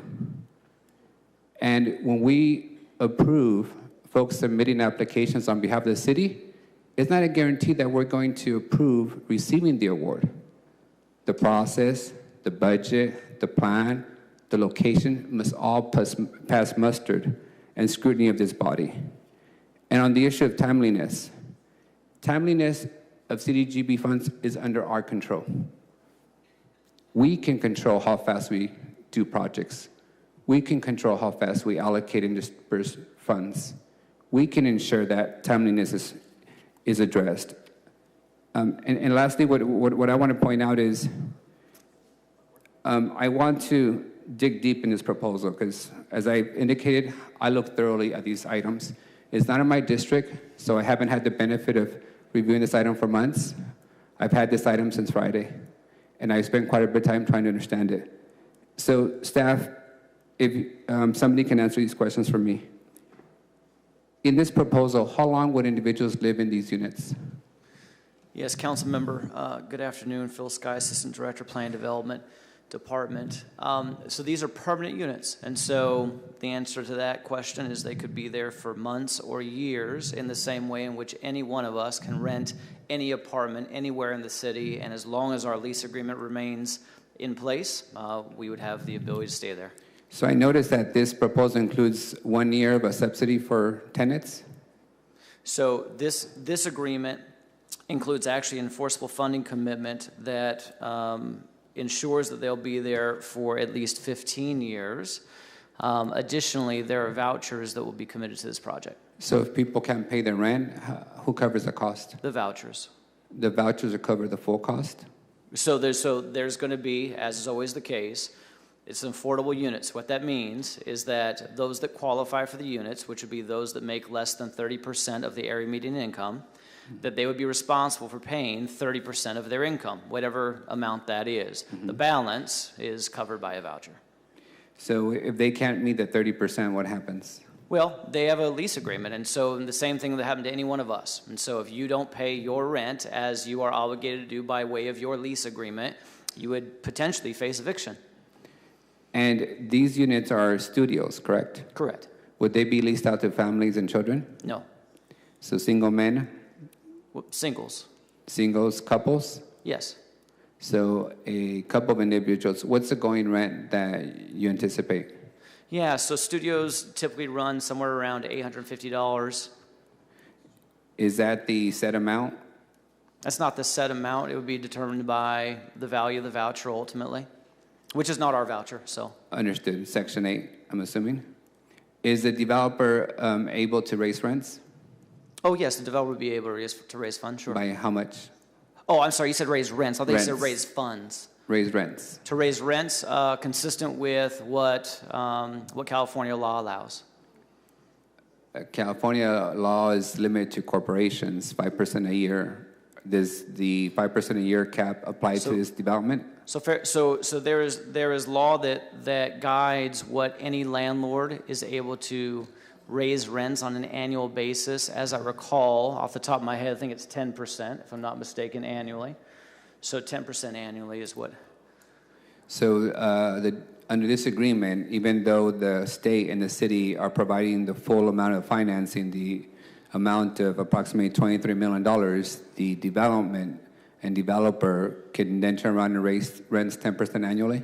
Well, potentially, but you have to also, I think, take into account that if you raise rent beyond the level in which people can afford, which is critical for a state-funded project because the developer and the city have made a commitment to the state that these units would be made affordable to those that make less than 30% of the area median income. And so if you raise rents beyond what those that qualify for the units themselves can afford to pay, then you have no income whatsoever. So that would be counterproductive. Unless you can get the agency to increase the voucher amount, correct? Well, certainly. I mean, if the voucher value increases over time, then you could obviously raise rents. Is there a cap on how much a studio can be rented for? There is no cap. Just like the private market, there's no cap that a studio could be rented for. But again, if the voucher doesn't cover the difference of what the tenant is obligated to pay because they're obligated to pay 30% of their income, then you end up, in essence, with vacant units and no income. So this acquisition and renovation is fully funded by the state and the local city, right? That's correct. Who owns the asset? Who would own the asset? So there's a limited partnership that will own the asset. Upholdings is our joint developer, and they are principal in that limited partnership. Could they borrow against the asset? They would not be able to borrow against the asset according to our agreement without our approval. Administrative approval? Correct. So the city manager can agree tomorrow to allow the developer to borrow against this government-funded asset? Yeah, I don't think so. I believe, council member, that in order to borrow against the asset, that would ultimately require an action by this body. Can we get that confirmed from legal counsel at some point? Yeah. And who are the primaries on this entity that would own this asset? Yeah, if I may, I'll ask Jessica Burzak to come and speak to that. She is the principal of Upholdings. Yeah, if I may, I'm just getting a little bit of bitwise backlash, so I'd like to know who are the human beings behind these corporations and these entities. Yeah, certainly. Hi, I'm Jessica. I'm the same human being that's been in front of you before. We've been developing, operating, and providing services in supportive housing for over 20 years. I grew up here in Fresno, and I'm proud to be presenting this project. So who would own the asset? As Phil said, like every affordable housing project, they're owned in limited partnerships, in partnership with my organization, Upholdings California, LLC, RH Community Builders, and Housing on Merit, which is a 501c3 organization. Who are the primary principals behind those organizations? In my entity, it's myself and my partner. His name is Cullen Davis. RH is Brad Hardy and Wayne Rutledge, and Housing on Merit is a nonprofit, so there are not individuals. So would the asset be owned by the nonprofits or by the principal individuals? Not by the individuals. In the limited partnership, 99% of the organization is in the name of Housing on Merit. So 99% of the limited partnership is Housing on Merit, and then the remaining 1% is split between RH and Upholdings. We are the capital S sponsor with HCD, in addition to the city of Fresno. And if I could, I wanted to add one thing on the rent thing. We're double capped. So as Phil described it, that was kind of market rate law. We are restricted by HCD. So the first lien position on this project will be the affordability covenant. So we would never be able to borrow against the asset without removing the affordability covenant. And you can do that, correct? Well, we'd have to come here to remove the covenant, Correct. because you'll be a part of that. Correct. And we have in the past removed covenants and allowed these properties that were funded by government funds to be sold for private interest. We did that 2 years ago, I believe, the last one. Not that I've ever requested. I don't know. No, not you particularly, but it hasn't been done. Yeah, Councilmember, typically that occurs after the affordability covenant is fulfilled, and that's usually 55 years or further down the road. Understood. In terms of the plan, what happens if the funds that the state and the city are providing you for wraparound services, for supportive services, everything that you've outlined, are not available or not sufficient? Is the organization on the hook to provide the remainder? That's correct. That's what being the sponsor is. That's what HCD looks to us to do, is guarantee that the rent is affordable, that we're providing quality housing with the services that have been promised for the duration of the project. And in the past, when those organizations have been unable, they come back to the local government asking for additional resources. Do you intend to do that? I have not done that. This project is funded operationally predominantly by Medi-Cal, which is of course an entitlement resource, and then Section 8, which is a federally funded program. I'd say when I started my career, there was a lot more discussion about what will happen if Congress doesn't appropriate the Section 8 program any longer, but it's a pretty stable program at this point, so we've never had to petition anyone because of the loss of a Section 8 contract. Thank you. Director, what is the commitment from the police department to provide services to this facility? Is there any contract policing being provided as part of this proposal, paid for by the applicant, or are we just going to rely on general police services for the area? Yeah, so at this time, there is first and foremost 24-hour private security that'll be funded as part of this management agreement, so that is first and foremost. In addition to the private security, the plan is to rely on general patrol to support that private security. And as you're aware, every shelter that we have in the city does have 24-hour security, and that has not been sufficient to address issues on site or in the neighborhood, correct? Yeah, well, we have reduced, as you are aware, Councilmember, because we've worked with your office on this, we've reduced private security at most of our shelters in the city. And this is not a shelter. This is an apartment complex. Permanent affordable housing. Yes. Correct. And private security typically is not 24/7 at most permanent affordable housing complexes in our city. Typically there is private security, but it's not 24/7. So this exceeds the standard. The permanent affordable housing provided by the Housing Authority includes contracted policing services paid for by the Housing Authority to the city of Fresno. Does this applicant intend to do the same thing? Yeah, so what the Housing Authority provides is just for the record, is they do contract with 2 officers that serve not all, but most of their permanent affordable sites across the city. So they're not dedicated to one project, one site, one complex. They are working across multiple complexes every week. This applicant, as it's currently structured, is not currently planning to do that, but I would defer to the applicant to decide if that's something they'd like to do. Understood. If I may, just to clarify, there's a 55-year covenant on affordability on the property. Correct. But it also allows you to increase rent by 10% a year, correct? That was that double test I was referencing. So by how much can you raise rent? HUD sets it annually. I've never seen it be 10%. So how much? I can't What was predict this year's what HUD will adjustment? say. I don't know the numbers offhand. But HCD sets it across the entire state, and it's based on Fresno County. So even if 10% was allowed by state, we are double restricted. No tenant, we can't go above the 30% in what we are charging the tenant. Okay, thank you. On location, this action includes several actions for us to consider today. In addition to receiving the money from the state, it's signing 2 contract agreements with the applicant and then also initiating a rezone. Why wasn't the rezone initiated when the application was initiated to the state? Why wait till now? Yeah, Councilmember, because at the time the application was submitted to the state, there was not a project per se. And so once we began to understand that we were receiving an award, that's when we began to prepare for this meeting, which at this point makes the most sense. Part of it also, I would say, is a bit of our conversation with the city attorney's office as it relates to state law. So Assembly Bill 2162 really allows by right permanent supportive housing projects in any zone district that allows housing. And so this is one of those examples. In this particular instance, there is a covenant recorded against title that limits the use to motels. Now, that was done in 1993. It was done very clearly by the city council at that time in order to limit the traffic, daily trips. And so the mechanism in consultation with the city attorney's office, the mechanism to remove that, the best mechanism to remove that is by coming to this body through and initiating a Understood. rezone. Director, when was the last time this property was sold? Last time it was sold was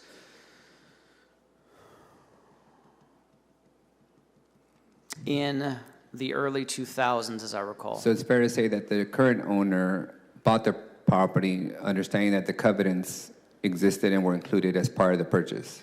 I would certainly think so. Okay. And if we would have initiated a rezone process at the time of applying for the state money, because in order for us to apply, we needed to know that we're purchasing this project for conversion of affordable housing, that would have also resulted in us notifying the neighbors early on, correct? With the initiation of a rezone? Well, we wouldn't have had cause to do that because we didn't have a project. And so to initiate a rezone on someone else's property. You did have I guess what I'm trying to struggle with is, in order for us to apply to the state and ask for $17 million, we would have to propose to them what we plan to do with the $17 million. We would have to have willingness from the owner to submit his property as the primary project. At that time, if the owner and the city and the applicant both all knew that we were intending to make this permanent affordable housing, why didn't at that time we initiate the rezone so we would have notified all the neighbors and flushed out these concerns at that time? I understand. It may not have been required, but my question is, why not do it? Yeah, I understand the question, and Councilmember Bredefeld, back in April, we talked about the need to talk with the neighbors, and we hadn't done that prior to asking for authorization to apply. The reason we didn't do that was because the seller did not want us to at that time, because there were multiple contingencies in place in the purchase and sale agreement between them and ultimately Upholdings. And so with all of those contingencies in place, to remove the covenant or even begin to initiate that process was premature in the eyes of the seller. Understood. So it was basically a consensus between the seller, the city, and the applicant not to pursue that process at that time. It was the seller's decision. Okay, thank you. Director, one last question for you. How much funds do we currently have in the Housing Trust Fund? We currently have $11 million. Thank you. My last question is, how did we arrive at this $400,000 approximately per unit cost of conversion? As you know, we've purchased, acquired, revitalized, converted quite a bit of motels in my district, and this is significantly on the high end from my experience. So what is included in this $22 million price tag? I think there's a couple factors. HCD has extremely strict appraisal parameters, so we did have to identify a property that appraised. I would guess the appraised value is higher than some of the motels on Parkway. That's obviously probably number one. But the other huge difference is we are converting these motel units to permanent apartments. So we're upgrading the building code. We are, putting in appropriate sprinkler systems. We're adding full kitchens, making the entire property accessible, making sure that it's a housing complex, not a motel, and it's a long-term commitment on the quality of the housing, because these projects are designed that we don't keep, begging for money year after year. So we are doing a thorough conversion, which probably is a lot higher of a rehab cost compared to the shelters that I've seen. What's the purchase price for the motel? $6 million. $6 million? And for how many units are currently there? 59. 59. That's still above what we have paid for doors for facilities that are twice as big. So I recognize that. My last concerns are more generic. Thank you, Director and applicant. As I noted, I look at these projects in a very objective way, understanding all the lessons learned in my district with all the shelters, affordable conversions, and permanent housing. And on the process, I would have been far more comfortable if the initiation, the reason would have occurred first. I think this puts a cart before the horse. We all knew what we were proposing. We knew the site of the location. Yes, the property owner probably would have not wanted to alert his neighbors early on. That's not our problem. We have a responsibility to be transparent and to disclose to the public what we're proposing in the respective neighborhood. Secondly, on the budget, this seems extremely high from my experience and all the projects that we're involved in, and those include permanent conversions with fire sprinklers. We just dealt with a $32 million Hotel Fresno. That's as expensive of a project as you can do with the historical building. Yet this project seems to be extremely high, and I haven't studied every component of the budget, but I'm not comfortable with a budget that seems bloated from my end. And lastly, on the location, we have spent the last 5 years rectifying, I think, extremely bad public policy in the city. Bad public policy where we approved every liquor license that came before us under the umbrella of it would create jobs and tax revenue. Bad policy where we saturated neighborhoods with things that did not add value. Bad policy where we located folks that were most vulnerable, had the most needs, in the areas that we knew had all these other negative indicators and uses without being intentional about amenities. So in this case, here's where I struggle with this location. One, we know that this is folks who are going to be struggling with some level of drug addiction, mental health, some of them just need affordable housing. It is probably some of the most high need support folks that need help. So for us to locate them within, a 5-second walk of a liquor store, within a block of 2 smoke shops, within a block of a school, without having contracted policing by the police department, which I know probably adds cost to the project. But 24-hour security hasn't been sufficient in my experience with permanent housing, especially as you take individuals who were formerly in the street. This proposal includes taking folks that were chronically homeless in the streets and putting them into the space. Every individual, in my experience, needs time to adjust, and they need a support system to be able to make that adjustment. I don't think I see that in this proposal as it stands. Not only that, but then we're going to have a cannabis shop, in the area. So this proposal seeks to essentially have us ignore the lessons learned on concentrating things like controlled substance, vulnerable populations, now cannabis, near schools, all in one area, within a walk throw from each other. I don't see how that is going to work and help those folks in a position to succeed, especially when I don't see a broader level of support from the neighborhood. It takes a whole neighborhood to embrace this kind of presence and this level of work. And I don't see that. What I see today is some folks who distastefully have argued about NIMBYism, but I don't see a neighborhood embracing this kind of use. So you're asking me to put a vulnerable population into that environment, in addition to the liquor license, the liquor stores, the cannabis operation, the smoke shops, and the school. I struggle with that. I do not want to be part of a generation that looks past the built environment in which we are asking people to live and thrive in, when we know that we're setting them up for an uphill challenge. So at this point, I'm not in a position to be supportive of this proposal as it is written and crafted. Again, it's not in my district. I did not have a role in developing it or crafting it. That is the role of staff and the applicants, and I wish you all would have engaged with us sooner, and I would have shared with you my lessons learned in built environments and what individuals who deserve the best that we have to offer would need to successfully, move themselves up in this community, because I'm not willing to engage in another failing system. Got a few folks punched up. Councilmember Esparza. Yeah, thank you, Council President. This is not in my district either, and I came to this hearing with kind of an open mind. But even with that, I do have to say I'm surprised at the level of opposition that we saw.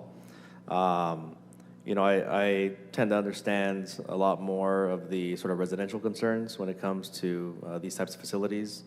We've had our own kind of sagas in my own district where the district really is almost purely residential. We do have some commercial corridors, but in inner city Fresno, I mean, it's all built out neighborhoods.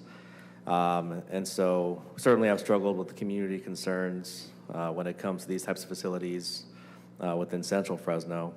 But taking a look really at the map and the location, I was surprised to see there was opposition even in spite of a neighborhood not being located directly adjacent to the proposed sites.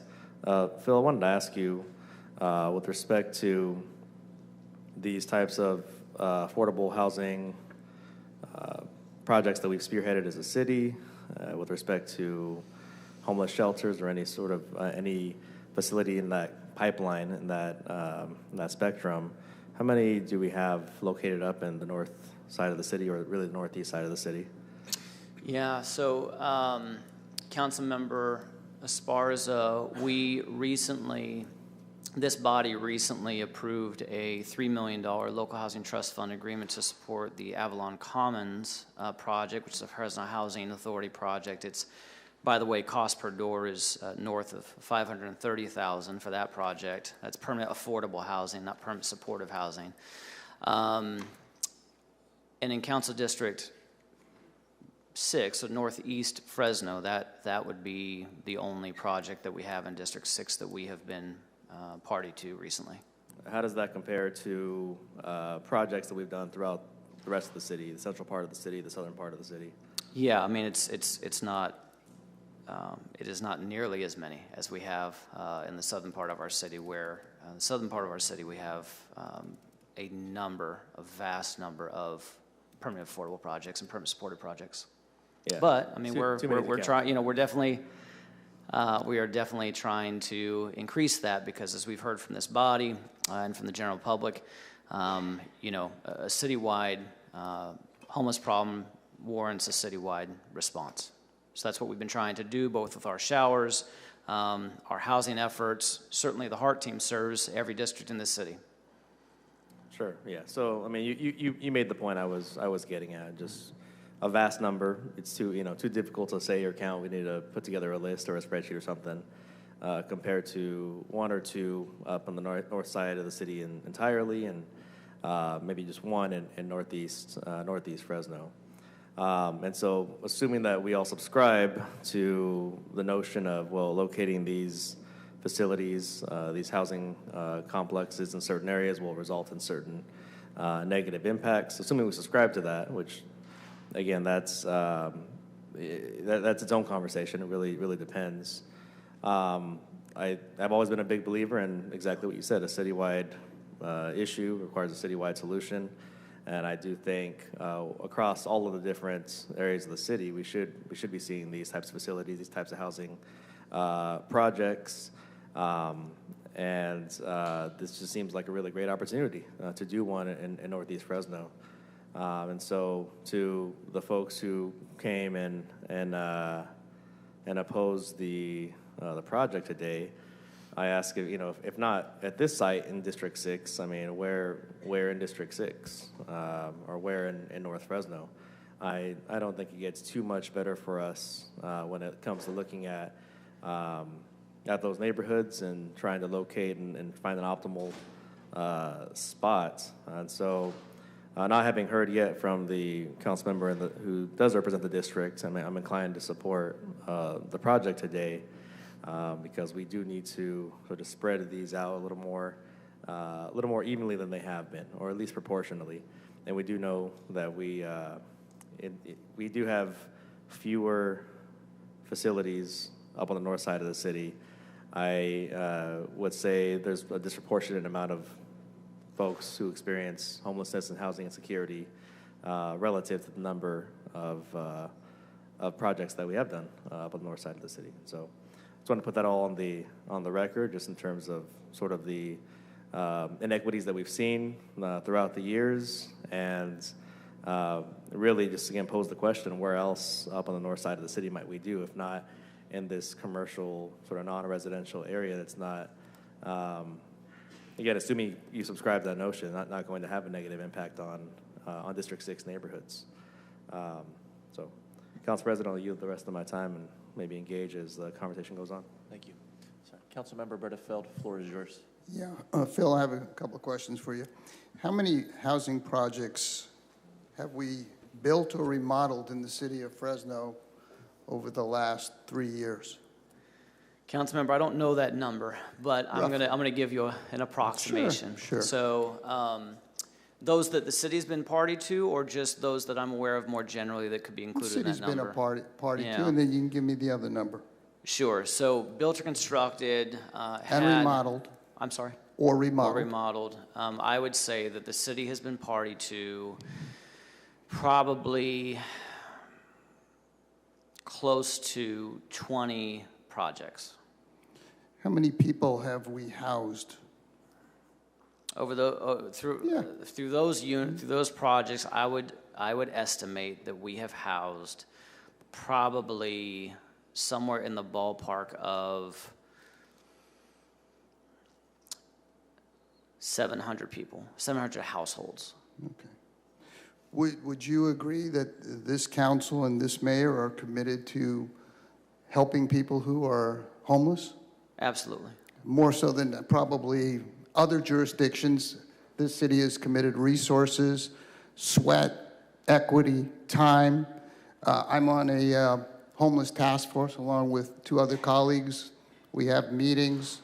The mayor clearly has spent hours upon hours and much of his time as a 3 years finding people homes, places, shelters, so they could transition on to other more permanent housing, right? So it's not been an issue that this council doesn't support these types of things. And I voted for many of these things, not all of these things, because some of the numbers I didn't like the way they pencil out.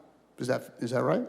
Councilmember, I am incredibly busy, which is an indication of the fact that you all and this administration have been very, very engaged, yes. Right. And we do have a housing project that's at Chestnut and Alluvial that's going in, correct? Yes, the That Avalon happens Commons to be project. in District 6. That's correct. That's the Avalon Commons project I mentioned earlier. Right. And there is also Matt Dildine, who's looking at doing some work at Sierra, correct? Yes, that's a plan. project that he's talking about, yes. Yeah, down the road. We'll see what that happens. That happens to be in what district? Your district, Councilmember. Yeah, it's a pretty big project, right? It could be, yes. It could be.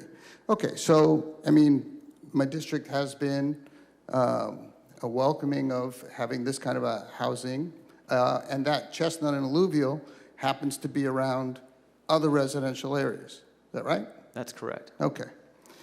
This one happens to be in an area that is not zoned for this, correct? And as Councilmember Arias said, maybe we should have alerted the neighbors that there was this plan in place.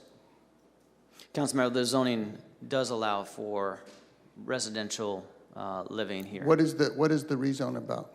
The rezone is about removing the condition of zoning that was in place in 1993. So it should have been alerting the neighbors about that, right? Because the condition was that it was just going to be hotels or motels. Yeah, I think, Councilmember, we've been on the record stating previously and also at both community meetings that both your office and myself, our staff, recognized that it would have been better to have met with the neighbors earlier in the process. Now, when we met with the neighbors, and we had 2 meetings, what was the overall reaction of the 50 or 60 people that showed up at those meetings? Yeah, consistent with those that were in opposition today that you heard. Okay. So they were clearly opposed to this project for a variety of reasons. Some people can call it NIMBYism. Some people call it being concerned about their professional businesses and restaurant that's there and the other hotel owner next to it and all of the medical complexes, and they're concerned about it. And I think, honestly, I don't think we should ever ignore the people that we're going to impact in developments. That's why we have meetings with these folks. And I've had projects in my district, housing developments through the course of my years being here where we had to meet with people, and they were initially opposed or expressed opposition, and the developer continued to work with them to try to get them to a comfort level, and sometimes it worked, and sometimes it didn't work. We had a funeral home on Knees that the people were as strongly opposed to the funeral home as these folks were, and we had probably 3 meetings, 4 meetings, and all of a sudden, everybody was in favor of it, and it's worked. And that's what we're all supposed to do here. We're elected to represent the people. And I'm troubled that government, in a sense, almost forces us to move beyond the concerns of neighbors. And in fact, we, the elected body, the city council members, we're the safeguard against government that isn't sensitive to the people on a variety of issues. We're elected to be their voice. We're elected to represent them. And the issue isn't about, is there a need for this kind of housing? There is a need for this kind of housing. But the issue is this the appropriate location for it? And I don't think we should be forcing projects against the wishes of people who have to live with the project that we impose upon them. And I think Councilmember Arias alluded to people, obviously, who struggle with homelessness, often have drug problems and mental health issues, and they're being put next to a dispensary, and they're putting next to a liquor store. They're not far from a school. There's smoke shops there. And the residents, not people living there, but the businesses and the people who have worked hard with their businesses have already struggled with some of the homeless issues. And so I think it's incumbent upon us to not ignore that, just force projects because we get an award from the government, and the government says, we know better than you, we're going to put it there. So the issue is not a commitment. There isn't a commitment from the city to do this kind of housing. The issue isn't that there hasn't been a long commitment from this mayor and this city council to make sure these kinds of housing developments take place. It'd be great, as we've said many times, if we had partners from the county who have mental health, Department of Public Health, Department of Behavioral Health to work with us, to help us, but that's not there at this point. So just because people oppose a project because they're not comfortable with the project going into the neighborhood, I don't think we should be critical and attacking those people because they have those concerns. And I think we should be sensitive to maybe that isn't the ideal location. Not that we don't want the project, not that the project isn't needed. And I do want to comment, when we had the meeting, Mr. Hardy, who is a part of this project, his staff were incredible and tried to answer every question and concern, but it did not allay the concerns. And as their representative, I share their concerns that this is not the appropriate place. And yet, we've just continued to move forward down this path because government just feels this is what needs to happen. We've gotten money, and full speed ahead, be damned. It doesn't matter what the impacts are, and it doesn't matter how people feel about it. The other concern I have, and maybe there were projects that were more expensive, but this is a $22.5 million project, 59 studio units, and they cost almost $400,000 apiece. That's always a trouble for me. That's often why I've not supported projects, because government in its infinite wisdom just spends taxpayer money like it's water. Just, it doesn't matter. Studio apartment, very small, $400,000 a unit. It's a trouble for me. So I'm not going to support this. I'm going to listen to the people who express very reasonable concerns about this. I think there's many other sites that we can look at. I think we can do a much better job as a city and to meet with residents before we start pushing projects on because we got an award for the government, from the government. And I said all along, on April 20th, when we move forward, this for me is contingent upon the support of people. And the support of the people is not there. So with that, I want to make a motion to deny this item in its entirety. Second. Have a motion by Bredefeld and a second by Arias on the table. However, we have more folks wishing to speak. Council Vice President Perea. Thank you, Council President. I just want to start by thanking everyone who took the time to share your concerns. Your concerns are not unique concerns. We hear the same issues coming up on similar projects no matter what corner of our city we're proposing these projects in. I do want to circle back to a couple things, City Manager, that you mentioned at the initiation of this item. If we were to deny this project, I just kind of want to talk about the catastrophic ripple effects this would have on our city. First of all, if we were to deny this project, can we simply just take this $17 million and apply it to a different project in a different location in District 6? No. So we would have to give this money back? Yes. So it's use it or lose it? Yeah, we say don't send us the money. It's applied for on a specific project with a specific pro forma. It is not transferable. Okay, so we would lose these 59 units of affordable housing? Yes. If we deny this project? Yes. Okay. In addition to that, it looks like we would also forfeit approximately $10 million in home key money that were anticipated to be awarded in District 4. Is that right? Yes, and I just want to make sure I'm clear. When we originally were going down the road on Travelodge, home key had been pretty much expended. It's a super competitive process. We were in line. It was a great application. Just within the last 10 days, the governor has put out another pot of money for home key, which from questions and conversations with HCD made it very likely. Of course, we can't predetermine that we would be receiving. So I said anticipated. We have not been awarded yet, but all of the signs are showing that we would likely get that $10 million. But if we say no to this, then our application, the way I understand it, would get assessed a 50-point penalty, which then means we fall on the priority list because our score is no longer, there'll be scores that are better than ours that'll get funded instead of us. Okay, so this deduction of 50 points would be for any application we would go after in the future? Phil, you want to confirm if I said that correctly? Sure, yeah, City Manager, you did. So the indication is at this point, and you're exactly right, we have had recent conversations the last few weeks with the state with regard to our Travelodge application, and the indication is that will be also receiving an award. And because it's already an application that has been submitted to HCD, the negative 50 points would be applied to a future application, which would be, I think as we've talked internally, it could be our IIGC application, or it could be our local housing trust fund match application. So Phil, can you clarify then? So we would, if we don't take this award, the 10 million travel lodge is off the table? Correct.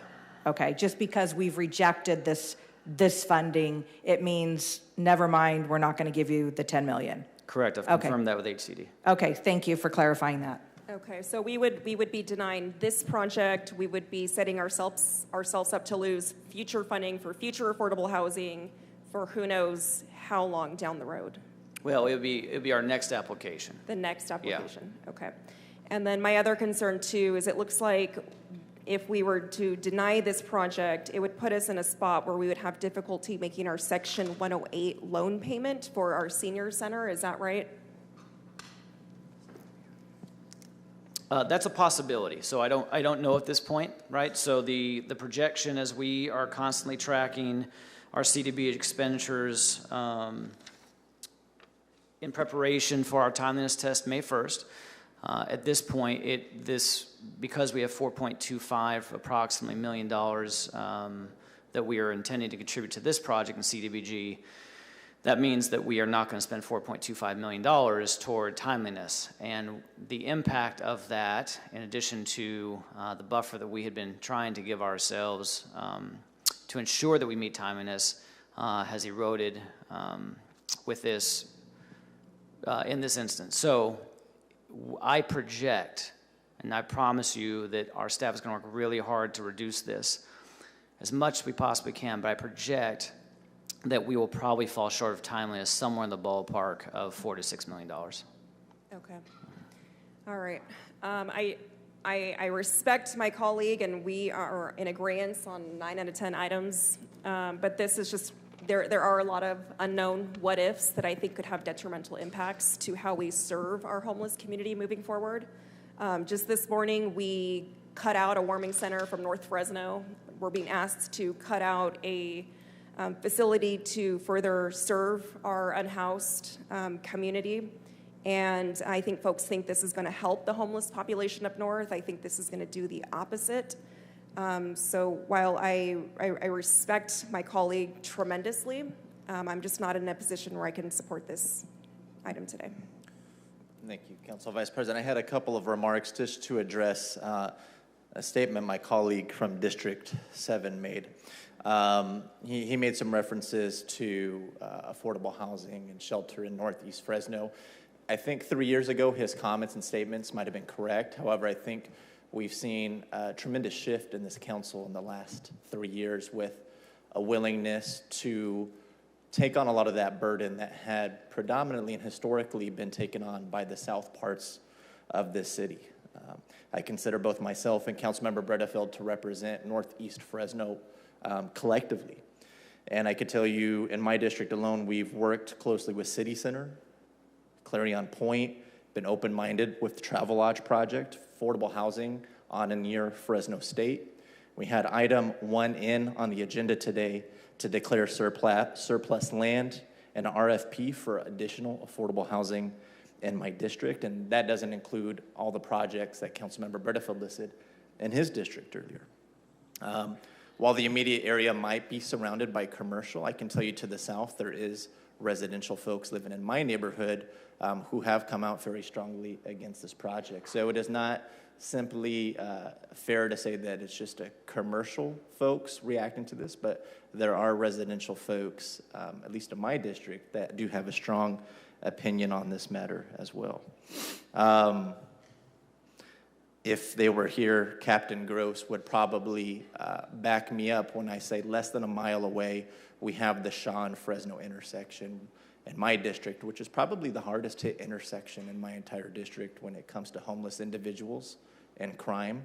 We have a lot of motels in that area, and it causes a lot of problems. It's consistently on our weekly asset, our homeless heart task force list, and it, to be quite frank, hasn't gone a lot better, and I'm not optimistic that this project would help that area anymore.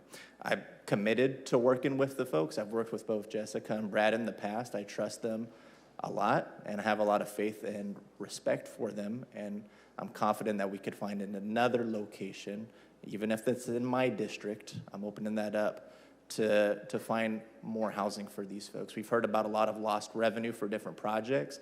I've heard from a lot of hardworking business owners that probably are afraid of lost dollars in businesses for themselves.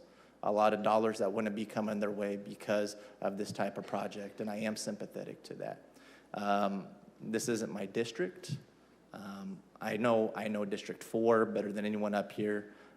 I give that same deference to Councilmember Bredefeld. I think he knows his district better than anyone up here.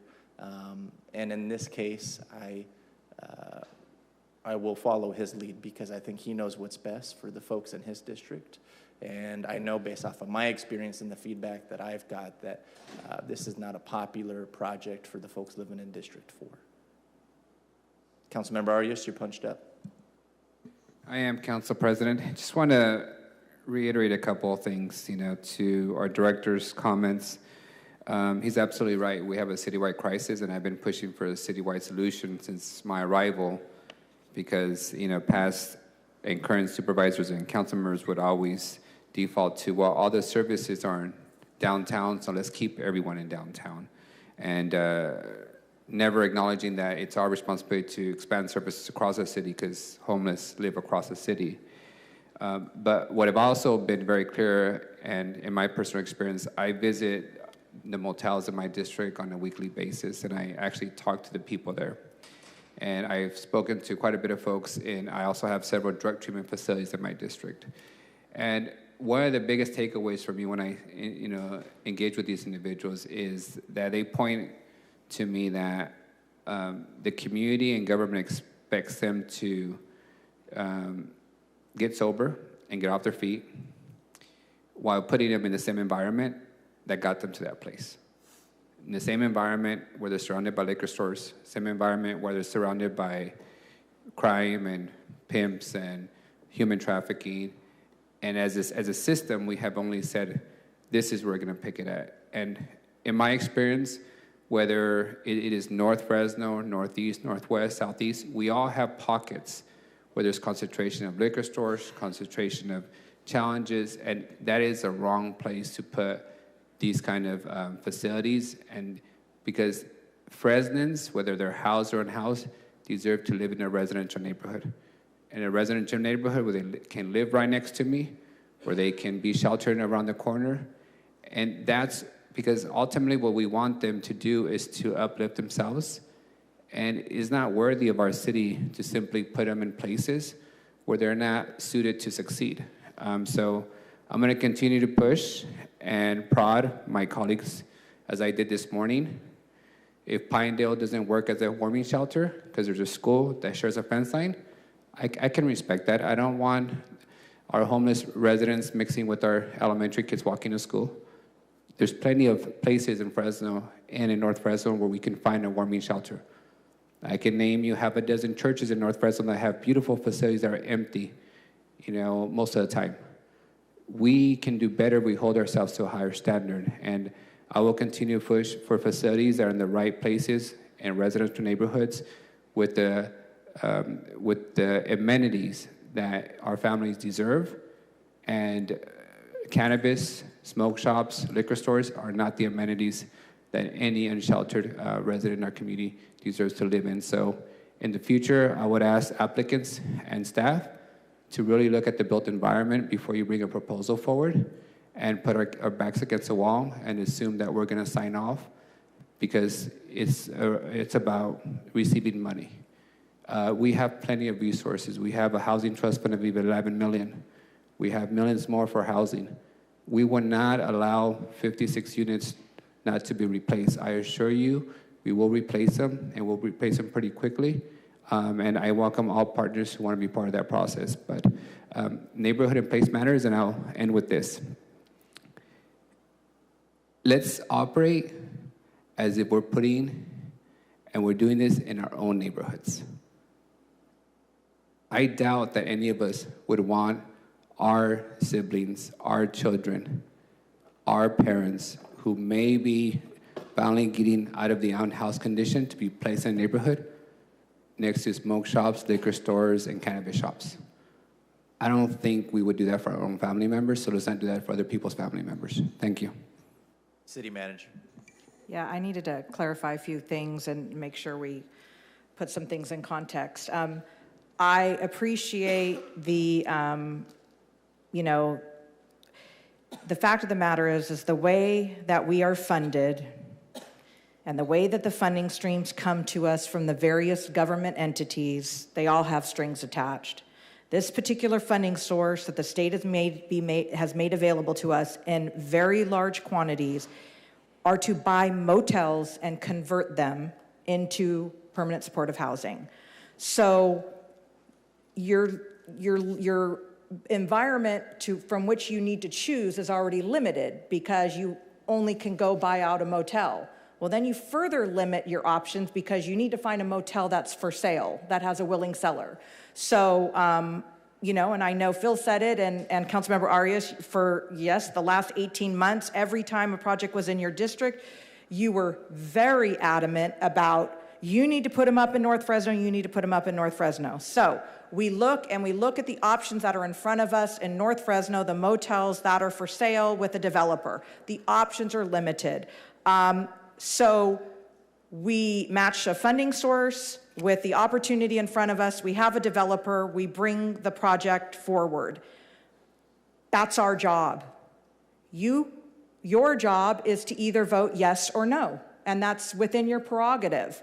The fact of the matter is a component of a development budget is land cost. Land costs are higher in North Fresno than they are on Parkway Drive. So that also contributes to the per door cost. So the fact of the matter that the per door cost is $400 at Bullard and 41, and the fact of the matter is at Chestnut and Louisville, it's $530. And I would argue that that also is likely because of the land cost of that area. It's real estate economics 101. I'm sure our professor can agree to that. Anyway, so when we look at where we can locate those projects, we had a limited menu from which to choose to begin with.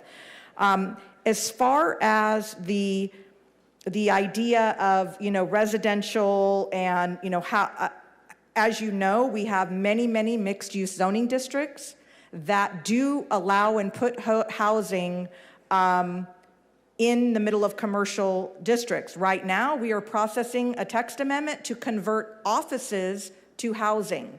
So if not for the fact that this is a funding requirement, if a private developer wanted to buy, absent the condition of zoning on that property, if they wanted to buy out any of the commercial buildings, we would not have a word to say, and they could put housing in it today. So I just want to make sure that the people understand that the only reason why this is before the body is because of the funding, and it's your prerogative to vote up and down. But the environment that we're in California in a housing crisis is the state has made it very difficult for cities to reject housing proposals. So that's why there are all these by right housing proposals now.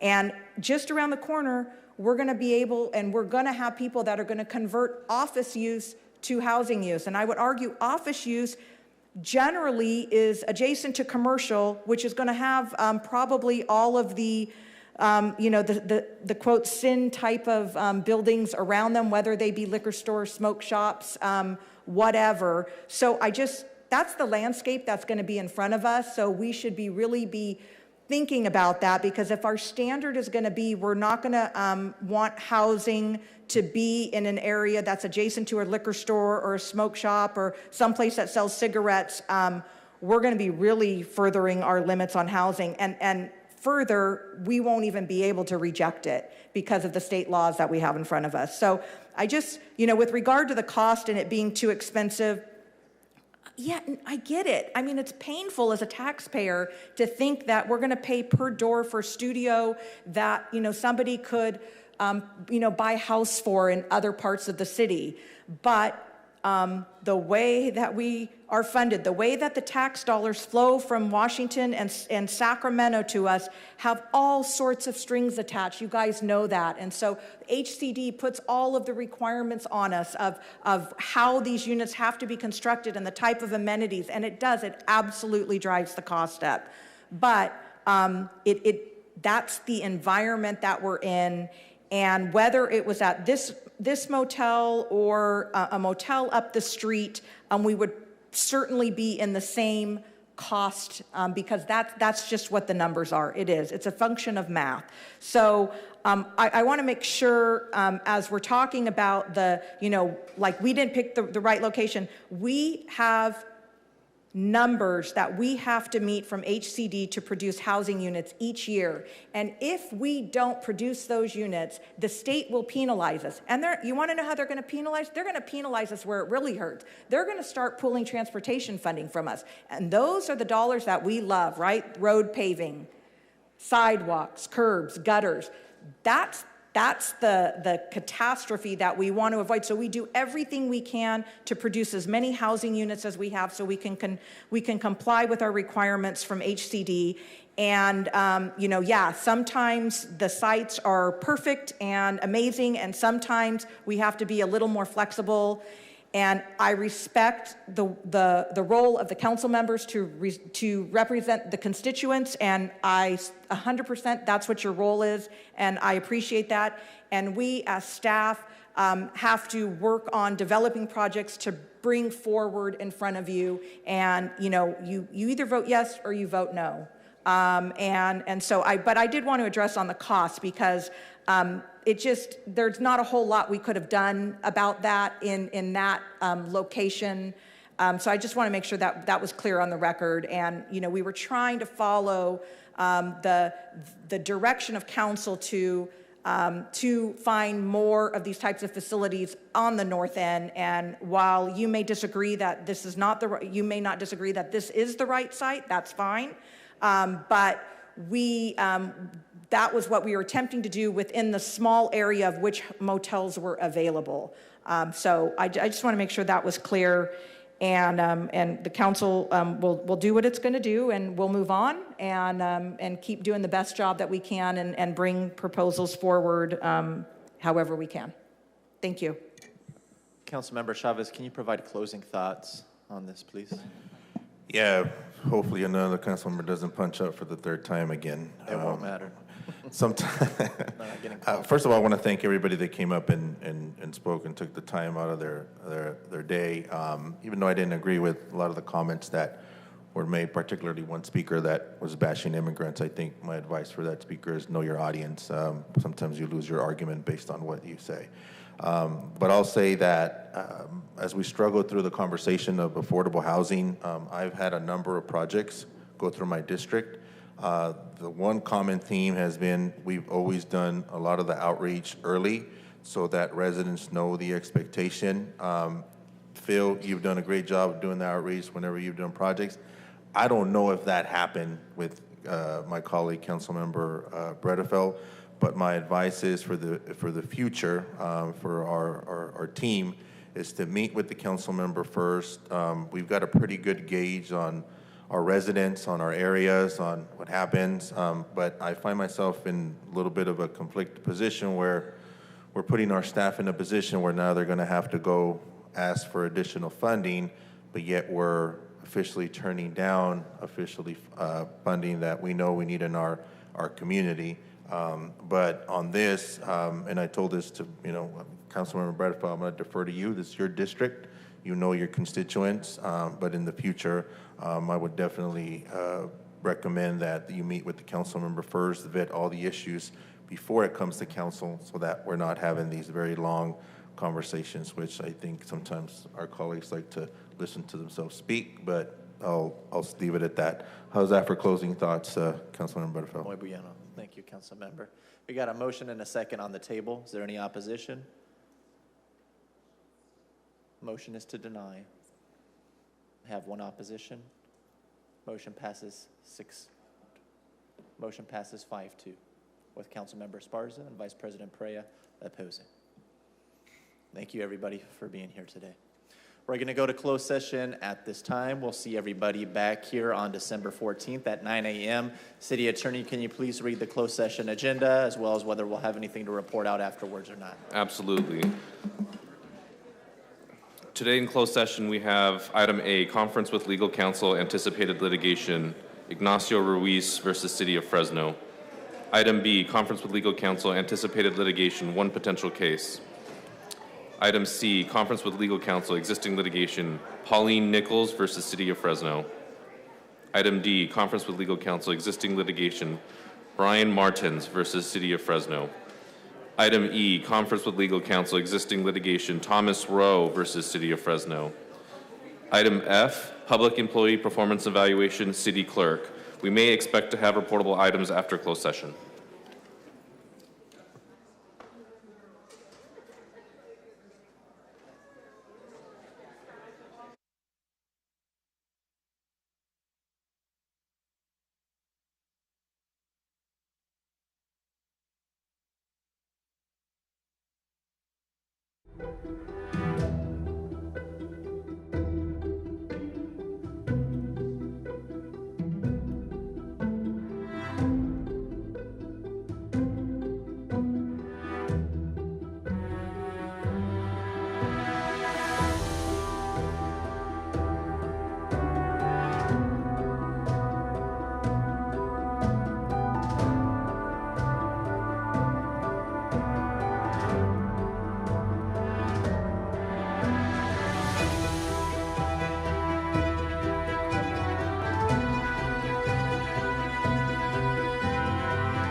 All right.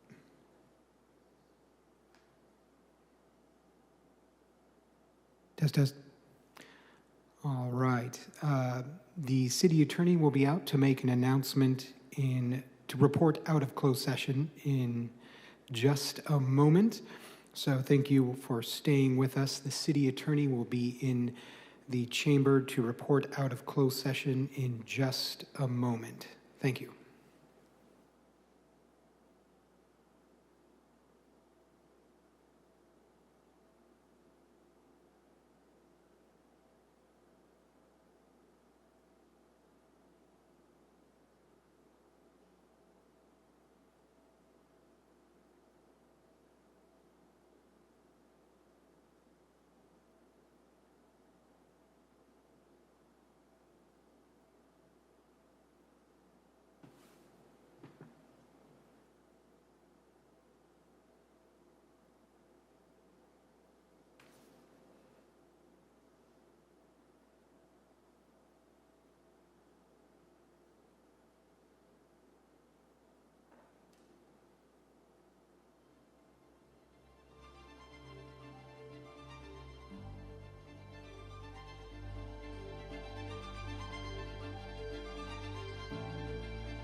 Good evening to those who are still tuning in to the City Council meeting. We have one report out tonight, and that reporting out is by a vote of 6-0, with Councilmember Chavez absent. The Fresno City Council approved the filing of an injunction against La Hacienda Mobile Estates, LLC, and Harmony Communities, Inc. The City Attorney's Office will ask a court to not allow closure and sale of the mobile home park without the city first being able to approve a closure report. And that is all.